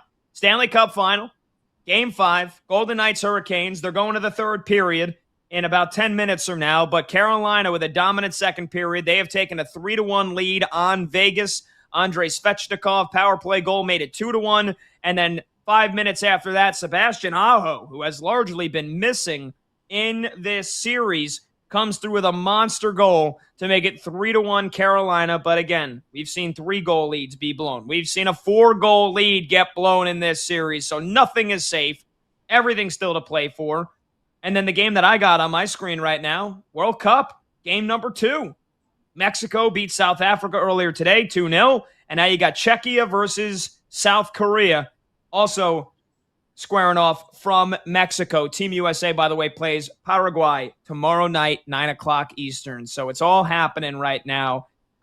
Kate, we've got some more calls. We got some more texts. But how you hanging in going into hour number 5? The show has flown. It's flown by. It's been fun. I mean, you guys make it easy. And we've had plenty to talk about tonight, which also always helps when to make the time fly by. Not that we necessarily need it to fly by. We have fun doing this. That's right. This is going to be fun because this is a guy that was a frequent caller on my last show, my previous stop. This was a guy that is a very frequent caller when I came up doing shows at WFAN in New York. I know he's a diehard Knicks fan. He called in last night while the Knicks were getting blown out. I think he called in at halftime. And we were commiserating. He had also called in a couple of nights ago and kind of sent a warning shot that he thought maybe a Spurs blowout was possible. Well, now that we are on the heels of, in my opinion, and Kate, you agreed, the greatest comeback in the history of sports, let's hear what Ross in New Jersey has to say now. Ross, unbelievable, brother. I tweeted last night the picture of the OG tip-in, and I said you'd have to see it to believe it, and even then, I don't believe what I just saw. I mean, what a game, dude. Oh, I still don't believe it. I saw it live. We all saw it live. I still don't believe it. I said it. I was watching with my dad. I said it's kind of like a "what do I do with my hands" moment. I wanted to cheer, but I was like, "Is this surreal? Am I like living a dream?" Like I didn't know what was going on. Listen, man, and thanks for taking the call, guys. Listen, I heard you guys talking a little Larry David Seinfeld before, and Pat, I don't know if you remember what I tweeted at you when I called in after the first miracle comeback that we thought was one of the all-time comebacks, and I quoted the great Cosmo Kramer. I said, "I take it all back. Everything, I take it all back. I love you. The 2026 New York Knicks," and I'm calling up Pat, and listen, I had no problem calling up. It was around halftime because I remember I think I followed up, or I was one call after the crazy Whopper girl who called up dropping every word in the dictionary. I was on hold for that, but I was right after that, and it was the 30-point game at halftime. By the way, sign up with those Whoppers. They're kind of looking a little grim now on the ad revenue. If that was actually, that theory was That's true. right. But listen, man, I still can't believe it. And right off the bat, my first thought was, we always hear people talk about, my father, my grandfather, everybody's fathers and grandfathers. We always kind of resonate in terms of sports with the events and the games and the stories they talk about, right? I mean, just in this series alone, the Josh Hart missed layup. I was thinking about the Patrick Ewing rollout, the Charles Smith, missed layup. The game prior, you hear Mike Breen on the call saying we might need another Larry Johnson 4-point play. Like down the road, we're going to tell our kids and grandkids we're going to need to see the OG Anunoby tip-in to win the game. Like that's one of those moments that you'll always know where you were. It's going to be one of those moments you tell your kids, your grandkids, your great-grandkids. They're going to hear about it, and you're going to be able to go back to the day, the point in time when you saw it live. I mean, heck, forget basketball, forget Knicks, all-time moments. I mean, the buzz around this city right now is where does it rack up with the Bill Buckner play and the David Tyree helmet catch?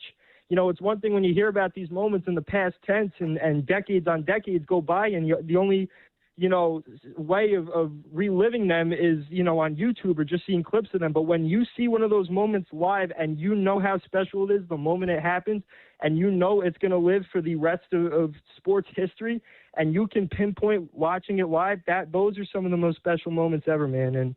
And we had one of those last night. I see people saying, that you're going to go out, print it, frame it, everything. And we can pinpoint when we watch it live. And that doesn't even talk about the 30-point game. I feel bad. The Cat inbound block's probably going to get forgotten in all of this. And that's just probably not as much of an important play. But, man, Castle was wide open in that paint. And for Cat to get a hand on that inbound, man, none of this, who knows if this is possible. So just an all-time – it's a movie, man. Like, really quick, too. They had Spike Lee on with Scott Van Pelt afterward, and he was talking about, like him being a filmmaker and kind of some of the movie premises and the cinema that comes with sports. That was Exhibit A last night. You couldn't make that a movie if you wanted to. And for that to put us on the precipice of one win away from what we all thought all hoped but never actually thought would happen is a New York Knicks championship. Like you said, man, you couldn't, if you saw it, you still won't believe it. And I still can't believe it actually happened, man. Ross, great stuff, man. Great stuff there.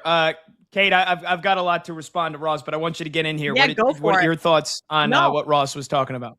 I want you to go, Pat, because this is your guy. Yeah, he is my guy. He is, and Ross is he's in college, so he's a younger guy. So I think the point that stuck with me the most that he said was like the David Tyree helmet catch, the Bill Buckner stuff that like you can only relive if you didn't see it live through YouTube or through talking to your parents about it or your aunts or your uncles or your grandparents or, people that are older than you in your life that saw it and you're hearing them describe it to you. And then you watch it on YouTube or you see the highlight, like that OG Anunoby moment is going to be that for my nephews, for when I have kids and I tell them about it. And like the younger generations, if the Knicks go on and win a title, like the first time, like, everybody talks about the Willis Reed game, right? When he's basically limped onto the floor in Game 7, played a couple minutes. Like, imagine watching that stuff live. So, if the Knicks win this title, and it's the first title in 53 years, that is the defining moment. Who knows? I don't think that's very tough to top, Kate, but that is the defining moment. The OG Anunoby tip-in, the hand of God, to complete a 29-point comeback. And watching it last night live after we signed off the show, me and my girlfriend both just went, like, it's just one of those plays where you just go, ah, and you just scream at the top of your lungs because you can't process any other reaction than to just scream. Well, I mean, it goes back to what we said earlier. You said it, like, there may be a statue of OG Anunoby outside Madison Square Garden someday. Right? Because of how big that shot was, that moment was. It's certainly an MVP type play right there. So like he could end up winning MVP. And if you look back and, we go back decades down the road and you're like, oh, who won MVP in 2026? And you're like, oh, Giannobi. Oh, duh, because he won that game for the Knicks. Those types of things. I feel like that's a lot of what we're going to be remembering when you look back on this type of stuff. Yeah, 1,000%. We've got some text to get to as well, so let's do that. Ross, great call, brother.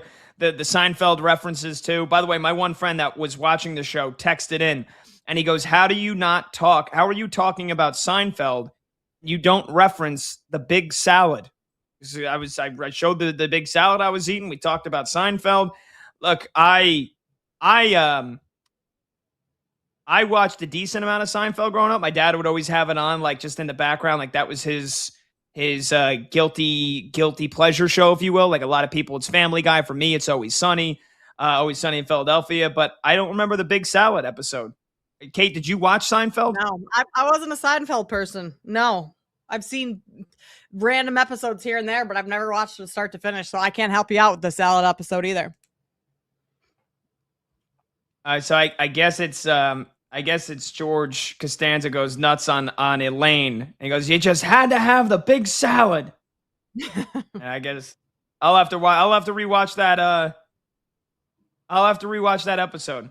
Apparently they thought the big salad. It's like a thing. It's like the theme of the episode. She goes, it's a salad, only bigger with lots of stuff in it. It's the big salad. So anyway, all right. 310-840-4910. Here's a long text, but this is from Shannon in Lower Alabama. And Shannon says, I wanted to clarify something you said this past Tuesday when you read my text. You kept calling me she, and I'm definitely a guy. Okay. Pause. I'm not reading the text anymore. Shannon, that's my fault. I actually played college baseball in the summer one year with a Shannon Broussard, who was a guy. My apologies. There are a lot of dudes that are named Shannon. So that's my apologies for assuming your gender. Shannon goes on and says, no harm, no foul, sir. I laughed. I thought it was hilarious. So you're good. I wanted to get your take on this Brendan Sorsby situation because I was talking to my brother about it, and it's crazy how this judge is allowing someone who openly said he bet on the team he was on at the time and sent money to people across state lines to place bets for him, which I had asked, is that dangerously close or is insider trading? If it is, then shouldn't he be lucky he's not going to jail for this? Go Knicks. Yeah, Shannon, appreciate it, brother. But yeah, we talked a lot about this, Brad and I, earlier in the week. And yeah, I mean, Kate, I don't your thoughts on this. I think it's I'll use this word for the second time tonight. I think it is heinous if Texas Tech allows Brendan Sorsby to suit up because some idiot judge in a court in Texas granted him an injunction and he's eligible to play when the NCAA banned him for, yes, I don't care if it's not like he was throwing games, like he was the Black Sox in the World Series scandal. You're betting on games that you are a part of. That is literally that's rock bottom for ruining the integrity of the sports that we love and care about. There's no coming back from this if Brendan Sorsby is allowed to play. How do you feel about this situation that has taken a hold of college athletics here this week? Yeah, I'm right there with you. He should not be able to step foot on a football field, or at least in a live game situation in college. Like, fine, if you want to go to the NFL and they want to deal with that, like that's a whole different story. But in college, the integrity of that, if Texas Tech wants to allow him to be a part of the team again this year and like help him with this gambling addiction and give him the resources and the support he needs, fine. I think that would be something to do, but he can't be playing football for them this upcoming season. Like that, it's going to completely ruin college sports even more than they already are right now. Plus, if this kid has a gambling addiction and this judge is essentially saying, all right, we understand you have a problem, so you messed up a little bit, but we're going to put you right back into this situation in which you had the problem. That's like taking an alcoholic and having them go through some sort of rehab and get the help that they need, and then be like, all right, and now here, we're going to go put you in a house full of people who are currently still alcoholics. Good luck. Go live life. Like, that's just a recipe for disaster, right? Like, it just doesn't make any sense. And yeah, he's betting on other sports and stuff like that. And so there's a different element to, it's not apples to apples in those two scenarios, but he certainly shouldn't be able to play football again for Texas Tech. And if the university allows him I mean, we're already seeing so much backlash within the Big 12, within the Big 10, saying they don't want to play them. Like, this is going to get so much worse before it gets any better for Brandon Sorsby, for Texas Tech, for college football as a whole, if he's allowed to play next season. Well said. Let's get some more texts in here. 310-840-4910 to join the show. We've got an 865 number. And, the ones that talk smack, Kate, they never put their names on it. But an 865 number texts in, oh, my God, guys, listen to this guy trying to be the basketball whisperer. LOL. Madam Pat knows the future. Give me a break. No one knew how incredible that game was going to be. Typical Knicks fan. Get him, Combs. LOL. Great show, y'all. All right, so maybe there's a bit of joking in there, but either way, there is some smack talk. Why don't you eat it? Why don't you eat it? I guarantee to win. And did I think it was going to be a 29-point comeback, the greatest comeback in NBA Finals history? No, but I guarantee to win, and the Knicks got to win. So, again, Joe Namath didn't tell you what the final score was going to be. Mark Messier didn't tell you how many goals the Rangers were going to win by. All I said was that the Knicks were going to win, and they won. So, how about Pat, that? I think that texter is referencing the part where you said, "Oh, I was going to say that this is going to be watch how big of a this is going to be the biggest moment in New York sports history." Like you were going to predict that it was going to be some big comeback, some monumental game. I think that's what the texters. Well, that's fair. Referring to. That's fair. And look, when I said that, I know that probably sounded maybe a little bit douchey, but I really did think that in my head when I was like, all right, let me get the people hyped up here. I feel this. I'm confident the Knicks are going to win. I'm going to guarantee a Knicks victory. I also was like, maybe this is going to be one of the more unforgettable games in Knicks history, but I was just, all right. You knew so it was what? going to be a big game. You knew it was going to be exciting. That's what you're getting at. I'll back you up, Pat. Thank you, Kate. Thank you. I appreciate that. Come let's on, get Kate. to Don't Chad give in him- don't give him California. reasons. Chad in California texts in, don't go to Spain, Pat. Remember, forgiveness is better than permission. This is the Knicks. What would 8-year-old Pat tell you? The day we lose our inner child is the day we really die. Go Knicks. Yeah, look, guys, I'm going to Spain. I want to go to Spain. As much as I would love. Maybe, does that make me a bad fan? Because I want to go to Spain, and I'm not going to leave my girlfriend high and dry. She's the maid of honor in a wedding. By the way, I'm friends with them. Her best friend, we've hung out with them like 10, 15 times. I'm friends with them now. I'm friends with her fiance. I like the guy. He's a great dude. He's awesome. We're friends with them. So it's not even just like, I don't want to leave my girlfriend high and dry. I already booked plane tickets for over $1,200. We already booked a hotel for the entire duration. Is going to be over $1,000. We have all these things planned. I don't want to skip. I'm very much looking forward to this trip. It sucks that the Knicks maybe have to play a game 6 and win the NBA title while I'm in Spain. It sucks that I wouldn't be able to go to the parade if the parade is while I'm in Spain. Yeah, it sucks. It might never happen again in my lifetime because it's been 53 years since the Knicks title. I'm not deserting the Spain trip. It's not. It's impossible, and I also want to still be in my relationship. So, Kate, does that make me not that diehard of a fan? No. You have no manners.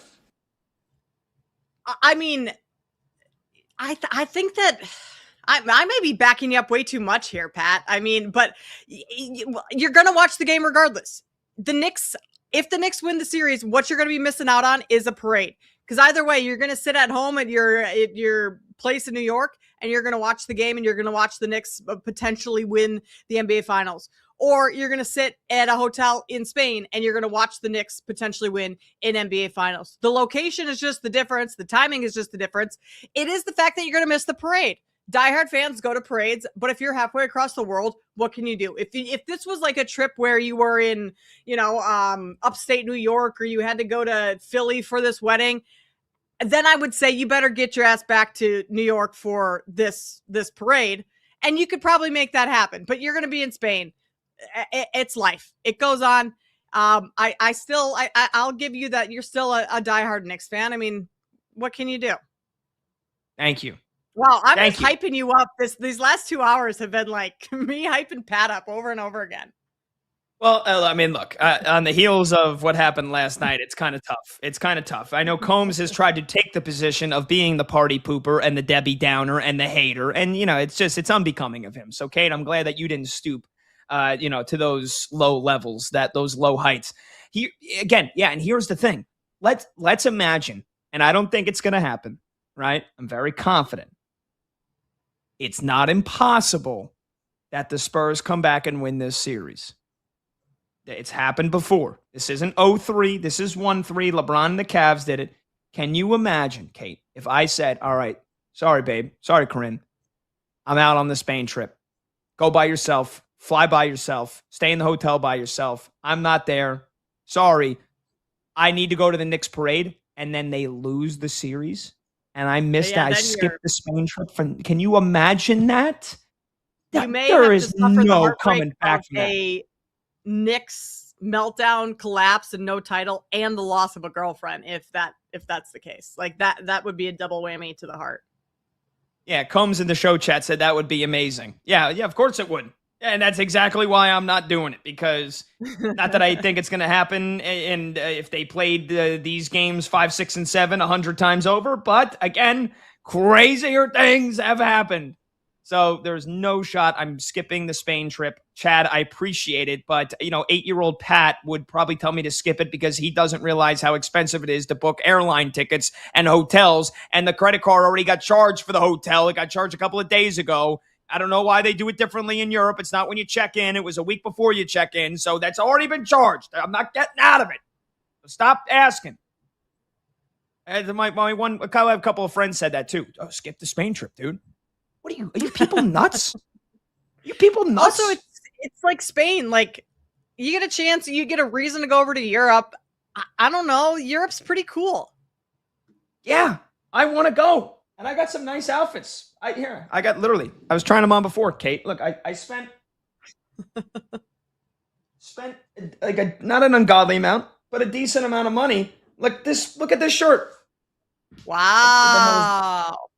Where's the collar? Here it is. You think I'm wearing this anywhere else other than Spain? This is a shirt for Spain.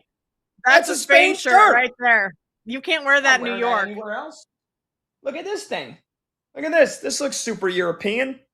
Look at this with the no button collar. Yeah. Like, I'm ready to go. I got linen pants. I got a linen suit. Like, I'm ready to go, man. I'm ready for a Spain summer. Not skipping that. Come on. All right, one more text really quickly. 614 number texts in. You still need to try that Burger King sandwich, play a Pat. Look, there's no chance. Stop asking me to try. Cue up the Nick Saban. I'm not gonna, so quit asking. Like, I'm not trying the jalapeno Whopper. I mean, Kate, I like spicy stuff. What does this have to do with the finals? A jalapeno Whopper? Apparently, that's the official sandwich of the NBA Finals. It's Burger King, and it's the loaded jalapeno Whopper, which is fried jalapenos. It is pickled jalapenos, and then it is a jalapeno creamy sauce on a Whopper. I mean, if there was anything else that you're asking to be sent to the emergency room for, like, that's at the top of the list. We talked about it the other day when we found out that it was the official sandwich. We had a caller call in, and unfortunately, she cursed like twice in the span of 5 seconds, so we had to dump the call, but that's how I learned. She said, they're going to extend this series so that the Burger King gets as many advertisements for the loaded jalapeno Whopper. I'm not trying that sandwich. I like spicy stuff. There was times where I did the Blazing Buffalo Wild Wings challenge, and I will never go back to that stage in my life. That is torture. I do not like to put myself through pain when I eat anymore. You know what? I did the Blazing Challenge at Buffalo Wild Wings as well. And that was like showering later that night. It was just like your face was just singeing from all the sauce that was still, even though you had wiped it all off, it was still in the skin. I mean, I also like jalapenos. I like spicy things, but that's too much where it would just overpower the burger. Like, you might as well just eat a spoonful of jalapeno sauce. Yes. Thank you. So, I mean, you guys are trying to get me to eat that burger. You guys are trying to get me to skip the Spain trip. It's not happening. 310-840-4910. All right, we'll get you a scoreboard update on the Stanley Cup Final, on the World Cup. And we'll get producer Brandon Combs back in the mix because I think we only did one item on our hot or cold list, which is not a surprise. But either way, we've got some other stuff to get to. So that's coming up next. I'm Pat Boyle. She's Kate Constable filling in for Brad Evans. This is BetMGM tonight on Westwood One Sports.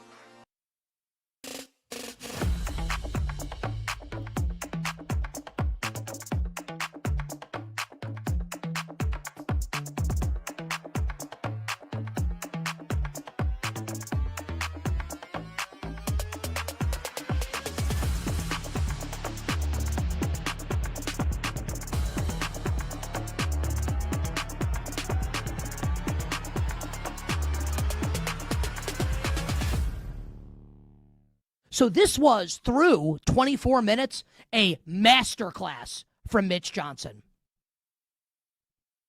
And then the second half happened. Now, he was not like a bystander the way like Kenny Atkinson was. Like Kenny Atkinson, basically, I think of it like this. Kenny Atkinson's driving a car. There is a cliff in the distance. Everyone can see the cliff. You have the opportunity to hit the brakes or, turn the wheel. And Kenny Atkinson decided to just keep his foot on the gas and watched as the Knicks ate into that lead.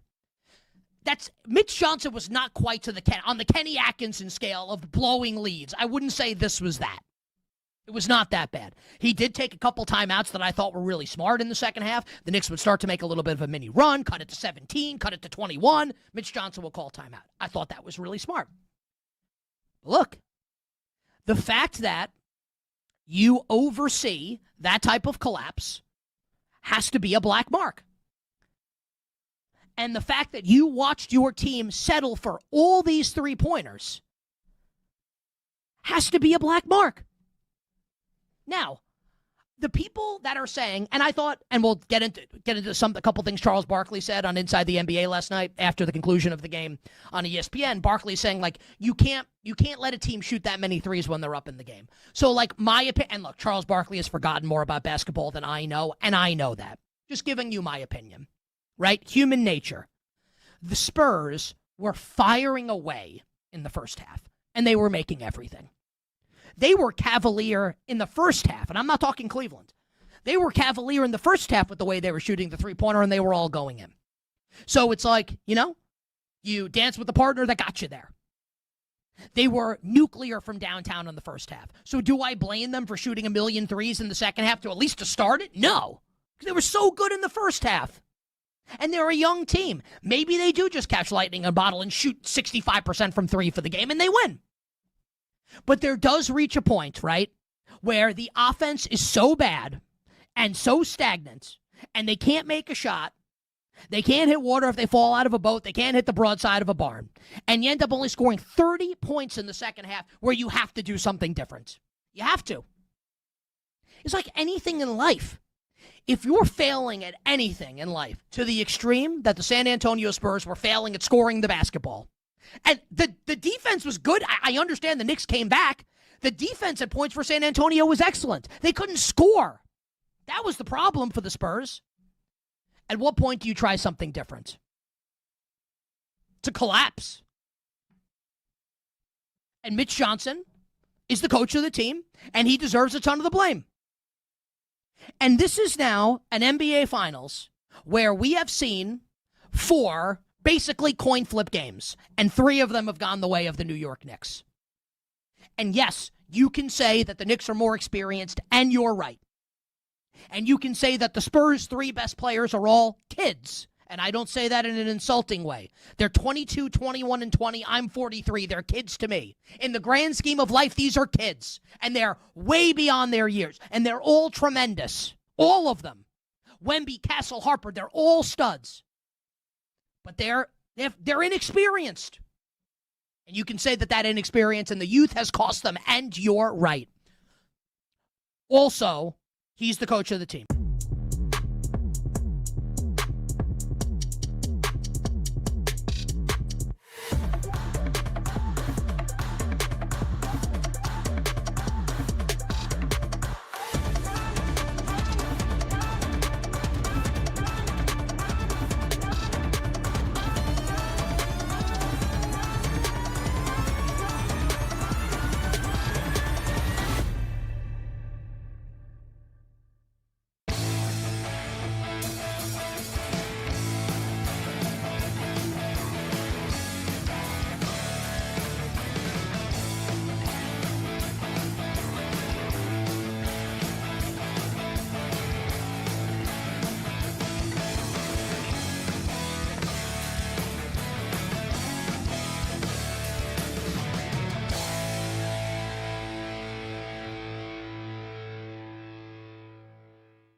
When the game goes live, the conversation turns up. BetMGM Tonight continues now. All right, welcome on back. BetMGM Tonight, Westwood One Sports. I'm Pat Boyle. She's Kate Constable, filling in for Brad Evans. Kate will be with me again tomorrow, and it'll be my last show before the big Spain extravaganza for the wedding.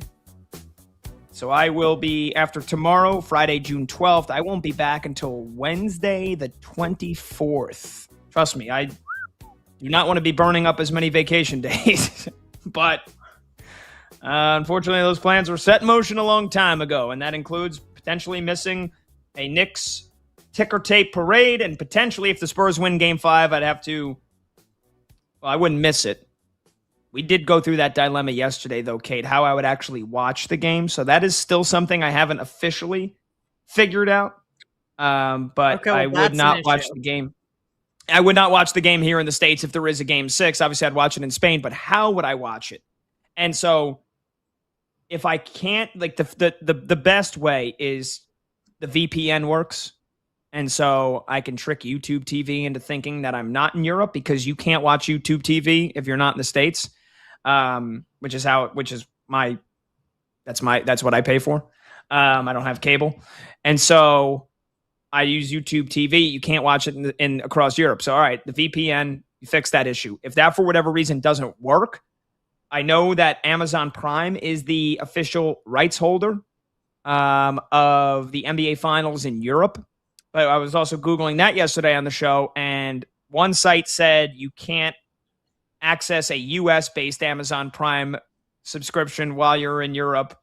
And another website kind of made it feel like you can. I also toyed with the option of hoping there's a nightclub or a lounge open at 3 o'clock, 4 o'clock in the morning that I could watch the game at, or a bar. So hopefully, again, the Knicks just win Game 5 on Saturday night. But if not, I guess it's fingers crossed that I can watch Game 6 in Spain. Well, see, that would be where I would say, okay, you got to figure that out before you go as a diehard Knicks fan. If you're just going to wing it when you get over there, that's concerning to me. You got to get things nailed down on a specific plan on how to watch before you get over there. I suppose you're still going to go on the trip regardless, but that would make me nervous. An hour before game time and you're scrambling trying to get Amazon Prime Europe fired up. Not ideal. Yeah, not ideal. So, again, hopefully that's not a big issue. Hopefully it's not an issue at all, but we will find out. Either way, let's get you a couple scoreboard updates here. I am not watching the Stanley Cup final, and I probably should, because there is bound to be 3 goals scored in the 30-second span. But I'm watching the World Cup, South Korea and Czechia, and that has 0 goals so far. They're scoreless. 33rd minute, Group A. Same group that Mexico and South Africa are in. Mexico, one of the 3 hosts, along with the U.S. and Canada. They beat South Africa earlier today 2-0.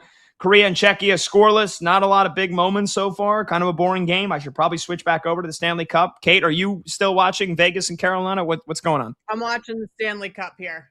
Yep. Oh, and there's a goal there. We're 4-1 now. Carolina just scored. Wow. Yep. So this might be the first legitimate, boring blowout game that we've had in the Stanley Cup final. So it's 4-1 with what, like 10 minutes left to go? 9 minutes left. And Pat, this is the idiot here that bet on Vegas tonight. You're talking to her. I told you I'm not like a huge, I haven't been totally locked in on hockey. I watch the playoffs a lot, but I had a friend who was like, you got to bet Vegas tonight. Vegas, Vegas, Vegas. Go for it. I bet Vegas, and it's not looking good for me. Well, that's why you never listen to anybody else but yourself. That's right. That's very true. Yes. So, all right. It was Svechnikov again, by the way. His 2nd of the game, 6th of the playoffs. So 4-1 Carolina, under 9 to go. Again, the Hurricanes erased a 4-0 deficit in the 3rd period. Let's see if Vegas has any last tricks up their sleeve. But otherwise, it is looking like Carolina's going to take a 3-2 lead, and we will have a potential that the Lord Stanley's Cup will be in the building in Vegas one way or another, no matter what happens the rest of this game when they play Game 6 on Sunday night. Let's get to a text message here. And by the way, I appreciate you guys sending in the text, but my goodness, maybe just shorten them a little bit. This is from Matt in La Crosse, Wisconsin. We're debating what's the greatest comeback in the history of sports. Kate and I both think it happened last night inside Madison Square Garden with the Knicks erasing a 29-point deficit in the NBA Finals. Matt in La Crosse, Wisconsin says, good evening. Here's the greatest comeback in sports history with a twist. November 28th, 1994, Texas State football playoffs, game at Texas Stadium. I already feel like I shouldn't read the rest of this because we're doing high school football. Whatever. John Tyler versus Plano East. I wasn't there, but this was all over sports highlight shows for days. With 4:50 left, John Tyler was up 27-17, but Plano East was down on the 10. Turnover ran back for a touchdown. A little over a minute later, another Plano East turnover run back for a touchdown. So 3 minutes left. John Tyler was up 41-17. That's a 24-point lead. Then the absolutely unthinkable happened. And then the even more unimaginable happened. Look it up on YouTube. The greatest comeback that never was. Documentary made by Bleacher Report. So you telling me, Matt, you texted all of that and you don't even tell us what happened?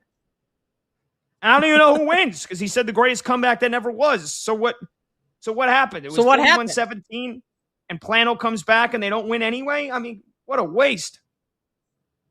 Because I don't know about you, Pat. I'm not going to YouTube and looking this up tonight. I got other things to do after we get off air. So I wish Matt and La Crosse would have just told us. I mean, what a jackass. Honestly. What a jackass text. All right, I just looked it up. I searched John Tyler, Plano East, 1994. So Plano East comes back and I think takes the lead. And then John Tyler, they get the kickoff at the 3-yard line, and they run it 97 yards back for a touchdown. Oh, it was the same guy that muffed the reception of the final 2 onside kicks, and it was the only touchdown of his high school career. All right, that's pretty sweet. So a 24-point comeback erased in 3 minutes, and then they lose the game anyway. Ha! That stinks. That would make sense. Greatest comeback that never was. Yep. Yeah, good story. But I mean, geez, just tell us next time, Matt. I mean, you already made me, read a text that lasted like a minute. I mean, what was another 30 seconds? Jeez. Anyway, 310-840-4910. Let's get producer Brandon Combs in here for a little bit more of hot or cold. We started last hour. We only got through one item. So Combs, what is going on? Hey, you're an angry little elf. Why are you so mad at the texters? First of all, I'm not an elf. I'm taller than you, probably. I'm 5. What are you, 5'9"? Yeah. Yeah. I'm 5'11". So you can't call somebody an elf if they're taller than you. But I mean, look, it's 5'11". Wasn't that your ERA in college? 5'11".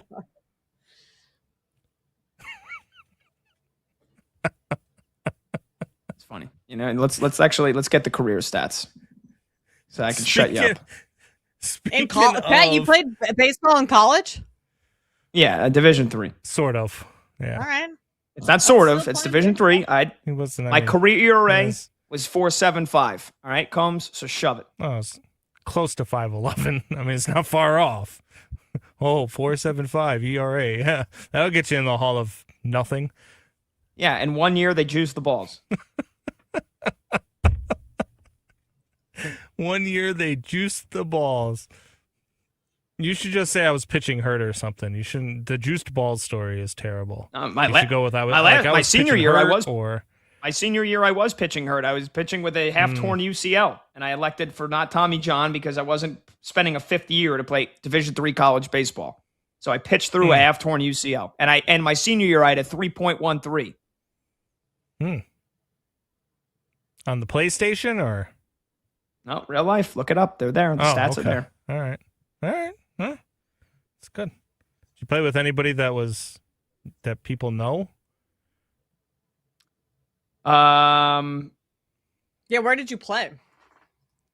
Drew University. It's a small Division III school in New Jersey. No, but my claim to fame that I have brought up many times is that my summer going into my senior year, where I basically half tore my UCL trying to hit 90 on the radar gun in hopes of getting drafted. That summer, I played in the Northwoods League, which is in your guys' neck of the woods, and I struck out Dalton Varsho. The Northwood League. Is that like the Rochester Honkers? That's right. Rochester Honkers. I played on the Madison Mallards, Madison, Wisconsin, and then I went and played for the one team that was in Canada, Thunder Bay Border Cats. I spent most of that summer in Ontario, which was phenomenal. Vegas Golden Knights just scored. My first TV job, I covered the Northwoods League.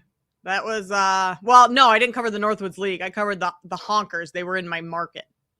In the Rochester. Honkers. There you go. Yeah, I think we played the Rochester Honkers like once or twice. I don't think they were in our league, but I think you had like the interleague style play. Right. I mean, it was cool. We played 72 games in 75 days, so that was like the closest thing to professional baseball that I was ever going to get to. But yeah, struck out Dalton Varsho. So that is they're going to put that on my tombstone. That it'll be Pat Boyle, beloved husband, father, son, struck out Dalton Varsho, and did about 10 Yankee postgame shows.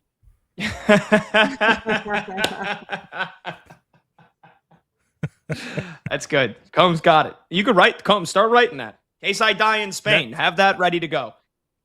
All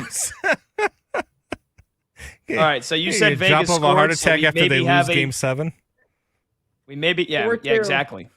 Yeah, it's either I'm going to die in Spain or I'm going to die after the Knicks if the Knicks blow this series. So, yeah, so Dorofeyev scored for Vegas. So, Kate, maybe you have a miracle on the horizon. 4-2 Carolina, 5.5 to go in the third period.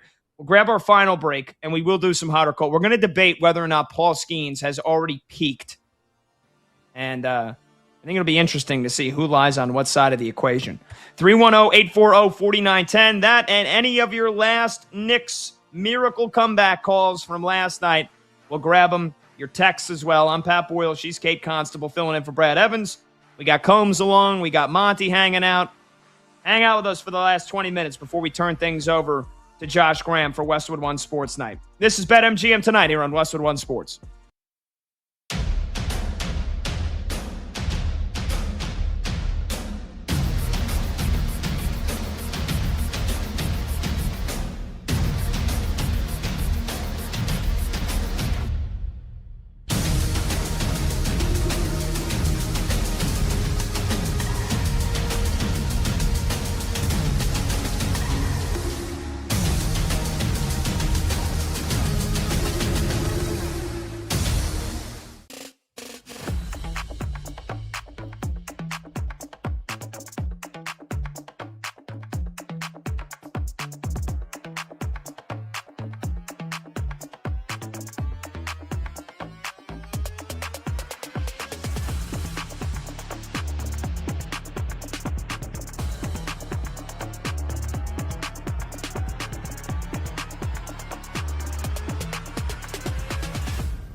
He choked last night.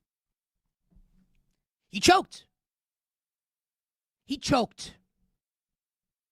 There's no way around it. And yeah, Mitch Johnson deserves a lot of blame. I'll get to that. And yes, De'Aaron Fox was so bad down the stretch of this game last night that I kind of think the Spurs should trade him. We'll get into that.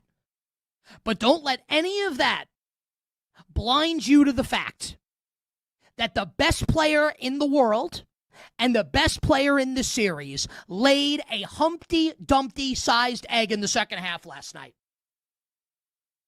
Now he's 22. There will be better days ahead. But you want to fancy yourself to be this leader, right?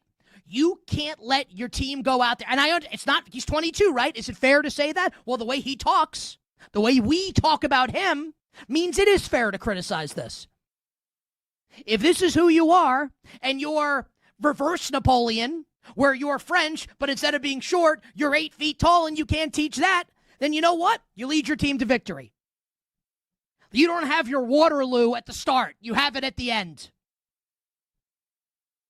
And Wemby watched the team crumble around him, and he was terrible in the second half of this game, and was terrible down the stretch.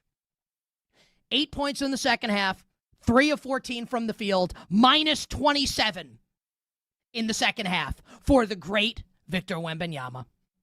Defensive Player of the Year, Victor Wembanyama, minus 27. And there's no more stinging indictment for Wemby and his choke job last night. And again, hear me. I think he's the best, but he choked. He goes to the line with the Spurs up 1 and bricks 2 free throws. And you could see it. And as a fan, I'm sitting on my couch and I'm watching him and I'm looking at him and I'm thinking, like, I think he's about to brick these. I saw it coming. And I'm not trying to make it like some grand prediction. He was gassed. I'll tell you what, man. He got to improve his wins a little bit. And I know he's gigantic. He's also 22. He's running out of steam. It's obvious. And he lost his mental composure because he wants to get back to the line and he wants to do the Lamaze deal and he wants to do the meditative deal like this is Shavasana and yoga and do the breaths and center himself and avoid, the crush of the Garden crowd. And then he bricks the 2 free throws. Right? There will be way better times down the road for Victor Wembanyama. Hell, the Spurs could come back and win this series. It's certainly not outside the realm of possibility. But they're probably going to lose. Probably going to lose. And we'll look back on this and say, and we'll get to Mitch Johnson, we'll get to De'Aaron Fox. Victor Wembanyama choked in Game 4.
Late games, loud opinions, and money time moments. BetMGM Tonight rolls on.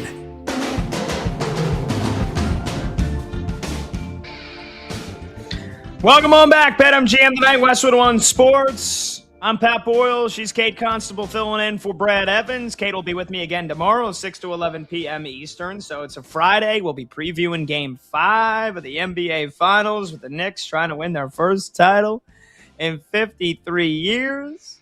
We'll have a full day of World Cup action. We'll be on the air for Team USA's game against Paraguay. We'll be on the air 9 p.m. Eastern for the full match. It'll be a lot of fun.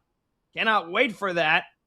We'll be getting ready as well for Game 6 of the Stanley Cup Final and a weekend of baseball. So we'll have a big Friday show for you tomorrow. We'll have some fun guests as well. Chris Childs, the former Knick, is going to join us tomorrow at 10 p.m. Eastern. We might have some other fun guests planned as well. And our guy Denton Day is actually letting me know that he is filling in hosting tonight, and Bruce Feldman will be joining him. So our guy Denton is that's who we're turning things over to at the top of the hour, Kate. Love it. Denton's awesome. He produced a couple shows that I've worked on before, hosted with him before, I believe. Denton's awesome. Okay, last scoreboard update here. Stanley Cup Final. This is it's now or never for Vegas. They are down 4-2 against the Hurricanes. They're on the power play, and they've gone empty net. So it is. This is it. They're down 4-2. This is their last chance to get back in this game. And we'll see. 2 minutes left to go in the third period. So Carolina, if they can hold on, they'll take a 3-2 lead. back to Sin City for Game 6 on Sunday night. Meanwhile, halftime at the One World Cup game going on right now, Czechia and South Korea are scoreless. So, Combs, while we watch this game play out here, let's get to one final piece of hot or cold here. What do you got for us? Yeah, you alluded to it right before we went to break. Let's go with that. Paul Skeens has already peaked. Hot or cold? Kate, why don't you take this one first? I'm going to say that's cold.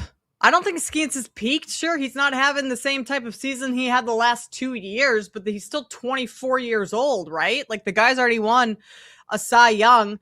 I think there's still plenty left in the tank. I mean, how many pitchers have the types of seasons that Skeens had in 2024 or 2025 over and over and over and over again? Like, at some point, ooh, Vegas almost scored right there. At some point, he's going to have a season where things are a little bit shaky. He's still one of the top pitchers in the game right now. I don't think there's any debating that.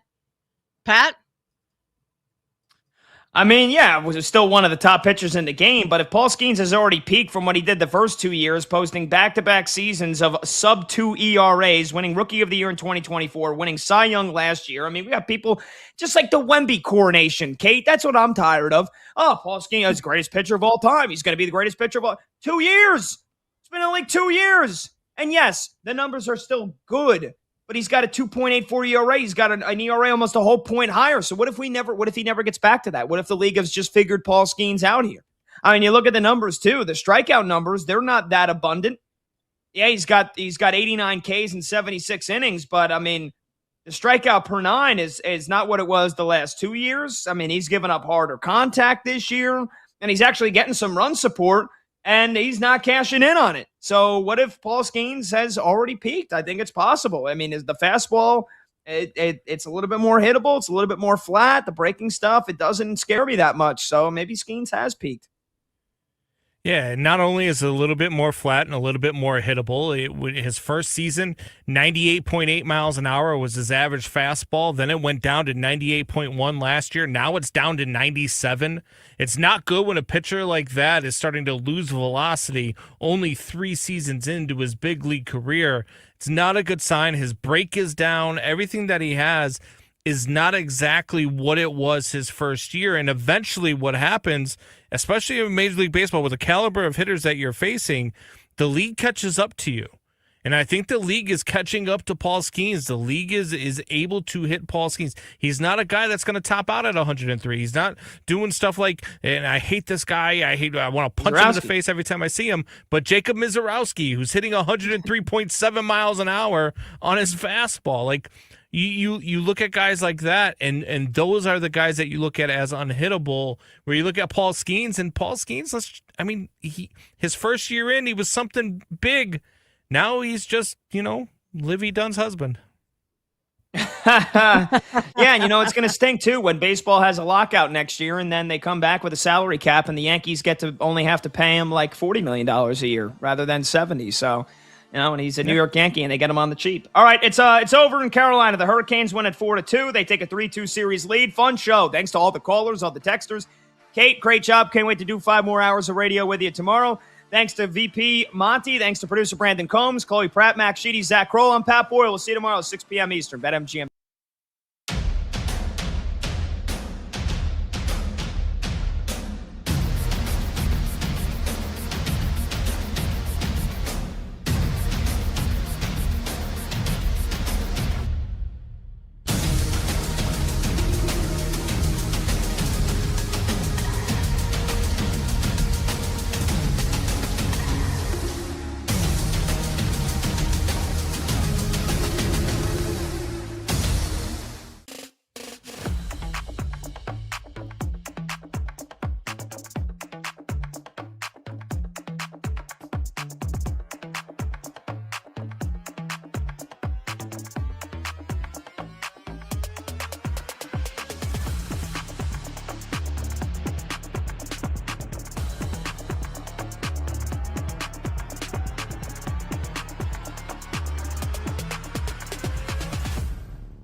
The Spurs have to trade him if they lose this finals. There's no point for him to be on this team making the amount of money he's making. There's no point. They have a cost-controlled option who's 20 years old, who's way better than he is already in Dylan Harper. Why do you need De'Aaron Fox at that money? Why do you need it? Especially if this is what he's giving you. Like, literally, the whole purpose of his existence for this team is to, A, calm them down in the big moments. What happened? They lost and blew a 29-point lead and a 27-point halftime lead. And to make the clutch shots as clutch player of the year. And what happened? Some of the most unclutch plays you could possibly imagine. Now, let's compare it to other boneheaded plays in basketball history, right? Okay, let's go back to the 1993 NCAA championship game with Michigan and North Carolina. Chris Webber calls timeout. They don't have one, cost them the game, right? Chris Webber's in college. 2018, game 1 of the finals. LeBron plays one of the greatest games ever that no one talks about because they lost the game in overtime because J.R. Smith didn't know time and score. J.R. Smith lives in J.R. Smith land. And I don't mean it as an insult. He's out there. De'Aaron Fox does not live in De'Aaron Fox land. De'Aaron Fox is in reality. Right? You could even go to game 2. Wembanyama throws the ball off Steph Castle's back. A hideous mistake in the closing moments. Wemby's 22 years old. What's De'Aaron Fox's excuse? He's been in the league for like a decade. Clutch player of the year. What's his excuse? Why is he on the team? Why is he there? Why is he there? Why is he there? It's like the person that gets paid to salt the French fries at a fast food place. You go and get the French fries, there's no salt on them. You're thinking, why is that person employed? It's the one thing they're supposed to do. Didn't do it. Now, this needs to be said. I'll say it again. And we'll take a break. This finals is not over. It's not. The Spurs can come back and win the next 3. De'Aaron Fox could play amazing in the next 3 games and be a huge reason why they win. I'm saying that. So I don't want anyone coming to me and saying, well, the series isn't over yet. Or some of you idiots, not all of you, I love all of you. That aged well. Yeah, like no one's right all the time. Jerk. I'm acknowledging that the series isn't over. The Knicks can absolutely still lose, and Fox can play a big role in the Spurs coming back, and Mitch Johnson can play a big role in the Spurs coming back, and Victor Wembanyama, obviously, if the Spurs come back and win, will be Finals MVP. Right? There's no way anyone else can possibly win, because if they're going to come back and win, he needs to be the best player. But at this point right now, 3-1, feels like the Knicks are going to win. And if they do, if, not when, if they do, I don't know how De'Aaron Fox is a member of this team next year.